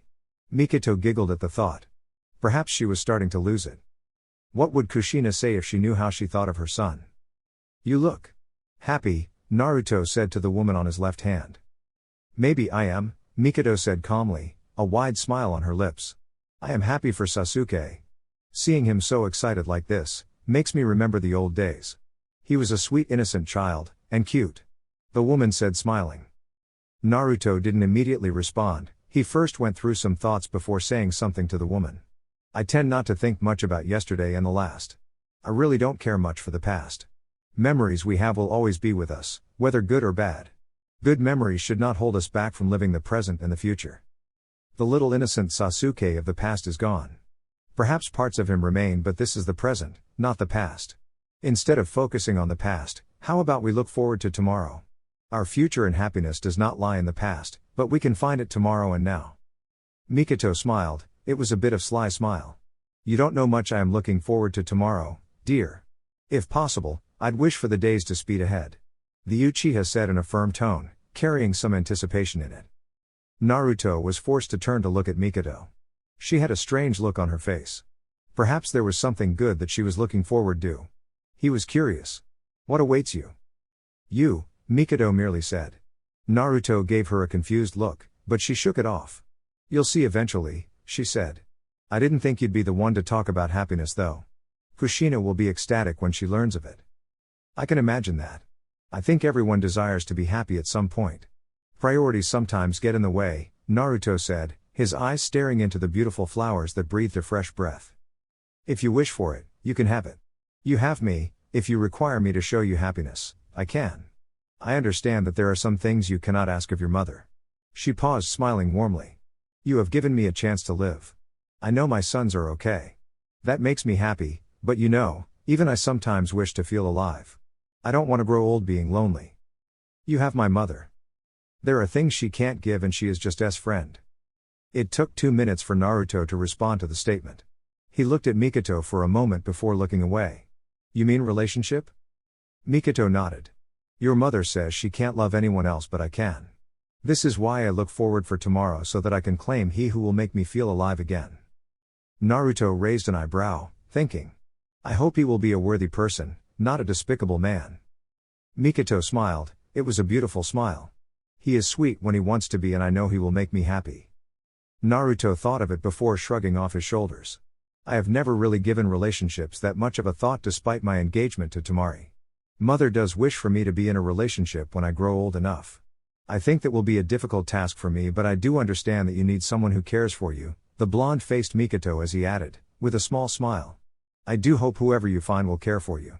I can say as much as I do because if not, and turns out to be a sly snake, I will cut off his head. Once more, Mikoto giggled. She really could see that happening. Naruto would seriously do that. I love that you care for me. Granted how closed you are, I think it is something special and it makes me very happy. 2 days later.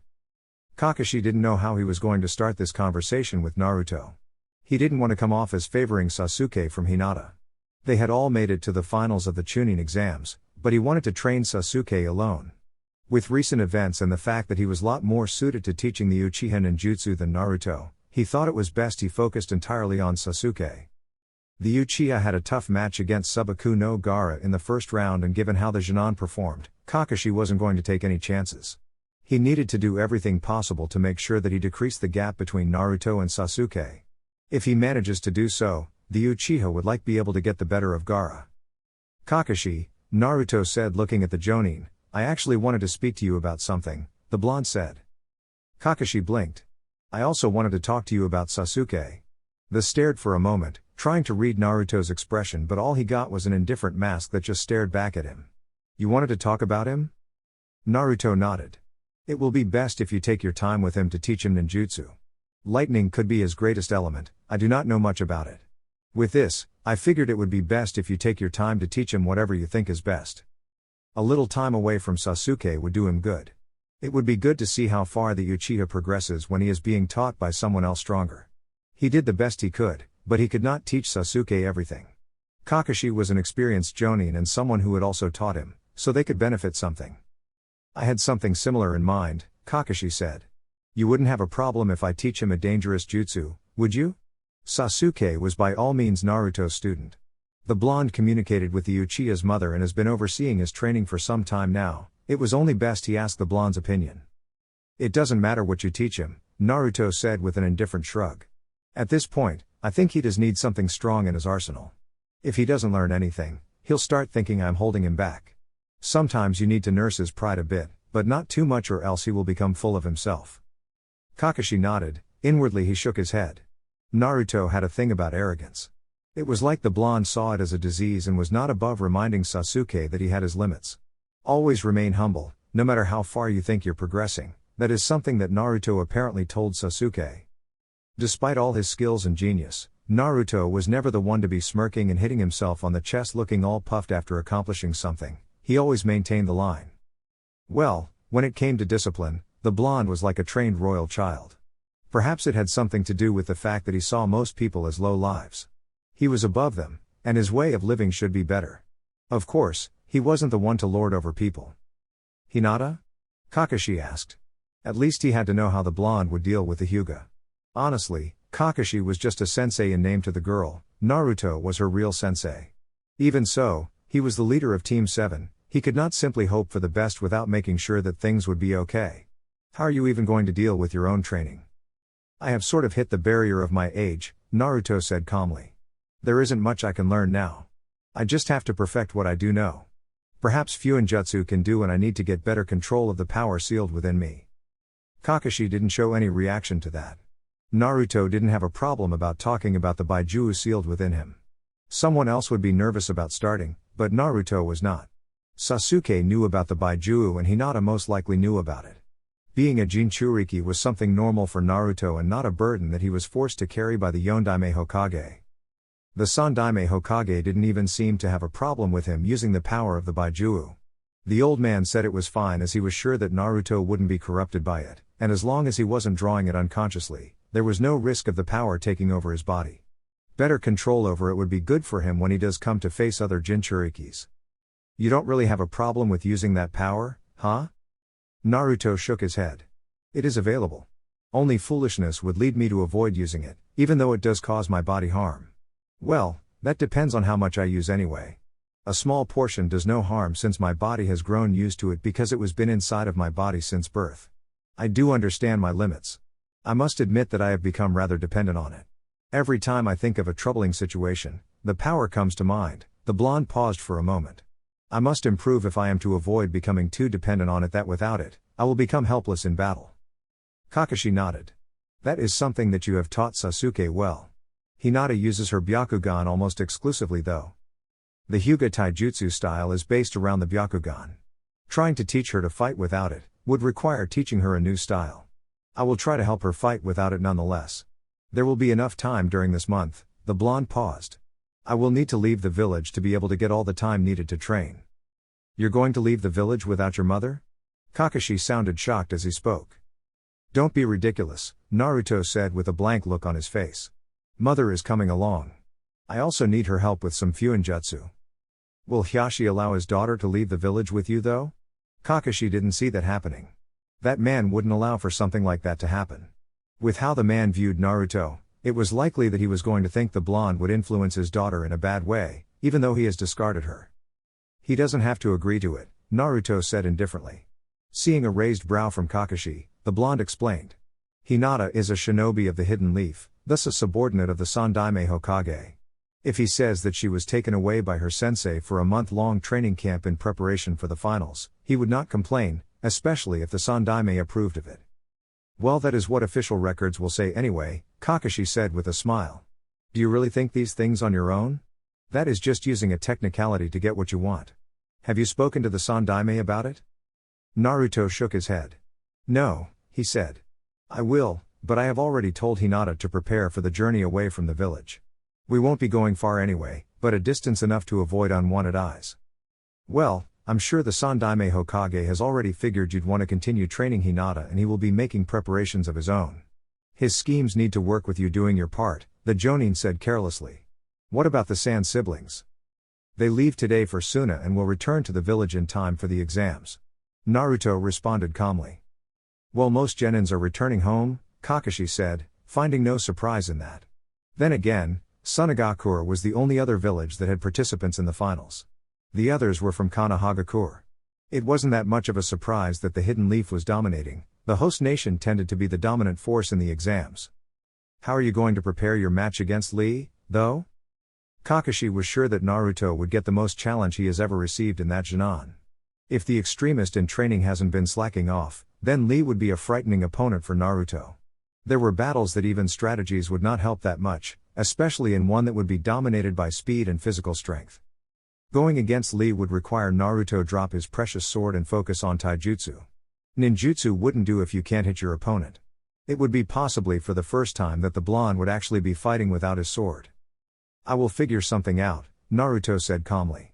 Physically, he is stronger than me and he is also faster than me. I am not slow by any means. I'm not too troubled by it either way. My focus this month will be on Hinata. She has to put on a good show. Just make sure you don't neglect your own training, Kakashi said seriously. Lee isn't someone you'd want to underestimate.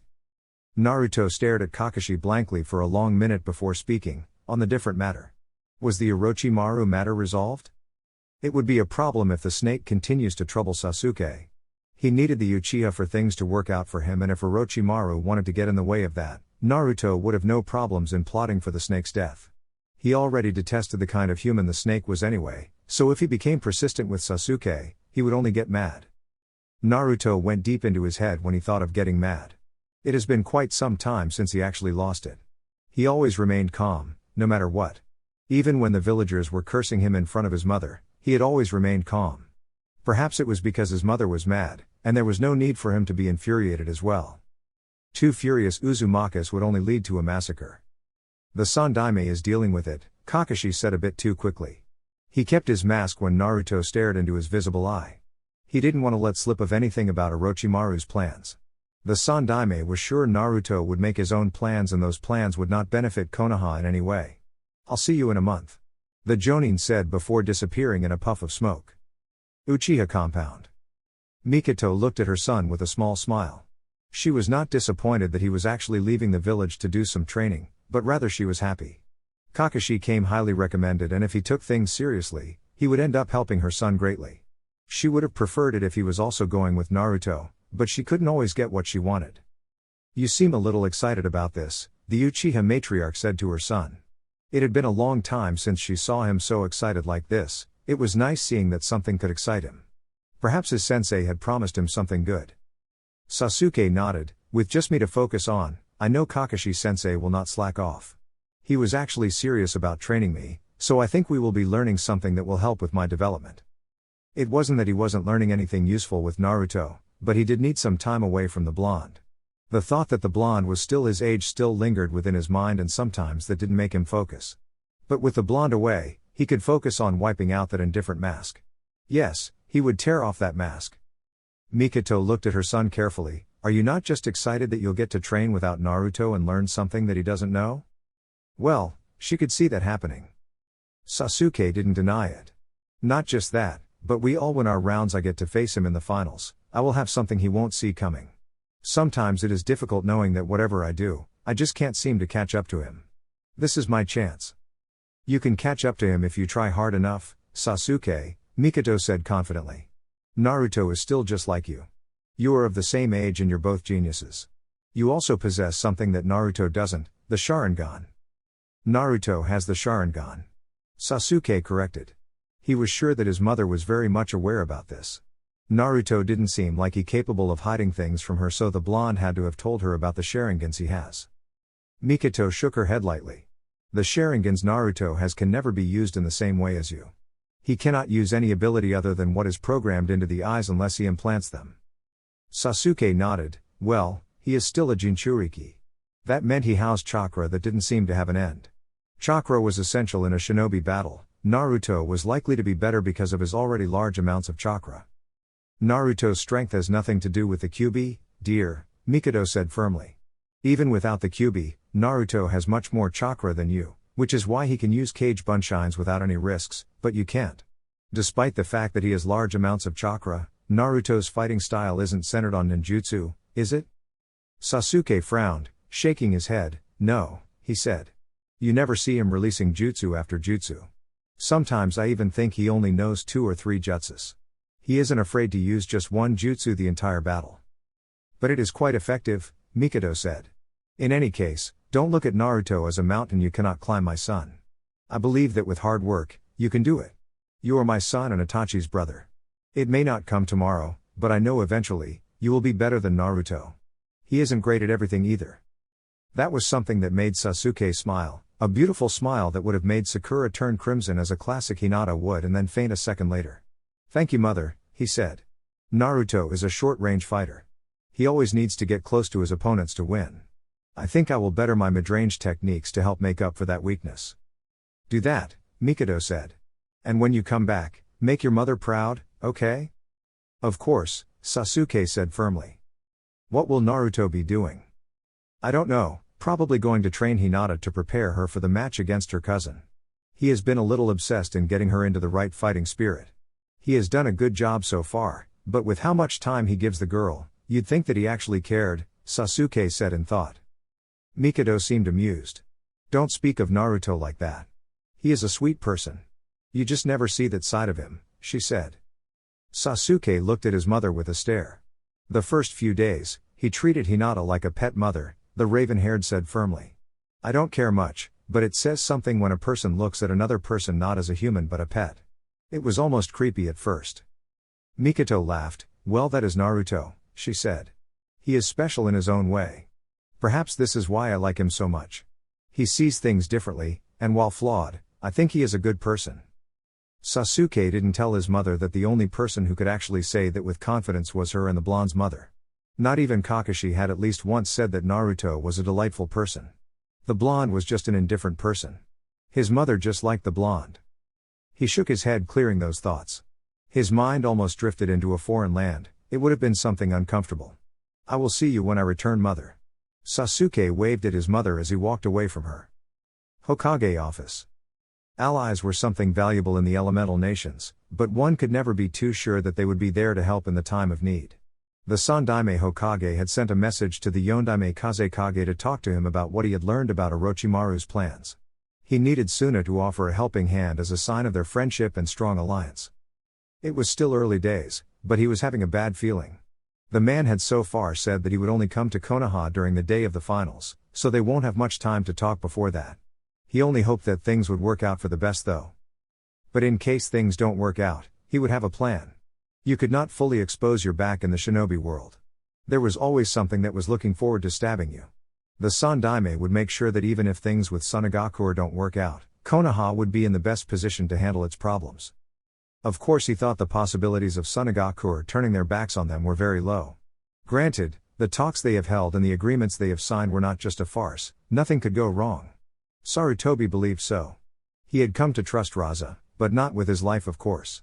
Every Kage always did what was best for their villages, that meant anything was possible. Orochimaru has surely grown arrogant in his power. The Sandaime Hokage said to Jiraiya, who was sitting on the window frame, looking outside from the tower into the streets of the village he called his beloved home. The Sannin continued staring outside for a few moments before looking back inside the office and to his former sensei. Yes, the man said in a quiet tone and a small nod. I can't really believe that he is going to do it though. He paused for a moment, studying the third carefully. How are you dealing with it though? Orochimaru was your favorite student. The Sandaime Hokage lost his smile for a moment as he put on a disappointed look on his face. He shook his head, wiping the look off his face. He turned his eyesight towards the ceiling as he responded, I did see him as my son, and even though people told me that he was evil in the inside, I was blinded by my love for him. Even when faced with the chance to do right, I still could not do it. The old man shifted his gaze towards Jiraiya and put in a hardened mask. But this time I will not. You plan to face Orochimaru, Jiraiya stated with a frown. You've not been getting any stronger, sensei. You're way past your prime. The Sandaime smiled bitterly. I know, he said. But this is something that I must do. I have made so many mistakes in the past, and although I have been trying to correct them, the consequences still weigh up on me. I can still fight. Jiraiya wasn't going to doubt his sensei. In his prime, the old man had been called a god of shinobi, and that wasn't just something that was given to him because he was better. He had been an excellent shinobi and his genius made him feared and respected all over the elemental nations. He believed there was still one more fight with the Sandaime. Besides that, Orochimaru was his greatest blunders. He had allowed the snake to leave the village when he could have stopped him. For the old man to have peace in his when he does face death, he would need to correct the mistake that he made. But if I see that you're struggling, I will not hesitate to interfere, Jiraiya said in a firm tone. I cannot allow you to die. You can hate me in the end, but this village still needs you, sensei. Even though you're way old, you're still a pillar that cannot be shaken. You have had your faults, but you have always tried to do what is best. Hiruzen smiled warmly. I don't plan on dying anytime soon, Jiraiya, he said. He wasn't being completely honest with his former student. If killing Orochimaru meant sacrificing himself, he would do it. Of course he would worry about Naruto, but he was sure he had made plans for things to work out. Honestly, sensei, Jiraiya said with a bitter smile. I have lost Minato, no family left, Tsunade Hime isn't here, and if you go as well, I'd really be lost. The Sannin said in a calm yet sad tone. The Sandaime didn't say anything. This one of those moments he needed to get something strong to drink or his pipe. But he suppressed the urge. You can try to get Tsunade back, and you still have Naruto and Kushina-chan. Speaking of the blondes just made the Toad Sage frown. Tsunade has been refusing my advances and she has come close to breaking my bones each time I try to get her back to the village, and Naruto, although he is my godson, won't acknowledge me as family. Kushina doesn't have a problem though. He could get along with the two just fine. His time away with them from the village had proved that. While he might not have grown closer to Naruto, he was still able to understand the blonde a bit. If they share something in common, Naruto wouldn't have a problem with him. The blonde didn't hate him anyway, just didn't care. Naruto is just a little detached, the Sandaime Hokage said. He doesn't care for making bonds just for the sake of it. Naruto doesn't ignore you when you try to talk to him, he speaks to you freely. Don't force things, just allow things follow through their course and it will work out. As long as you keep making an appearance in his life, Naruto will notice you. Jiraiya managed to smile at hearing this. He trailed off when he heard a knock at the door. Enter, the Sandaime said. The door slowly opened as Naruto stepped into the office. His eyes traveled from the old man sitting behind his desk and then to Jiraiya. They lingered on the Sannin for a moment before looking back at the Sandaime Hokage. Ah, Naruto-kun, the old man said happily. Have you come for the preparations? He spoke without explaining what the preparations were for. He knew Naruto would get it. The blonde nodded. I'm leaving the village along with my mother and Hinata, he said. We need permission for that. The old man nodded with a smile. I have already prepared the documents and signed them. You should be good to go tomorrow morning. Is there anything else that you'll need? Naruto shook his head. You need to keep something in mind, Naruto, the third said in a serious tone. Now that you have caught Orochimaru's interest, he will likely be after you as well. If you don't mind, it would be best if you permit Jiraiya to make visits every now and then. He will be doing the same with Sasuke. That is fine, Naruto said calmly. I just wanted to make sure that things were in order. I have already had Hinata pack her things. I will see you tomorrow morning then. The blonde. Before you leave, the Sandaime started. I want you to visit the gravesite at around 4 p.m. You should meet someone there. Naruto looked at the old man questionably, but all he got from the third was a smile, and so he nodded and then disappeared from the office via sunshine. What are you planning? Jiraiya asked curiously. The third continued to smile for a few moments before he finally responded to his former student. Naruto's captain in Anbu, well, former captain.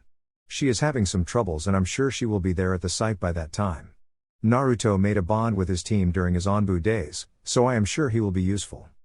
The Toad Sage shook his head. Well, his sensei was always scheming something. When was he ever going to take it easy? Sensei, Jiraiya started. Do you think that Orochimaru would try to get Naruto to follow him when he realizes just how he thinks? The Sandaime nodded. There is no doubt about that, the old man said firmly. But there is no chance Naruto will actually follow Orochimaru. If anything, he would join the hunt for my former foolish student. Naruto detests people like Orochimaru and would never allow him to get close to his mother. In Naruto's eyes, she is a pure person, just like Hinata is, and if Orochimaru got closer, he would only try to corrupt them. Jiraiya appeared to think for a few moments before speaking once again. Well, at least we don't have to worry about that. He also formed a rather strong bond with Mikoto and Sasuke seems to be willing to follow him without question. He has, the third said with a small nod. How are you going to handle things though? You're okay with him leaving the village along with his mother because he won't be able to notice the increase in security. Anbu forces already know, and the Jonins will be informed shortly. With Naruto away, he won't know. But if he finds out while away, he won't bother returning, the Sandaime Hokage said calmly. If something like that happens, it won't be good for him. The villagers will turn on him as the Jinchuriki and shinobi who fled from his responsibilities. They won't say he is Minato's son, they will say he is nothing like their hero. Of course, if something like that happens, Naruto would have an excuse to never set foot in the village. There were other factors that could sway the blonde though, and one was Uchiha Mikoto. The third was positive that Naruto wouldn't just abandon the village without talking to her first. Mikoto would not leave because she has her clan to look after. This meant that Sasuke would also be around the village with his mother still here. Things could still work out. Don't you think he will just disappear when he learns that the village is under attack? Jiraiya asked. The Sandaime smiled. I have a plan for that, he said. Don't worry about it, it is solid. It will make sure that Naruto fights for Konoha without any worries about his mother. You just worry about what you have to do and leave Naruto to me. Jiraiya didn't like the glint in his sensei's eyes. It was always there when the old man was plotting something and he just hoped that it was something that wouldn't backfire. But whatever it was, he was sure it wasn't something he wanted people to know. What about Danzo? The war hawk had not been just sitting quiet as the Sandaime ran the show. He was doing on his own share of scheming. It may not be anything illegal, but it wasn't something good when it was being planned by the man. There was always a sinister motive behind Danzo's actions after all. The Sandaime's smile was replaced by a frown as he responded to Jiraiya. That is a problem, but I am trying to limit the damage that he is doing. For now, we have Orochimaru to worry about. But of course that doesn't mean that we must take our eyes off him. One little slip and he will be ready to pounce. Hyuga compound. Hinata nervously glanced at her father, with her mind working out a few ways on how things would go about with what she was going to say to him. Trying to get him to talk to her hadn't been easy, but she had managed it. Perhaps he was willing to speak to her because she had made it to the final round of the Chunin exams. Father, Hinata managed to say the word without stuttering. Perhaps it was because she didn't hold many nice feelings towards the man. She wouldn't say she hated the man. Despite everything, the man was her father and nothing would change that.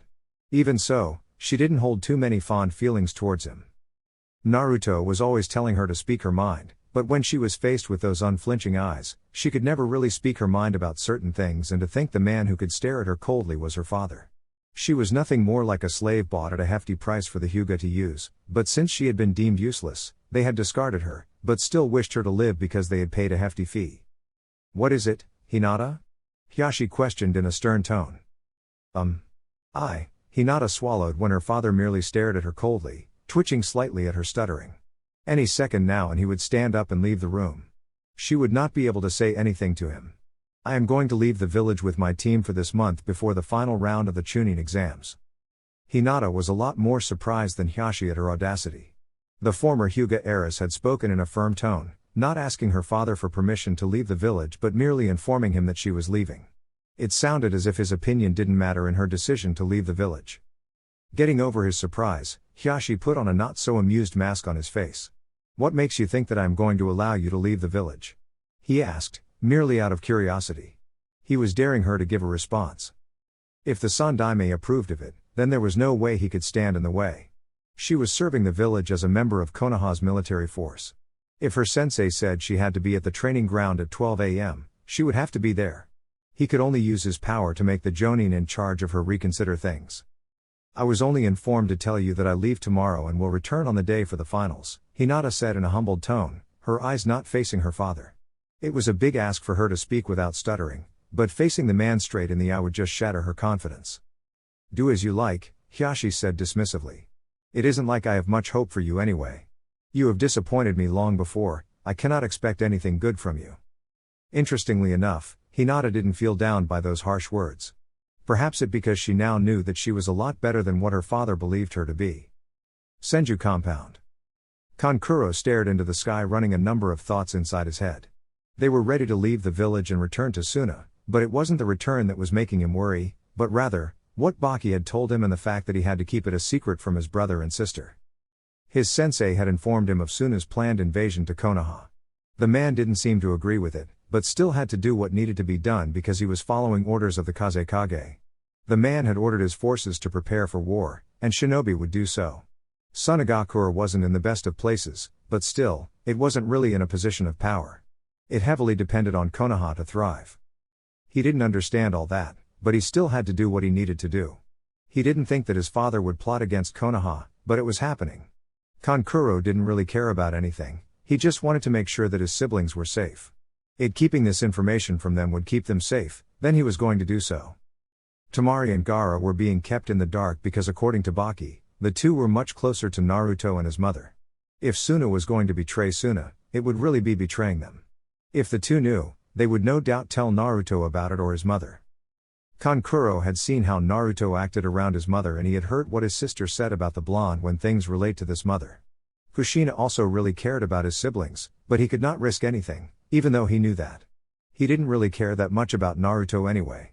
It was a little easy for him to go about things. You've been spacing a lot recently, Temari said walking up to her brother. What is bothering you, brother?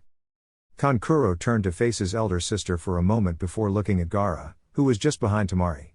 Our father, the puppet user said. That was something believable because he was actually worried about his father. Gaara looked at his brother carefully. He knew when someone was hiding something and he was sure that Kankuro was hiding something as well. But because he didn't know how serious things were, he couldn't say anything. Besides, He believed that his brother would come around when he feels their time is right for him to tell them what he is keeping bottled up. He has not been himself recently, Gaara said calmly. I wonder what has been happening around. We are no longer to wander into the Kazekage Tower and there has been a lot of activity within the village. Kankuro was glad he had his face mask on, otherwise there would be some worries on his face. Gaara wasn't stupid. He was very observant, but he was not going to let anything slip through unless the redhead decided to use interrogation to get information. Kankuro really didn't see that happening, though. I wonder what is happening. Tamari added her own thoughts. I thought things had changed, but now things seem to have returned to the way they used to be. Baki walked up to the three siblings before anything could be said. He got straight to the point. I just received a message from the Kazekage, he said. He said you're all to stay here, as long as the Uzumaki permits it. If not, we will find you a hotel. I will handle your training, so you don't have to worry about anything. Of course, staying here was just a way for him to keep his presence in the village so that he could study the village's defenses and study where and how he could attack. Understanding the enemy from the inside would be better in order to take them out. There would be a lot of questions if he appeared in the village every now and then without anything really.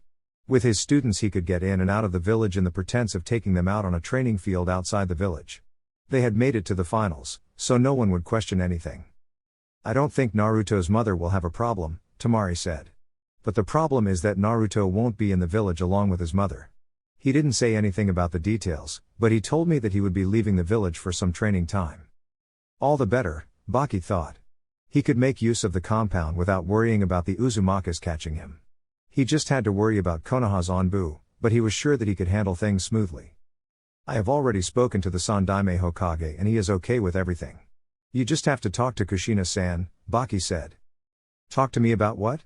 Kushina suddenly asked, as she walked towards the Suna Shinobis, with Naruto slowly walking beside her. Baki turned to face the woman. He really needed to keep his guard up a lot more. He hadn't felt the presence of the two before the woman spoke.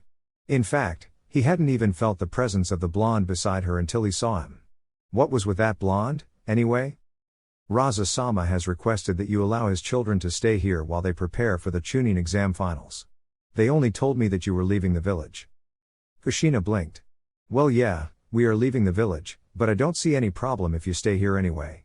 I will have Mikoto-chan keep an eye on them while away. She paused, turning to Naruto. Would you rather we leave with them? It could be fun. Naruto shook his head. They will be opponents in the finals, it will be best I not see anything of their abilities as they train, the blonde responded calmly. Well, I tried, Kushina mumbled. Naruto wasn't worried about the three staying here while he was away. The Senju compound didn't have anything valuable in it that they could find. The only valuable thing was protected by a blood seal, and finding it wasn't likely unless they were searching for it. The rest of his assets were inside the safety of his house. Kushina smiled as she looked at the Sand kids. Well, come on you guys. If you are going to stay here for a month, we need to stock up the food for you stay. You're my guests, so I can't have you buy your own food. Root bases. Danzo narrowed his eyes at Orochimaru as the snake Sannin walked through his house with Kabuto right beside him. What are you playing at, Orochimaru? The war hawk demanded as the snake neared him. What do you mean by that, Danzo? Orochimaru asked innocently. He knew what the man was talking about, but it was fun seeing Danzo make that face. He got a glare from the man and he merely laughed in response. Don't make me reconsider colluding with you, Orochimaru, Danzo stated in a firm tone. Orochimaru shrugged. You didn't have a choice in the matter. For you to get what you want, you need me. The snake smirked. You shouldn't say such careless things, Danzo. I could handle things on my part without you, but working with you making things a little interesting. Danzo was quiet for a few moments as he mulled over his thoughts. If he really had any other option, he would have not have asked the Sannin for his help. Well, it just happened that the snake was acting and it was something that could work for him, and so he decided to hitch a hike. Nevertheless, if you're going to continue working with me, I'll need you to tell me when you are going to do things that I will find troubling, Danzo stated firmly. Continue? Orochimaru said in an amused tone. Come on, Danzo, we both know that as soon as you have Konoha in your hands, you will try to get rid of me. I'm useful right now, but once you have gained what you need, you will try to kill me. I have been working with you for a long time. Do you really think that I naively walk with you thinking we can be real partners? I guess I will have to find the answers on my own then, Danzo said, ignoring Orochimaru's question. I want the Uchiha, and I will very like it if you keep your distance. Naruto is also off limits.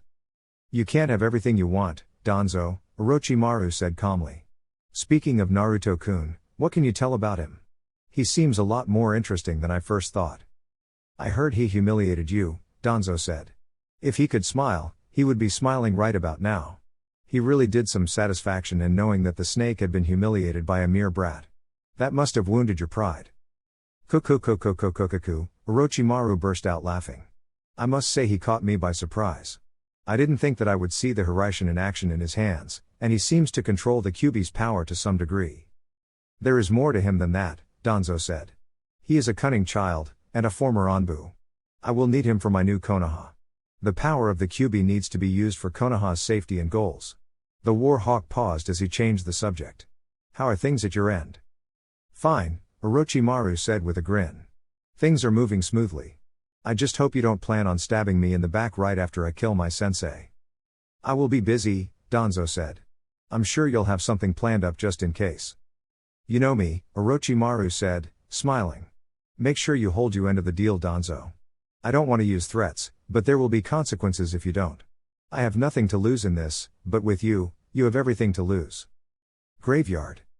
Naruto was surprised when he saw Yugao at the site. He was not really expecting to see her of all people. The Sandaime had said that he would meet someone, but never did he think that he would meet her of all people. What was she even doing at a place like this? And what did the old man have planned? This wasn't just something random. When it came to him, Sarutobi didn't do random stuff, everything was always calculated. The blonde shook off his thoughts and walked towards Yugao. As he grew closer to her, he heard a sobbing sound. Naruto didn't make much of it until he got closer to her.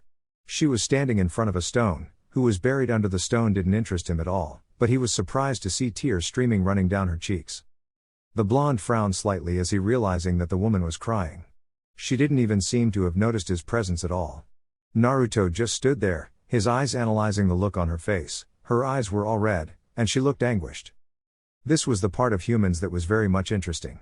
Sometimes these vile creatures could look so broken that it was almost sad. Naruto could not say that Yugao was pretending. She wasn't the kind to do so. She looked to be in pain. Naruto could not empathize. He did not feel a damn thing within him. There was nothing that could make him move towards her to comfort. The only tears that moved him were his mother's. When had he last seen them? He could not even think of taking such a luggage to his mother so that she could comfort it. His mother was not a machine used to comfort people. He was basically useless in this kind of situation, so why had the Sandaime brought him to this place? Naruto smiled when he realized something. He was never going to have pieces of his own. The Sandaime was a cunning and manipulative geezer who kept besting him. He had Hinata because the old man had pushed her into his hands, and now he was throwing him another piece to use. It was like all the pieces he had on his board were all hand-picked by the crafty old man. How Naruto hated knowing that everything that he was doing was according to the old man's plans. He just could not get away from the web that connected him to the Sandaime's schemes. This was another piece for him, huh? Well, Naruto wasn't going to push Yugao away. He was going away for some time. He could use someone else to teach Hinata while he worked on his reflexes and taijutsu. He was going to face a speed demon in the finals. It would not do him good if he neglected his training. He was not looking forward to having his mother nurse a wounded hurt, but this had to be done. Yugao would always be grateful for her help. He had come to understand loyalty was much stronger than strings of manipulation. Of course that depended on people. With humans, anything was very much possible. Naruto took Yugao's hand and they disappeared in gusts of wind.